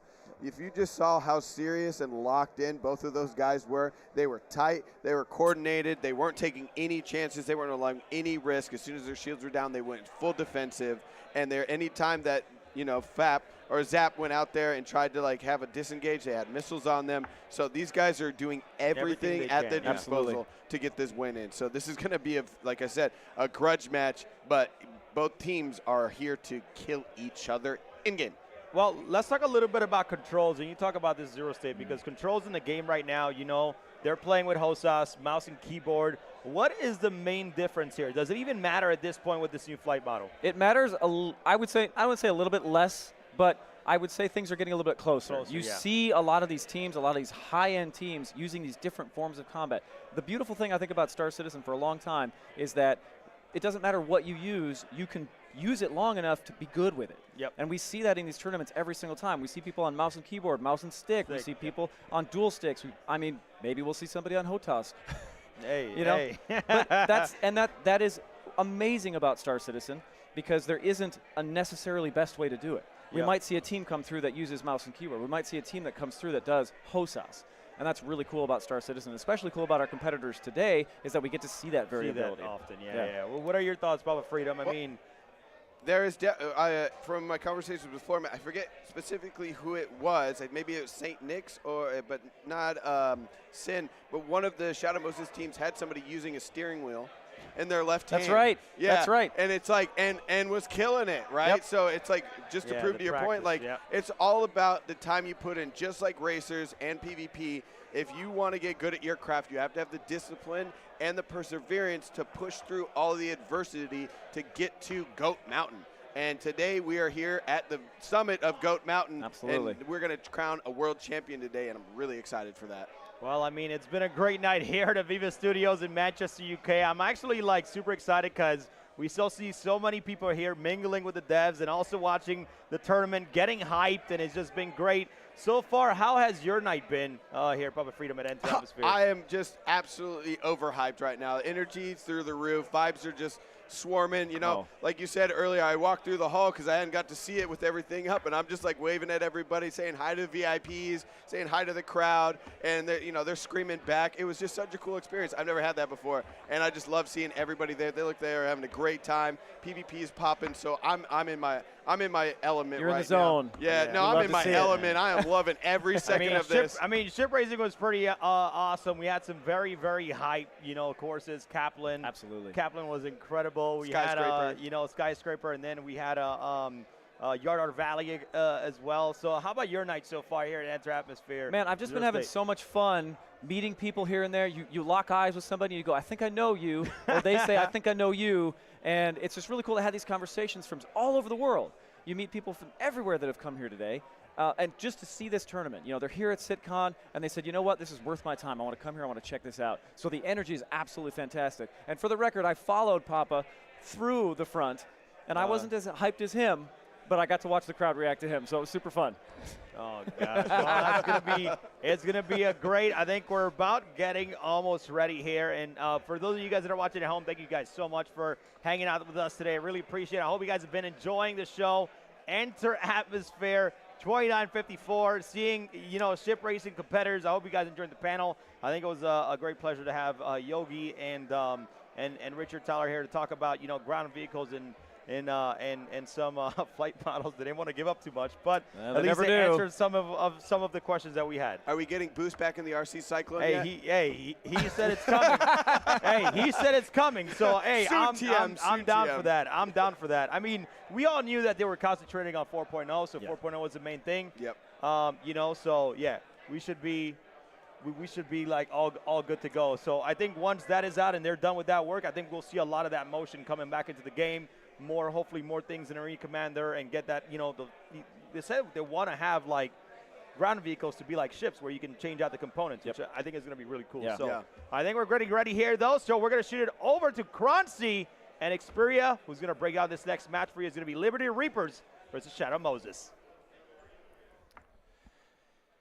Hello again, everyone, and welcome to what we like to call Grassroots Esports. Thank you very much, everyone, for hanging in there as we got through our tech difficulties, and we are about to get underway with Liberty's Reapers and Shadow Moses. Xperia, how you feeling? Yeah, I mean, Shadow Moses are my org. I won't be biased at all, I promise, but no, it's good to see them compete, especially against such a good opposition as well, and a good rival. Yeah, exactly. Not just that, but a group of teams that were playing against each other throughout all of our orgs over the course of the last few months. But it looks like we're almost ready. We're just double-checking our scans, making sure everyone's in the right ships. And once again, we are going to be seeing on one side, sorry, I am noticing there's a little bit of a difference here possibly. On one side, we do have, again, the Talon and the Blade. However, it looks like we also have a Gladius here today. A Gladius out of nowhere. Crazy. So we'll see what Amogus can do with it. Maybe Amogus knows something we don't, or maybe accidentally got some practice in 323.2 and forgot. But that's very hype. I'm really, really excited to see that. I want to see. I love the Gladius. It's one of my favorite ships, so I'm really excited to see this. Should be a ton of fun. And looks like we're off. Yeah, we're already into it. Let's get some hype, guys. We're into round number 2.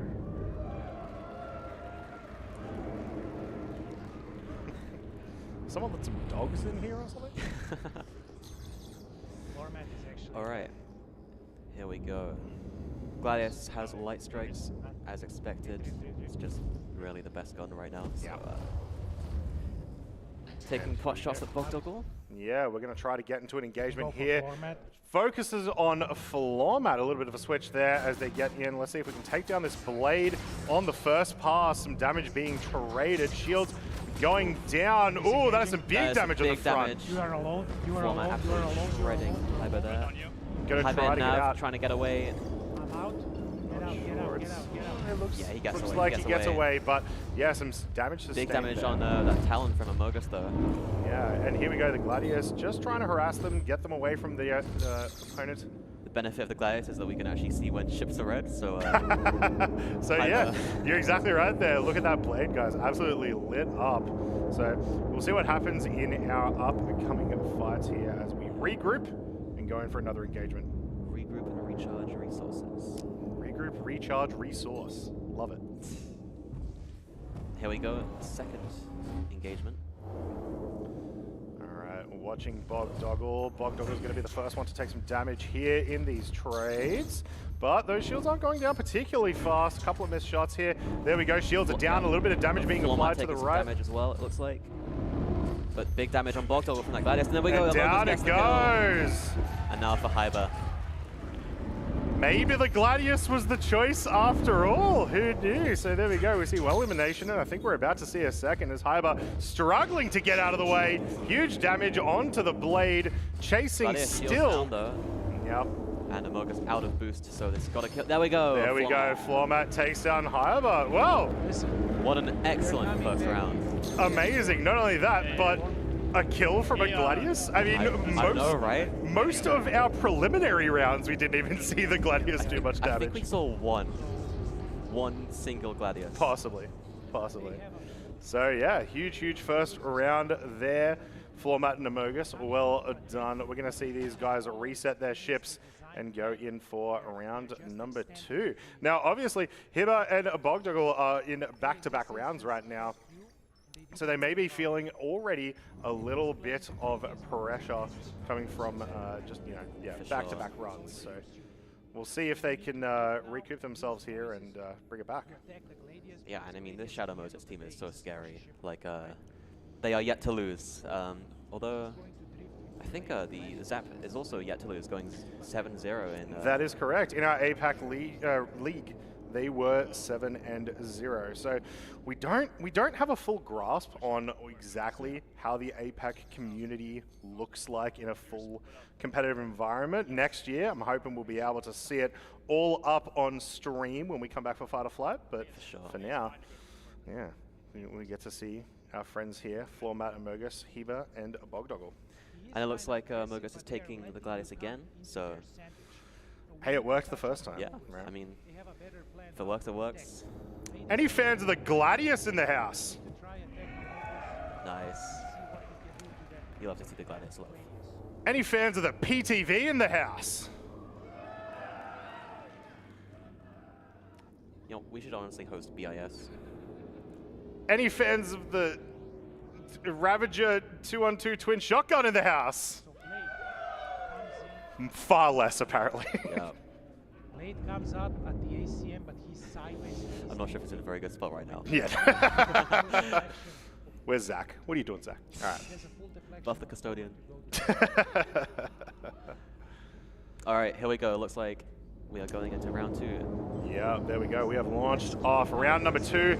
Coming your way, we have Shadow Moses on the left, Liberty Reapers on the right. Shadow Moses are up 1 round at the moment. So they're looking to take this one down and get it with a nice clean 2-0.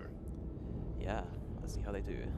Again, I don't know if Amogus knows something that we don't, but the Gladius really not that great right now, especially. There's no like surprise size 10 on there or anything, is there? No, it looks like just regular light strikes. All right, here we go. First engagement about to get going. As we see Hiba targeting Amogus. Going to try to get some trades in early. Yeah. Maybe they've realized, oh, we need to get this Gladius, and it's a lot easier to kill. Oh, that was huge. That was so quick. That was absolutely crazy. Hiba goes down Floormat with a very, very quick kill there. And we're already into a 2v1. That was, I blinked and missed it. I turned around to look at you and talk, and then I turn around and he's dead. Ah, you fool. And there we go. There we go. What absolutely crazy. Round. Shadow Moses are going to take it down 2-0. Very clean, very quick. Some masterful flying there, and clearly the Gladius may be a little bit of a spicy pick here this weekend. We are going to go back to the desk, guys, because that round's already over. It's crazy. We'll see you soon.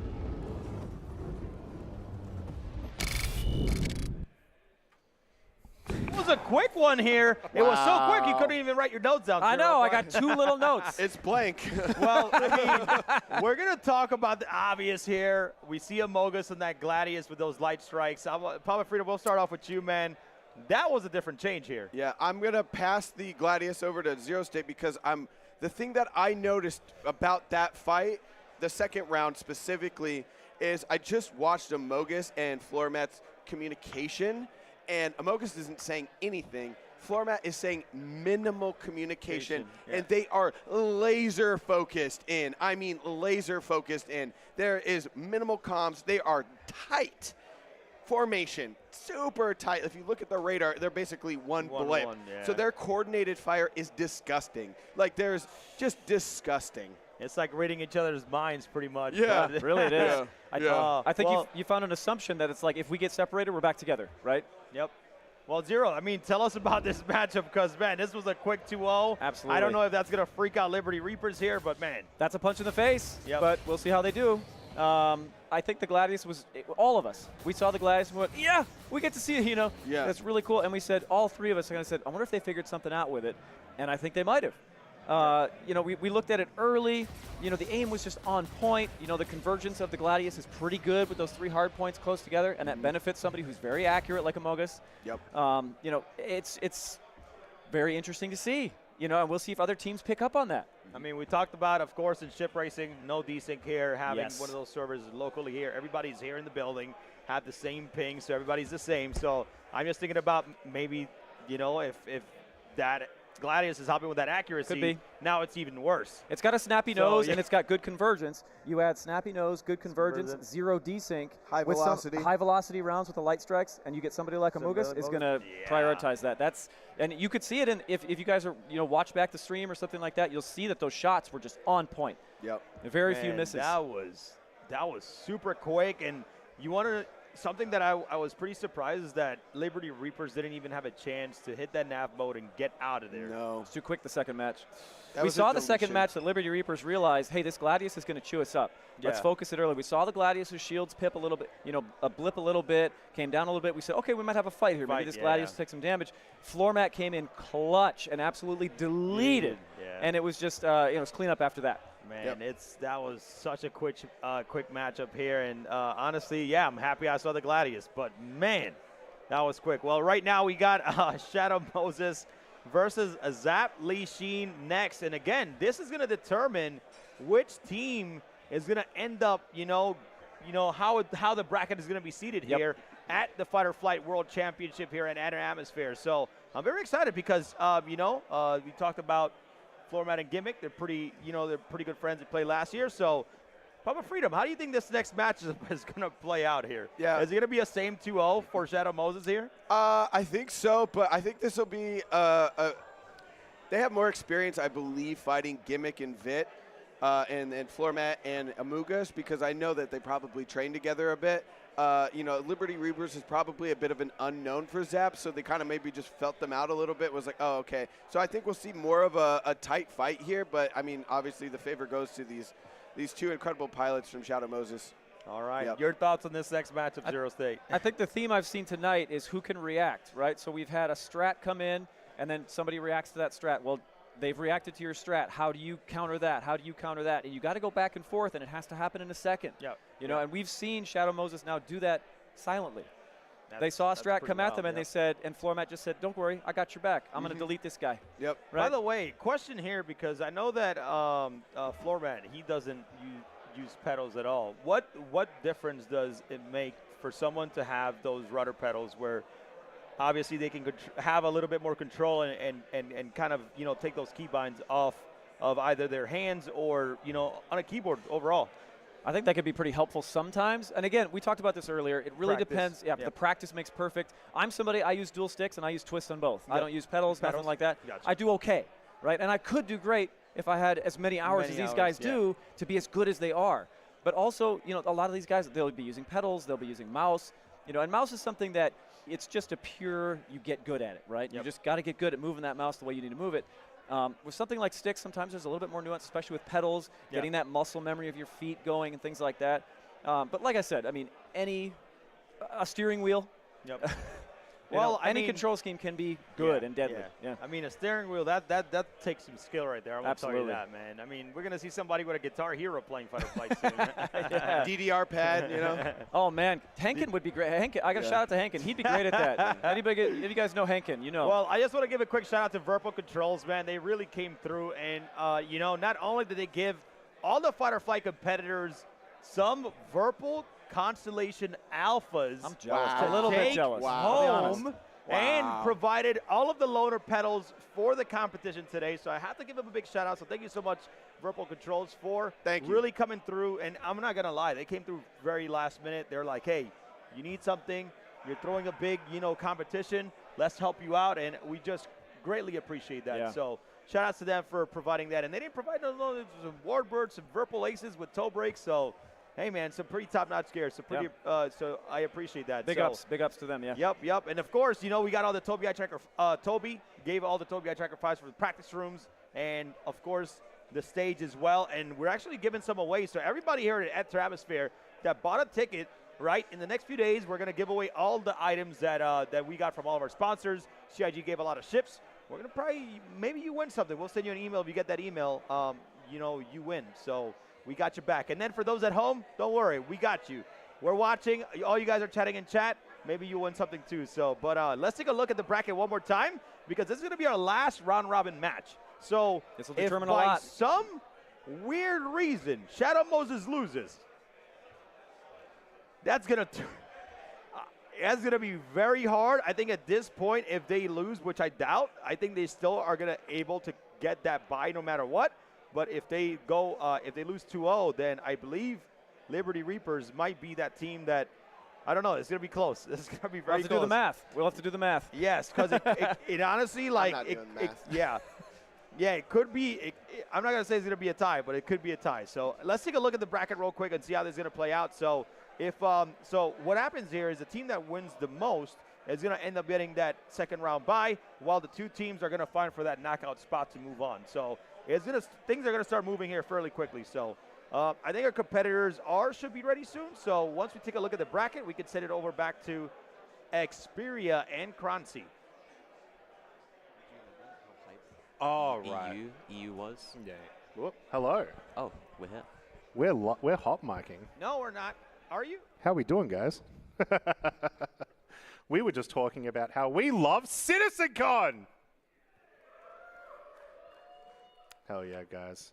So we've still got a little bit more set up to go for the next round between Zap and Shadow. But I believe my friend Xperia has a little bit of information about why the Gladius may have been the choice for the last round. Yeah, so I think Shadow Moses has a bit of an ace up their sleeve. Interesting.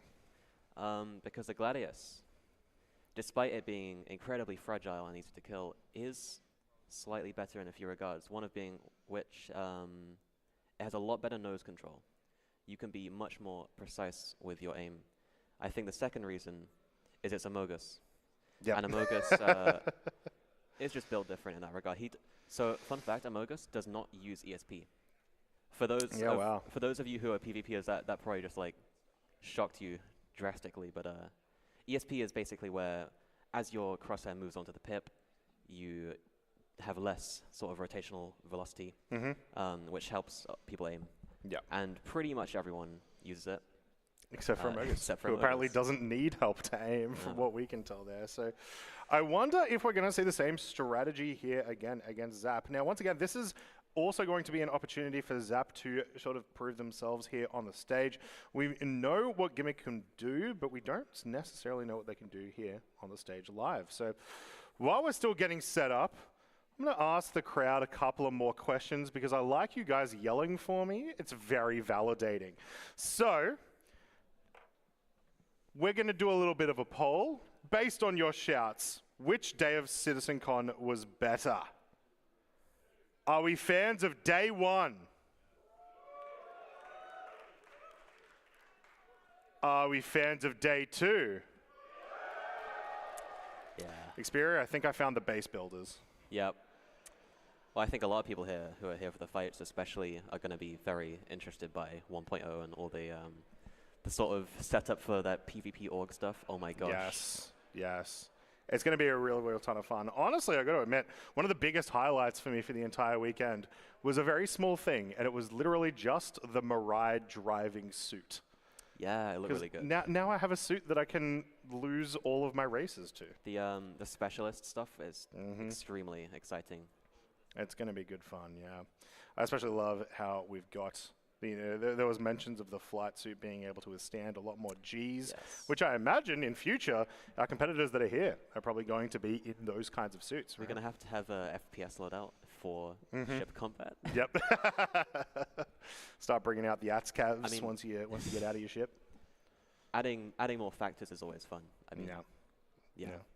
So if you are joining us a little bit later, you've missed the first few rounds of the round robin here today for the championship. First round, we had Liberty's Reapers EU against Zap Lei Shen. LR took that one 2-1. And we just then had Liberty's Reapers against Shadow Moses, and it was a clean sweep, a very solid 2-0. The second round lasting longer than it takes me to honestly breathe, I swear. It was so fast. Yeah, that was just... I think that was the fastest fight we've seen. Yeah, very much so. Yeah. So... it's going to be interesting to see what happens here. Once again, it's taking just a little bit of time for us to make sure that we're all set up. So let me try to think of another question to get you guys to cheer. Do we like Zap Lei Shen? Do we like Shadow Moses? I think we've got a bit of a crowd favorite here. Yeah, once again, I think it's a fairly obvious one. However, every team here really is just the best of the best in their regions. I mean... exactly. Yeah, I really wish I knew more about APAC because I think... I don't know, I want to be involved in all of the PvP community, so... well, you just got to jump on over, get yourself some 300 ping, and see Excellent. what you can do. Going to be a good time. Make sure you guys wave to the cameras at home.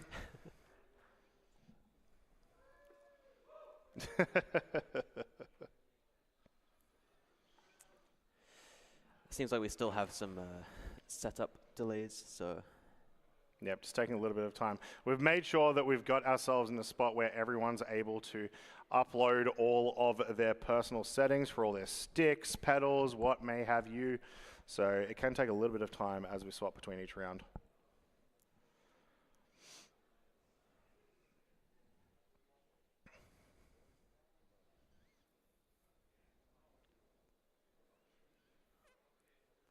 You know, it really is nice seeing all the competitors live here in person with no delay. Yeah, it really proves, it brings a new, different type of proving ground, right? It's the beauty of a LAN, really, regardless of what game it is. Making sure that you're in the same room where you can hear the other person trash talking you from feet away. That's the best part. Exactly. It's really a different beast. And then, of course, in front of the stage where a bunch of people are watching you and, you know, these are potential people that you're going to be murdering them yourself out in the verse, right? You want to make sure that, you know, they know what your skills are. Exactly.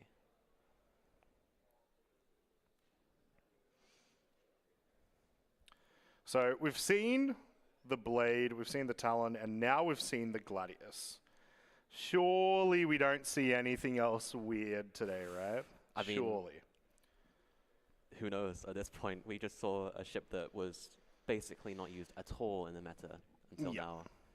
Just absolutely dominates. So yeah, what I wonder is, will any other teams start picking up the Gladius for this? Well, clearly it has some legs, right? But if you haven't been practicing with the Gladius over the course of the last couple of months, you're obviously going to put yourself at a massive disadvantage, right? You can't, or usually, and maybe, you know, if any pilots can, it is probably these pilots, to be fair. But usually you can't just switch on a whim into something that you haven't been practicing at home. For sure. Especially something as different as the Gladius. Yeah. Yeah, exactly.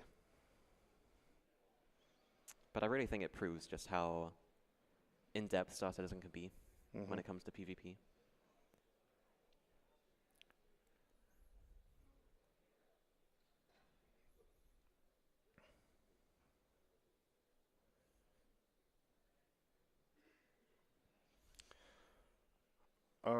Alrighty, looks like we might be getting into the server now. So it is going to take just a little bit of time for them to, once again, make sure that they have the correct weapons, make sure they're in the correct ships. And I can tell you right now, I am seeing at least one Gladius being loaded up. So we may be on the money there for our team's loadouts. Very exciting. I think we were all just waiting to see what else they pick, right? Like, yeah. We're going to see any Reliant Tanas, do you think? One day. One day we'll have some Tanas. I am seeing a Blade loading up now. And it looks like we're going to have to redo another launch. So, yeah, this is unfortunately the world of grassroots esports, guys. But thank you very much for everyone hanging out with us today. Hope you've enjoyed it so far. Did we all enjoy the racing? Damn, one person really enjoyed the racing. I tell you what, I said it already. I haven't really been into the racing community at all during my time in StarCitizen. But I really enjoyed the races today. I thought they were extremely entertaining to watch, especially Yadada Valley. Yes, Yadada Valley was just a showcase of everything that I've been loving about racing ever since we got the Arena Commander redo, right? And made it a ton of fun. So, trying to get into round number 3, guys. We're in the round robin, the end of the round robin, before we move into some elimination rounds to determine who really are the best pilots in the verse in fight or flight. Yeah. This is it. This is the tournament. And sometimes it comes down to who has the less launch bugs, which hopefully is our teams.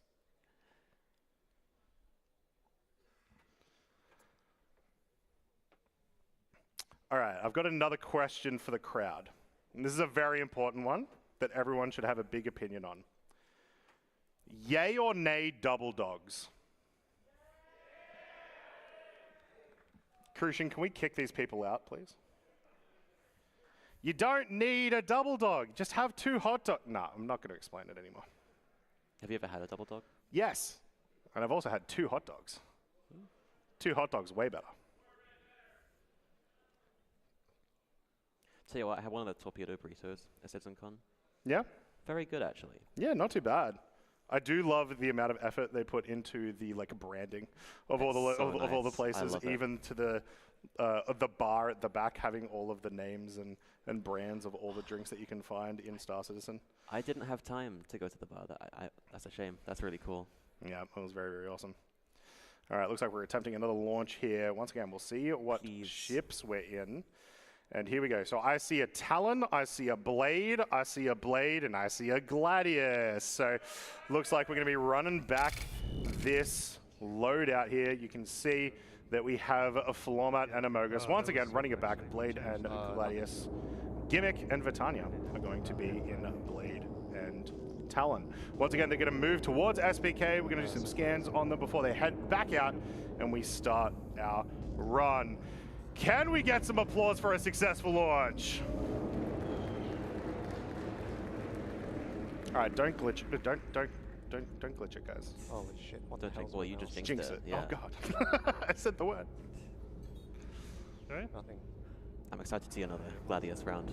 Me too. I am just hoping that they don't go too fast this time. I want to see a bit more carnage, right, over the course of time. So they were very aggressive last round, and they absolutely came in guns blazing, and it obviously worked for them. So I imagine we'll probably see that again, but I'm hoping that Gimmick and Vitania can last a little bit longer and give us a solid, decently lengthed fight. Absolutely. All right, looks like they're still getting set up. So.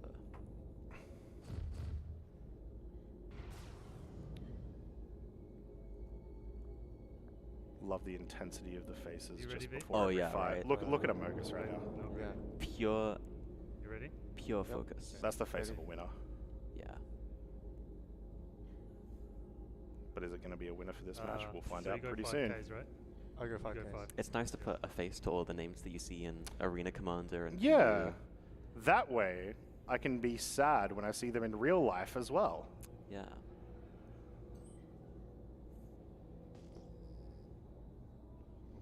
So Vitania has moved back into their opening spot. Gimmick still just making sure everything's all good.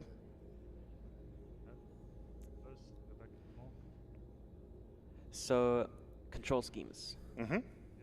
What do you think about them? Because as far as I know, Shadow Moses both using mouse and keyboard, with Amogus using pedals as well. Yep. And I think Gimmick is using mouse and keyboard, but Vitania's using dual sticks. I could be wrong. Over the course of all the preliminary events that we saw, the range of control schemes was just so wide that it almost felt like it was a personal preference will get you there. Like sure. you get your extra range of motions from your sticks, or you get your precision from your mouse and keyboard. Whatever it is, whatever you get used to, you get really, really good at, and then you just keep doing it. Right? I think we will get to a point at some point in the next few years, as competition continues to get more aggressive and people start to get a lot closer in skill level. I think we will start to see more of a difference, but it's going to be a little bit of time, so we'll see how it goes. For right now, it looks like we're going to start heading in round number 1 for match number 3. Here we go. Both teams seeing each other now. Talon being a little bit more stealthy. Do you think they're going to try to take out the Gladius first? It's a good question. The Gladius is being locked by them, so Amogus is a bit closer. They're definitely looking at it, but there's always a strategy of switching targets before you engage. But it does look like they're... oh, never mind though. Okay, so one's going for the Blade, one's going for the Talon. Oh, but Gladius, I mean. Yeah, a bit of a split up there. Vitania was taking some damage as they engage there. Talon's going to try to take the shields down of the Blade here. Meanwhile, Amogus stuck in the center, but looks like they're not going to be able to capitalize on that. Meanwhile, the Blade shield's almost down. Gimmick shields down the Blade as well. And Vitania taking some fire. Get on Amogus. Yeah, both Blades not in a great spot there. Gimmick almost completely out of boost as well. Amogus taking some damage. Do not want to get hit like Gladius hits. Looks already red after a single volley. Big trades here between. There we go. We have a trade. We have a 1v1. We have a 1v1. We are finally at it. Let's get some hype for a 1v1, guys. The question is, who's better off? Now, important to note, that is the Gladius gone from Amogus and the Blade from Gimmick. So now we have Blade against Talon. Looks like we're going to see some damage being traded here. Talon taking just a little couple of pot shots. Down go the shields down on the Blade, though. Are we going to be able to get some sustained damage there with that punish? Looks like not so much. Meanwhile, Blade recharging shields. Yeah, Talon still taking damage. We're going to get some out positioning here. Nope. Still nose to nose. Looks like Vitania is able to get out of there, but for the most part, that seemed like a great encounter there for the Blade. Sure, it's hard to tell, but it looks like Format's wings are also red, so something to consider there. Right, getting close, getting close. Oh, that shaft was very close. All right, we're back into it. Shields going down for the Talon. Big sustained damage. There we go, 238. A huge exchange, really big punishing. Pretty much still shields up. Never mind, let's go there. Good effort. Florman's going to take down Vitania, and that is going to be the first game to Shadow Moses. Well I done. love those 1v1s. Yeah, that was fun. It's good to see. It feels like a much more natural end to the fight. But we sort of saw what we were talking about earlier, where sometimes these fights, they are just going to begin the engagements in splitting up and just turn into 1v1s, and then try to punish on any mistakes. Usually that results in a trade. So we then ended up with a nice little fight there. So we're resetting right now again, and then we're going to get into round number 2. We have proof that Amogus is not, in fact, untouchable in that Gladius, as you saw. Exactly, Shields go down a single, like, half-second burst of fire, and already red on that hole. Yeah. Right, quite fast there. Ready to move 5Ks from you. So solid development. So maybe the Gladius, very cool choice, very interesting choice, and I'm glad we got the information on it, but maybe not enough of a difference to make it a winning team. So Shadow Moses, I think, are still the favorites to win this one, but a great win. Yeah, of course they're the favorites. They did just win. A great win from them in the first round. Yeah, oh my God. All right, looks like we're getting ready for round... Yeah, I know, jet lag, just hold it. 2? Round 2. Yes. Round 2. I'm losing track. You get in the motions, you just keep seeing people explode. I'm here for the fights, man. Yeah, exactly. We're commentating? I didn't even know Yeah, that. exactly, yeah.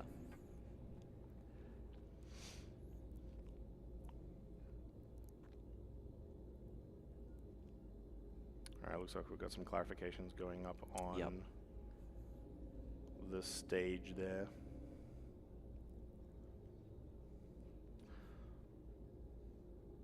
I want to try something while we're waiting for this one to start.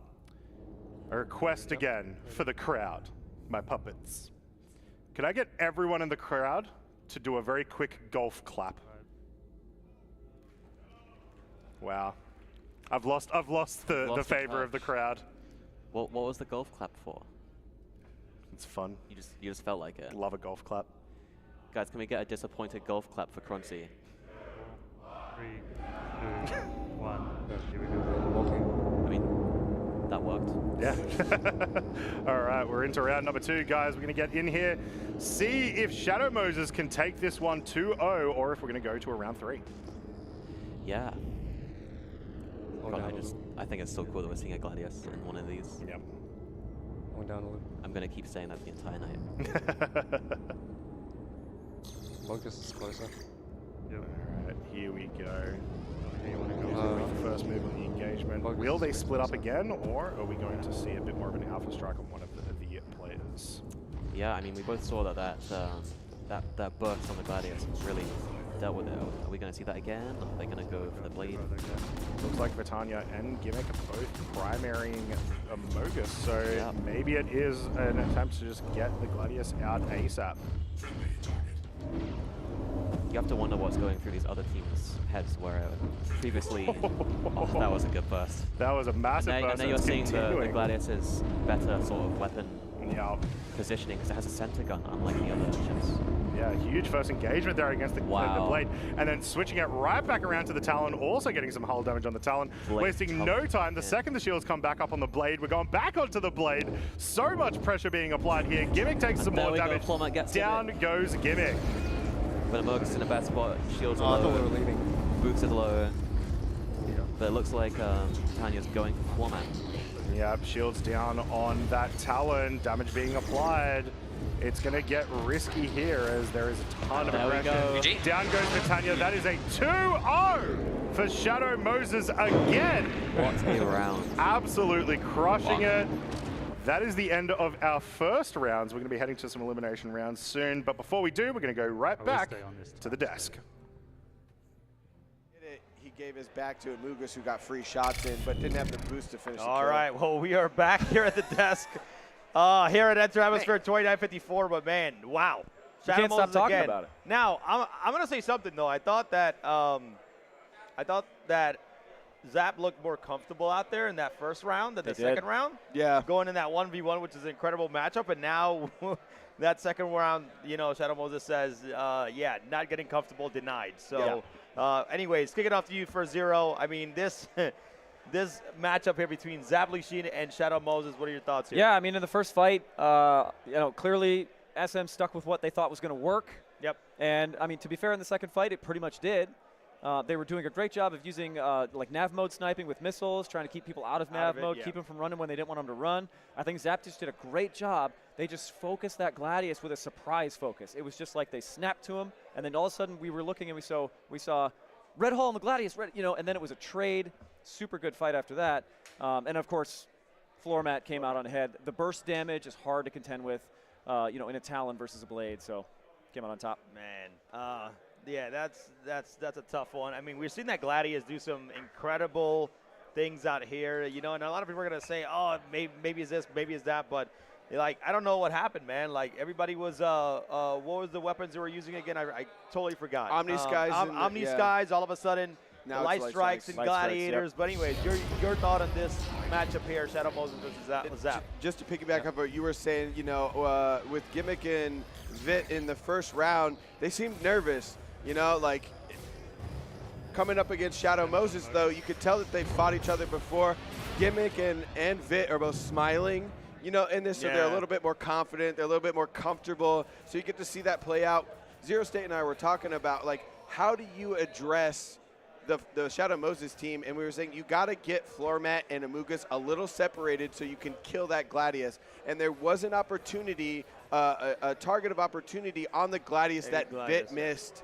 So that really cost them that round. They almost, I think if they would have got that first opportunity, they would have got that win when it was a 1v1. And the only way that you win a 1v1 Blade versus Talon is that Talon has to have a lot of boost and get right up on the Blade, because if you have that Blade nose on you at any point, you die. Yep. Yeah, that is just too much DPS. I mean, right there when they had that 1v1, I mean, you know, just the opportunity that Floor Med had in the positioning pretty much, you know, had him won that. But what were you going to say, Zero State? Well, anytime you have a 1v1 and you're both low boost, which in that first fight they were, the Talon was low boost, the Blade was low boost, and you rely on your punch, and the Blade just had a lot more punch.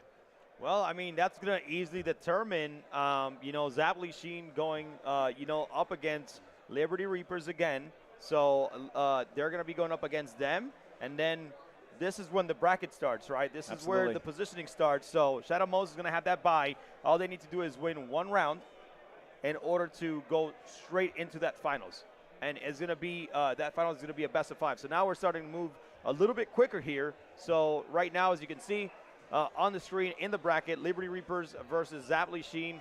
And then whoever gets there is going to get dropped to that loser's bracket.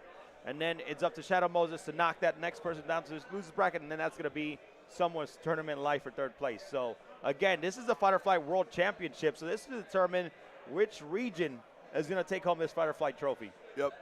So, but how do you think this bracket here, championship bracket, is going to play out? Do we feel like Zapply Sheen is going to make the adjustments? Because I felt like they were more comfortable after that second matchup. Yeah, they definitely made some adjustments in the second matchup. I think they got smacked in the face and they said, what do we do? Yep. And they said, we got to get closer, which they were. We got to work together. We got to surprise the enemy. And that worked for them for the most part. It was still a tough fight against a really tough team, but I think they've got some momentum going for them. And coming out of that loser's bracket, this could be a little bit of a grudge. Maybe we see something come back like Liberty Reapers did in our last tournament. Yeah, that's true. That's true. I got to root for them a little bit. Hey, I mean, I'm all down for that. How about you, Papa Freedom? How do you feel that this, the rest of the bracket is going to play out right now? I think all the nerves have now been shaken out, right? Teams are locking in. Yep. You know, Liberty Reapers is a team, you know, Shadow Moses punched him in the face. Liberty Reapers is a team that takes that punch and continues to fight. They don't just get knocked down. Yep. So, and I know that's going to put a fire, because we saw that in the top 8. Liberty Reapers got knocked down by Shadow Moses, and they came back with a vengeance. Yep. So you cannot count them out. And I think that Zap now, they got to play with their buddies. Now you see them smiling and laughing, having a little bit of a good time, so those vibes are coming out now. So and they've already felt out Liberty Reapers, so now they can adjust the strat and, you know, take it to them. So this is going to be a much more interesting fight, but I got to go with Liberty Reapers because I know Haiba and Bog are locked in and they're mad and they want to take out Shadow Moses. And but Zap and Vit just showed that they can take out the top team. Top team, yeah. Yep. So a very, very interesting fight. I'm loving every moment of this. I mean, it's all about, you know, I guess adapting in this high-level tournament here, where, you know, desync is not, you know, it's not an issue. It's not an excuse. It's not, you know, hey, my aim is, you know, desyncing. You know, it's it ain't that, because no we saw, excuses you know, here. we saw the ship racers absolutely flying super close to each other. Same thing for, you know, here tonight PvPing. So just very excited to see how this is going to play out here. We see, I think, honestly, man, I would love to see one of these teams really come up to the occasion and just kind of rattle the cages of this bracket, because I don't want to see, you know, the same thing play out. Not that I have anything against Shadow Moses, it's just that I want to say it's always we want better. Competition. It's always better for the story overall when you see that, you know, a high-level play. So if you're from Shadow Moses, you can stop making the phone calls. He's not against you. It's all right. Yeah, it's not that. It's just that, you know, when a lot of times, obviously, they're great. They're incredible. But I just want to see some of these teams adapt and live up to that, you know, hey, we're here in person. We're not going to take losing, you know, for, you know, we're not going to take losing it as an excuse. I want that trophy just as bad as they are. So you can tell all these teams are like that. Fight. Yep. So, all right, well, I mean, we are getting set up for our next match, and things are going to start rolling a little bit quicker, as the team has been doing a great job so far in getting these next matches set up. But this next matchup is going to put somebody straight in that losers round, and then it's going to be up to that semifinals, so it's going to be looking good. But while we're setting up here, we're going to take a short break, ladies and gentlemen, and we will be right back with your next matchup. And this is where the Fighter Flight World Championship starts here at Enter Atmosphere 2954. We'll be right back.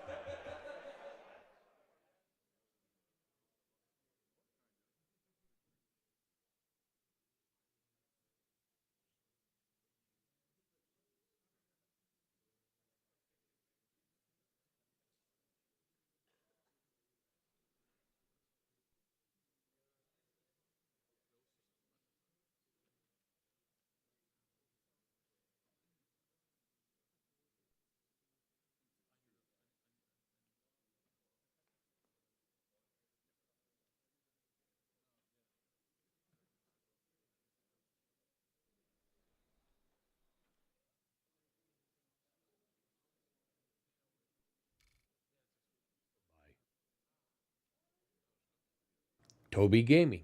Unlock the next level of immersion in Star Citizen with the Tobii Eye Tracker 5.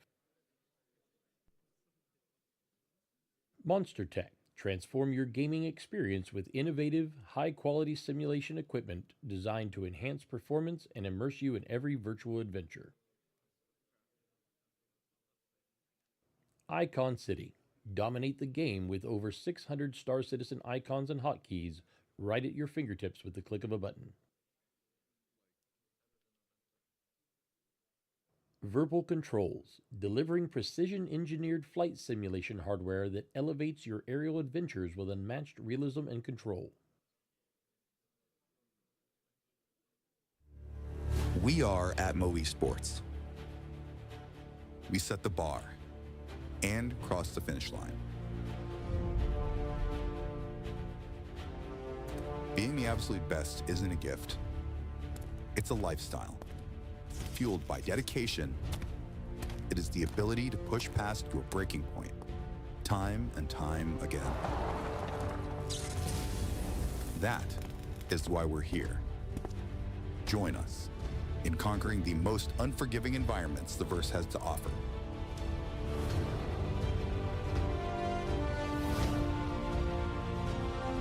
Unite under our banner to become what you were meant to be. Against all odds, stand victorious amongst the legends.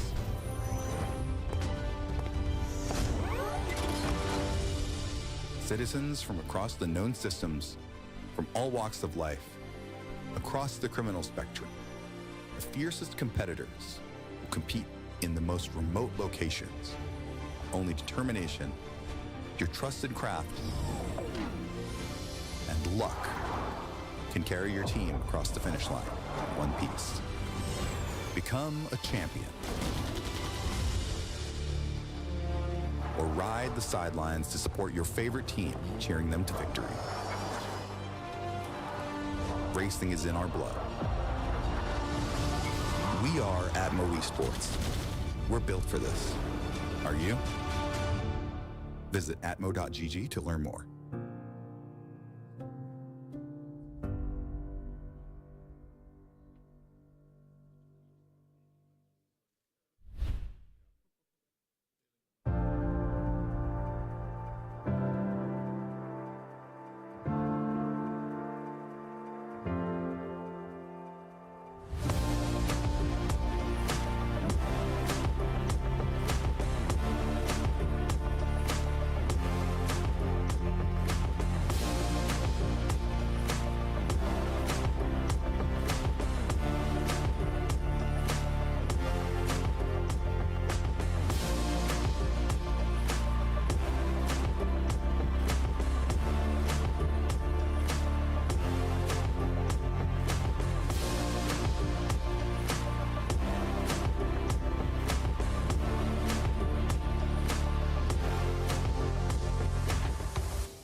What does it mean to stride above?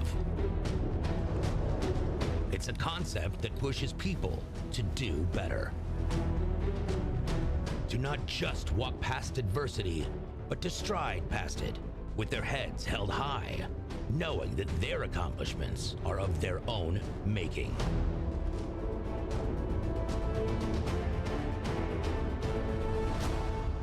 That goal will serve to organize and measure the best, not because they are easy, but because they are hard. Strider 1-1, Overlord, confirmed threat is bandit, cleared, weapons hot. Overlord, Strider 1-1, threat confirmed bandit, engaging. Take flight with hundreds of other players as we band together to create another chapter in Star Citizen history and work to shield the filthiest race in the verse, the Daymar Rally. With changes to the combat systems and core changes to Star Citizen overall, The challenge to secure the Daymar Rally has never been bigger. They got 1 minute. They have 1 minute. Goals, checkpoint complete. Distance was 425 kilometers. Sign up now and rise to the challenge. Join us and learn what it means to stride above.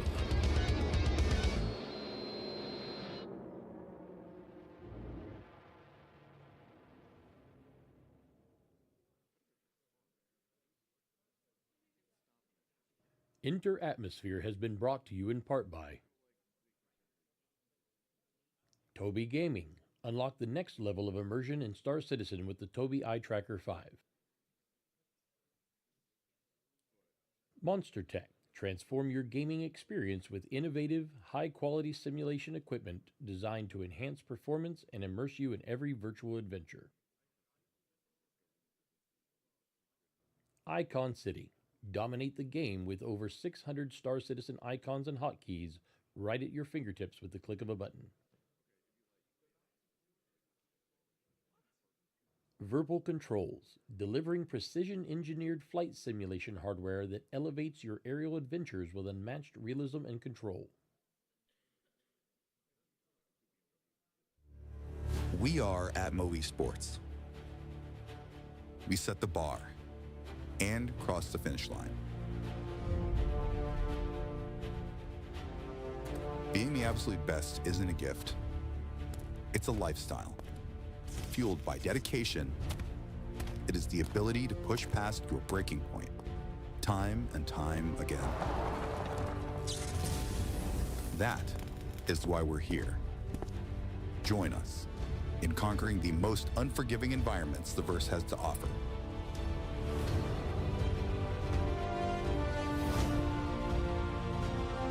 Unite under our banner to become what you were meant to be.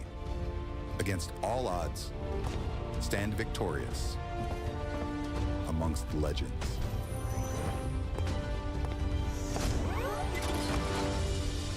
Citizens from across the known systems, from all walks of life, across the criminal spectrum, the fiercest competitors will compete in the most remote locations.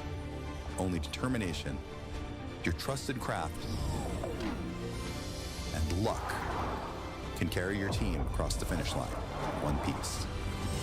Become a champion. Or ride the sidelines to support your favorite team, cheering them to the...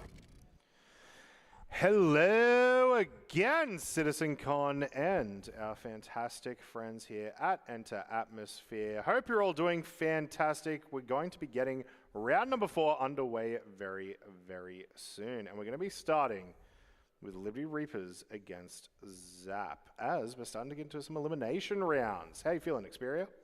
Yeah, exciting. Good to, well, not necessarily good, but exciting to see people get eliminated.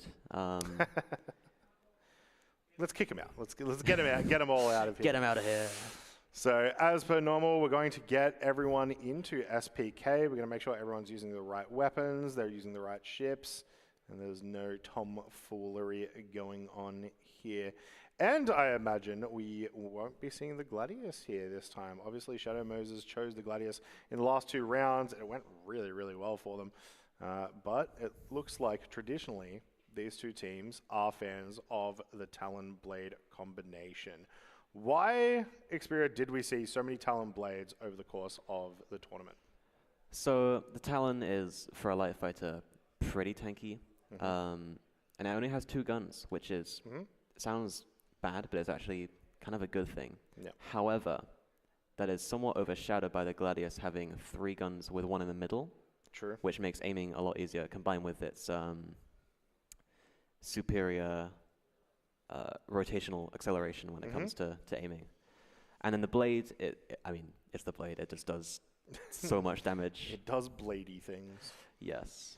Well, yeah, it certainly showed that it was the winning combination throughout the course of all of our preliminary runs, which, thanks to the changes to Arena Commander that we had earlier this year and late last year, have made this a kind of event that we can actually do now. So If you're unfamiliar with how we ran Fight or Flight this year, we had multiple regions and we were able to run them simultaneously while we had some people that were showing on stream, others that we weren't, and we got to check that out. It was really good fun. I'm glad that we can do those styles of tournaments now, and hopefully we can continue to do more of that going forward. Yeah, no, it's we've had some technical difficulties today, but in general it runs so smoothly. The regionals that we did, it was fight after fight after fight. So yeah, I love the new Arena Commander stuff. It's really good. It's absolutely lovely, and it's even got a bit of a UI update in the new patch as well. You get to see your ships come up as if they were at the new instance hangars themselves, as well as it is in a spooky mode at the moment too, with all the green goop everywhere, which is quite nice. So looks like we are possibly in a launch right now. So finally, let's get everyone back on in here. Let's get some hype for round number 4. We're going to be starting any moment.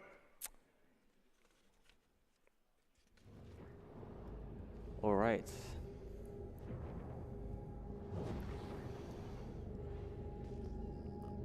We know when. And yeah, once again, just getting scanned before we begin the fight. Just, I highly doubt anyone would try to pull anything cheeky here, but yeah, at this level of competition, certainly not, hopefully. Now, keep in mind, over the course of the next few rounds, if you get 2 match losses, you are out. Not round losses, match losses. So, Ella and Zap are going to be trying to make sure they get themselves back into the winner's bracket to take on Shadow Moses again in a future round. Meanwhile, the loser will be facing elimination. Yeah, so we're now in the rounds where it actually properly matters to win them. Exactly. This is the real deal now. Yeah. All right, looks like our competitors are almost set up. Setting themselves up in position. Hibba still just making sure that they're all A-OK. And here we go, Hibba heading back over. So let's hear some noise from the crowd. Do you think LR are going to take this one? Or do you think this is Zap's round? Ooh. Bit of a mix. Yeah, I think the popular opinion might have changed a bit. Do you think it's because they killed Amogus in that last round? I think it's because Shadow Moses aren't in this round. Well. All right, here we go. Looks like they're starting to move towards each other. Well, am I right? Yes. Yeah, we are on approach, just quite slowly at the start. There. One of the things about that 10-kilometer radius is obviously the start is a bit more of an extra. Switch high working. One down. Yeah. Ooh, that's some bass. Wow. All right, here we go. All right, first engagement's going to get underway. We can see Bogdoggle trying to take some pot shots at Vitania. Will they commit to this fight? We're going to find out in just a moment. Both as ships we see a swap over to Bogdoggle there. No one really paying attention to Hydra and the Blade, which is surprising, because I think the Blade is the priority target in a matchup like this. Lots of chaff. I noticed these two like to use chaff a lot. Yeah. Certainly a good way to attempt to get. We've got some big damage trades coming your way. We're looking at one Blade taking a fair amount of damage over on Gimmick's side. It looks like they're not going to be much sustained. Is able to get out of the way. We're going to turn around and re-engage. See if we can catch someone off guard. Hyper kind of being alone there, but still winning that trade, that shield trade against Vitania and the Talon. Yeah, it looks like both of Zap getting out, trying to get those resources back. I think they took a lot more damage there than LR. So yeah, once again a little bit hard to see with the red UIs, but it appears as though the both blades may have sustained a little bit of damage, not too much. We'll have to see how they fare in this second approach. Yeah. Yeah, both teams once again playing very close to each other. Especially on those engages, you want to be super tight. Here we go. Shots being traded. Now Bogdoggle closer. Talons going at each other. I have Bogdoggle quickly switching to Gimmick and the Blade. Yep, here goes Gimmicks Blade. That is a Ooh, ton big of damage. Is this going to be it? It's going to be an elimination any moment now. Just a couple more pot shots evasion. to take it. Never mind. That's good evasion. We'll see. It's a little bit too much distance now. That was close. That was pretty good. I will say, LR's target priority is just really good. They are always switching to the best. Yeah, they know exactly when to go for it. Exactly when to reprioritize. Okay. And that's one of the biggest skills, especially in master modes. So it's good to see that. All right, let's go into encounter number 3 in just a moment as we get back into it. You can see Vitania going to be the lead on this one as we start to send some bashing points in. Vitania's going to take a little bit of damage. Shield's almost down. Should be pretty soon. Shaft deploy, but quickly out of it. And Vitania takes down Bogdoggle, actually. So maybe we're able to see a trade here. There is some damage coming in to Vitania. Otherwise, we're going to be looking at a 2v1. That's a first for LR, I think. So yeah, absolutely huge. So we'll see if we can turn this into a win itself. But yeah, let's give it a go.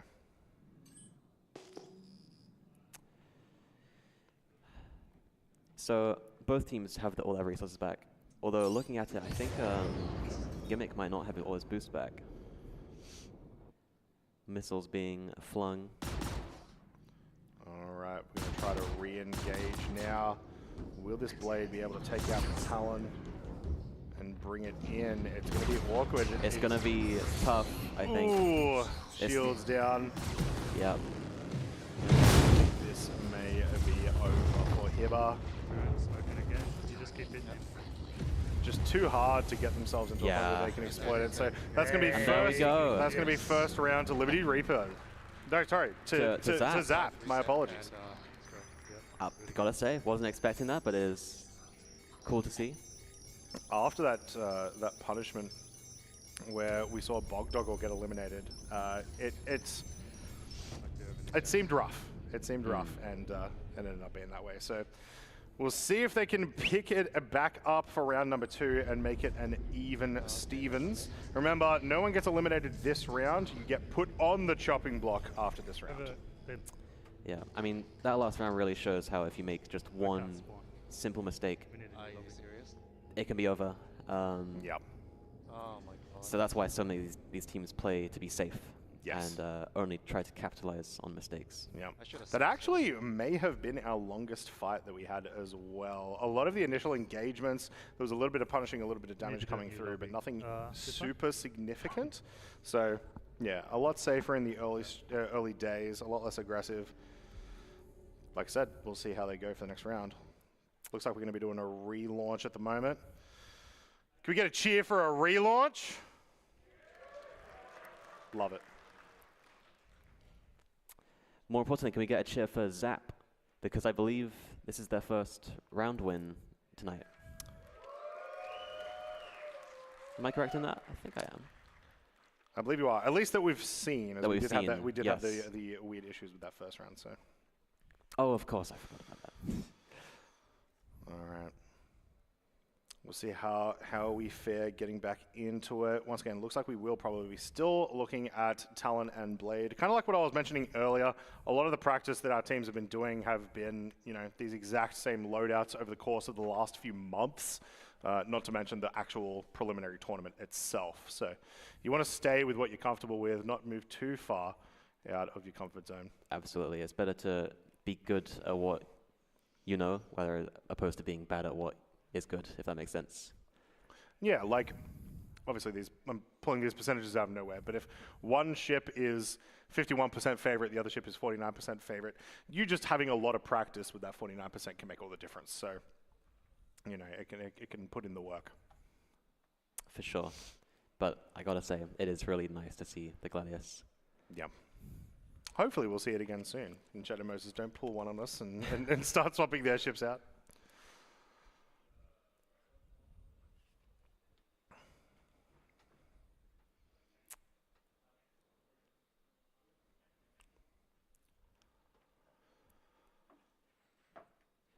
Very, very long weekend. Have you all enjoyed it?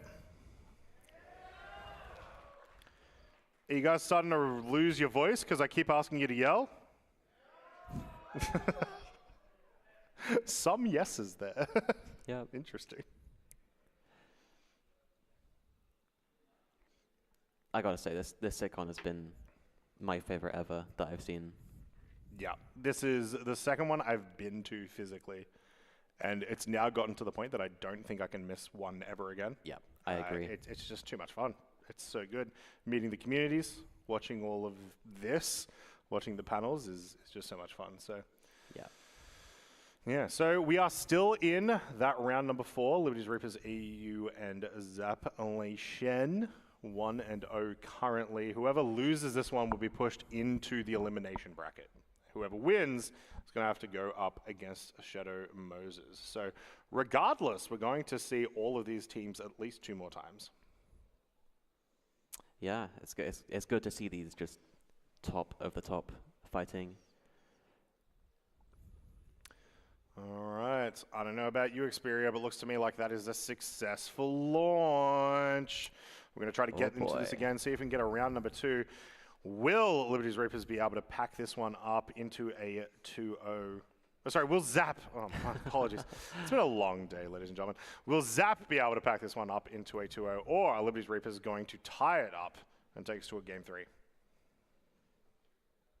Yeah, after that first round, it's really hard to say.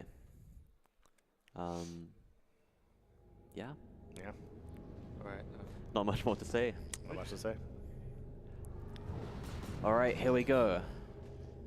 Looks like they are getting ready. Yeah, just resetting up at our designated locations before we start moving in.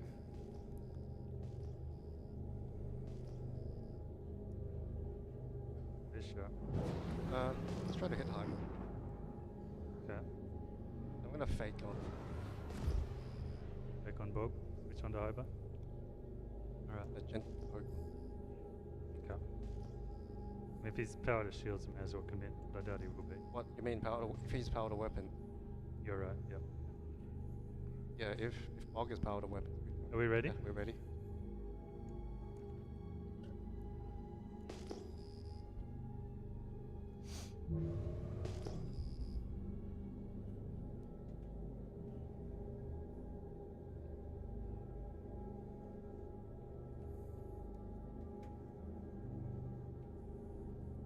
Five, 4, 3, 2, 1, go. And here we go. We are off. Let's get back into it. Round number 2. Who's going to take this one up? I'm not really sure. We've seen a lot of really good performances from both teams already today. And especially that last round performance where they were able to punch that trade. So, absolutely. Absolutely. As usual, coming in together. Yeah, nice. And it's the calm before the storm as we start doing our first approach from that 10-kilometer mark. There's so much tension. I was about to say standoffs, but here we go.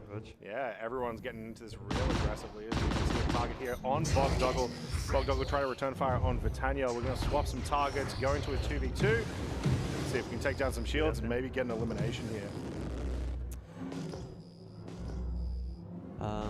Yeah, Gimmick trying to get damage high, but it looks like Britannia got out in the Talon. Okay, I'm going to disengage with you. So Gimmick is kind of alone, but he's going into Nav. Will he be able to escape before LR realizes?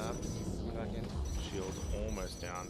All good though for now. Looks like we'll see how it fares once they come back in towards each other, which looks like it's going to be any moment now. Here we go. Yep. Big damage on the blade. Shield's down. Damage being applied. Will we see the elimination? Not quite. Gimmick's going to get out as we're going to swap or try to swap targets. Yeah, I mean, you saw that amazing target prioritization there. Just making sure the second that someone is completely out of the way that they're able to reprioritize and for sure. Yeah, get them. Looks like Bogdog was trying to chase a Nav now, maybe. Bogdoggle's coming into here. We go. He's taking some. Oh no, he's going to try to pull back in. Bogdoggle taking a lot of shield damage there. Damage on. Trying to get out. 200 damage. But Vitania's there. Meanwhile, Gimmick and Vitania just not getting punished at all. Shields up, completely full for most of this time. There we go, some damage coming in. Gimmick. Yep. Yeah.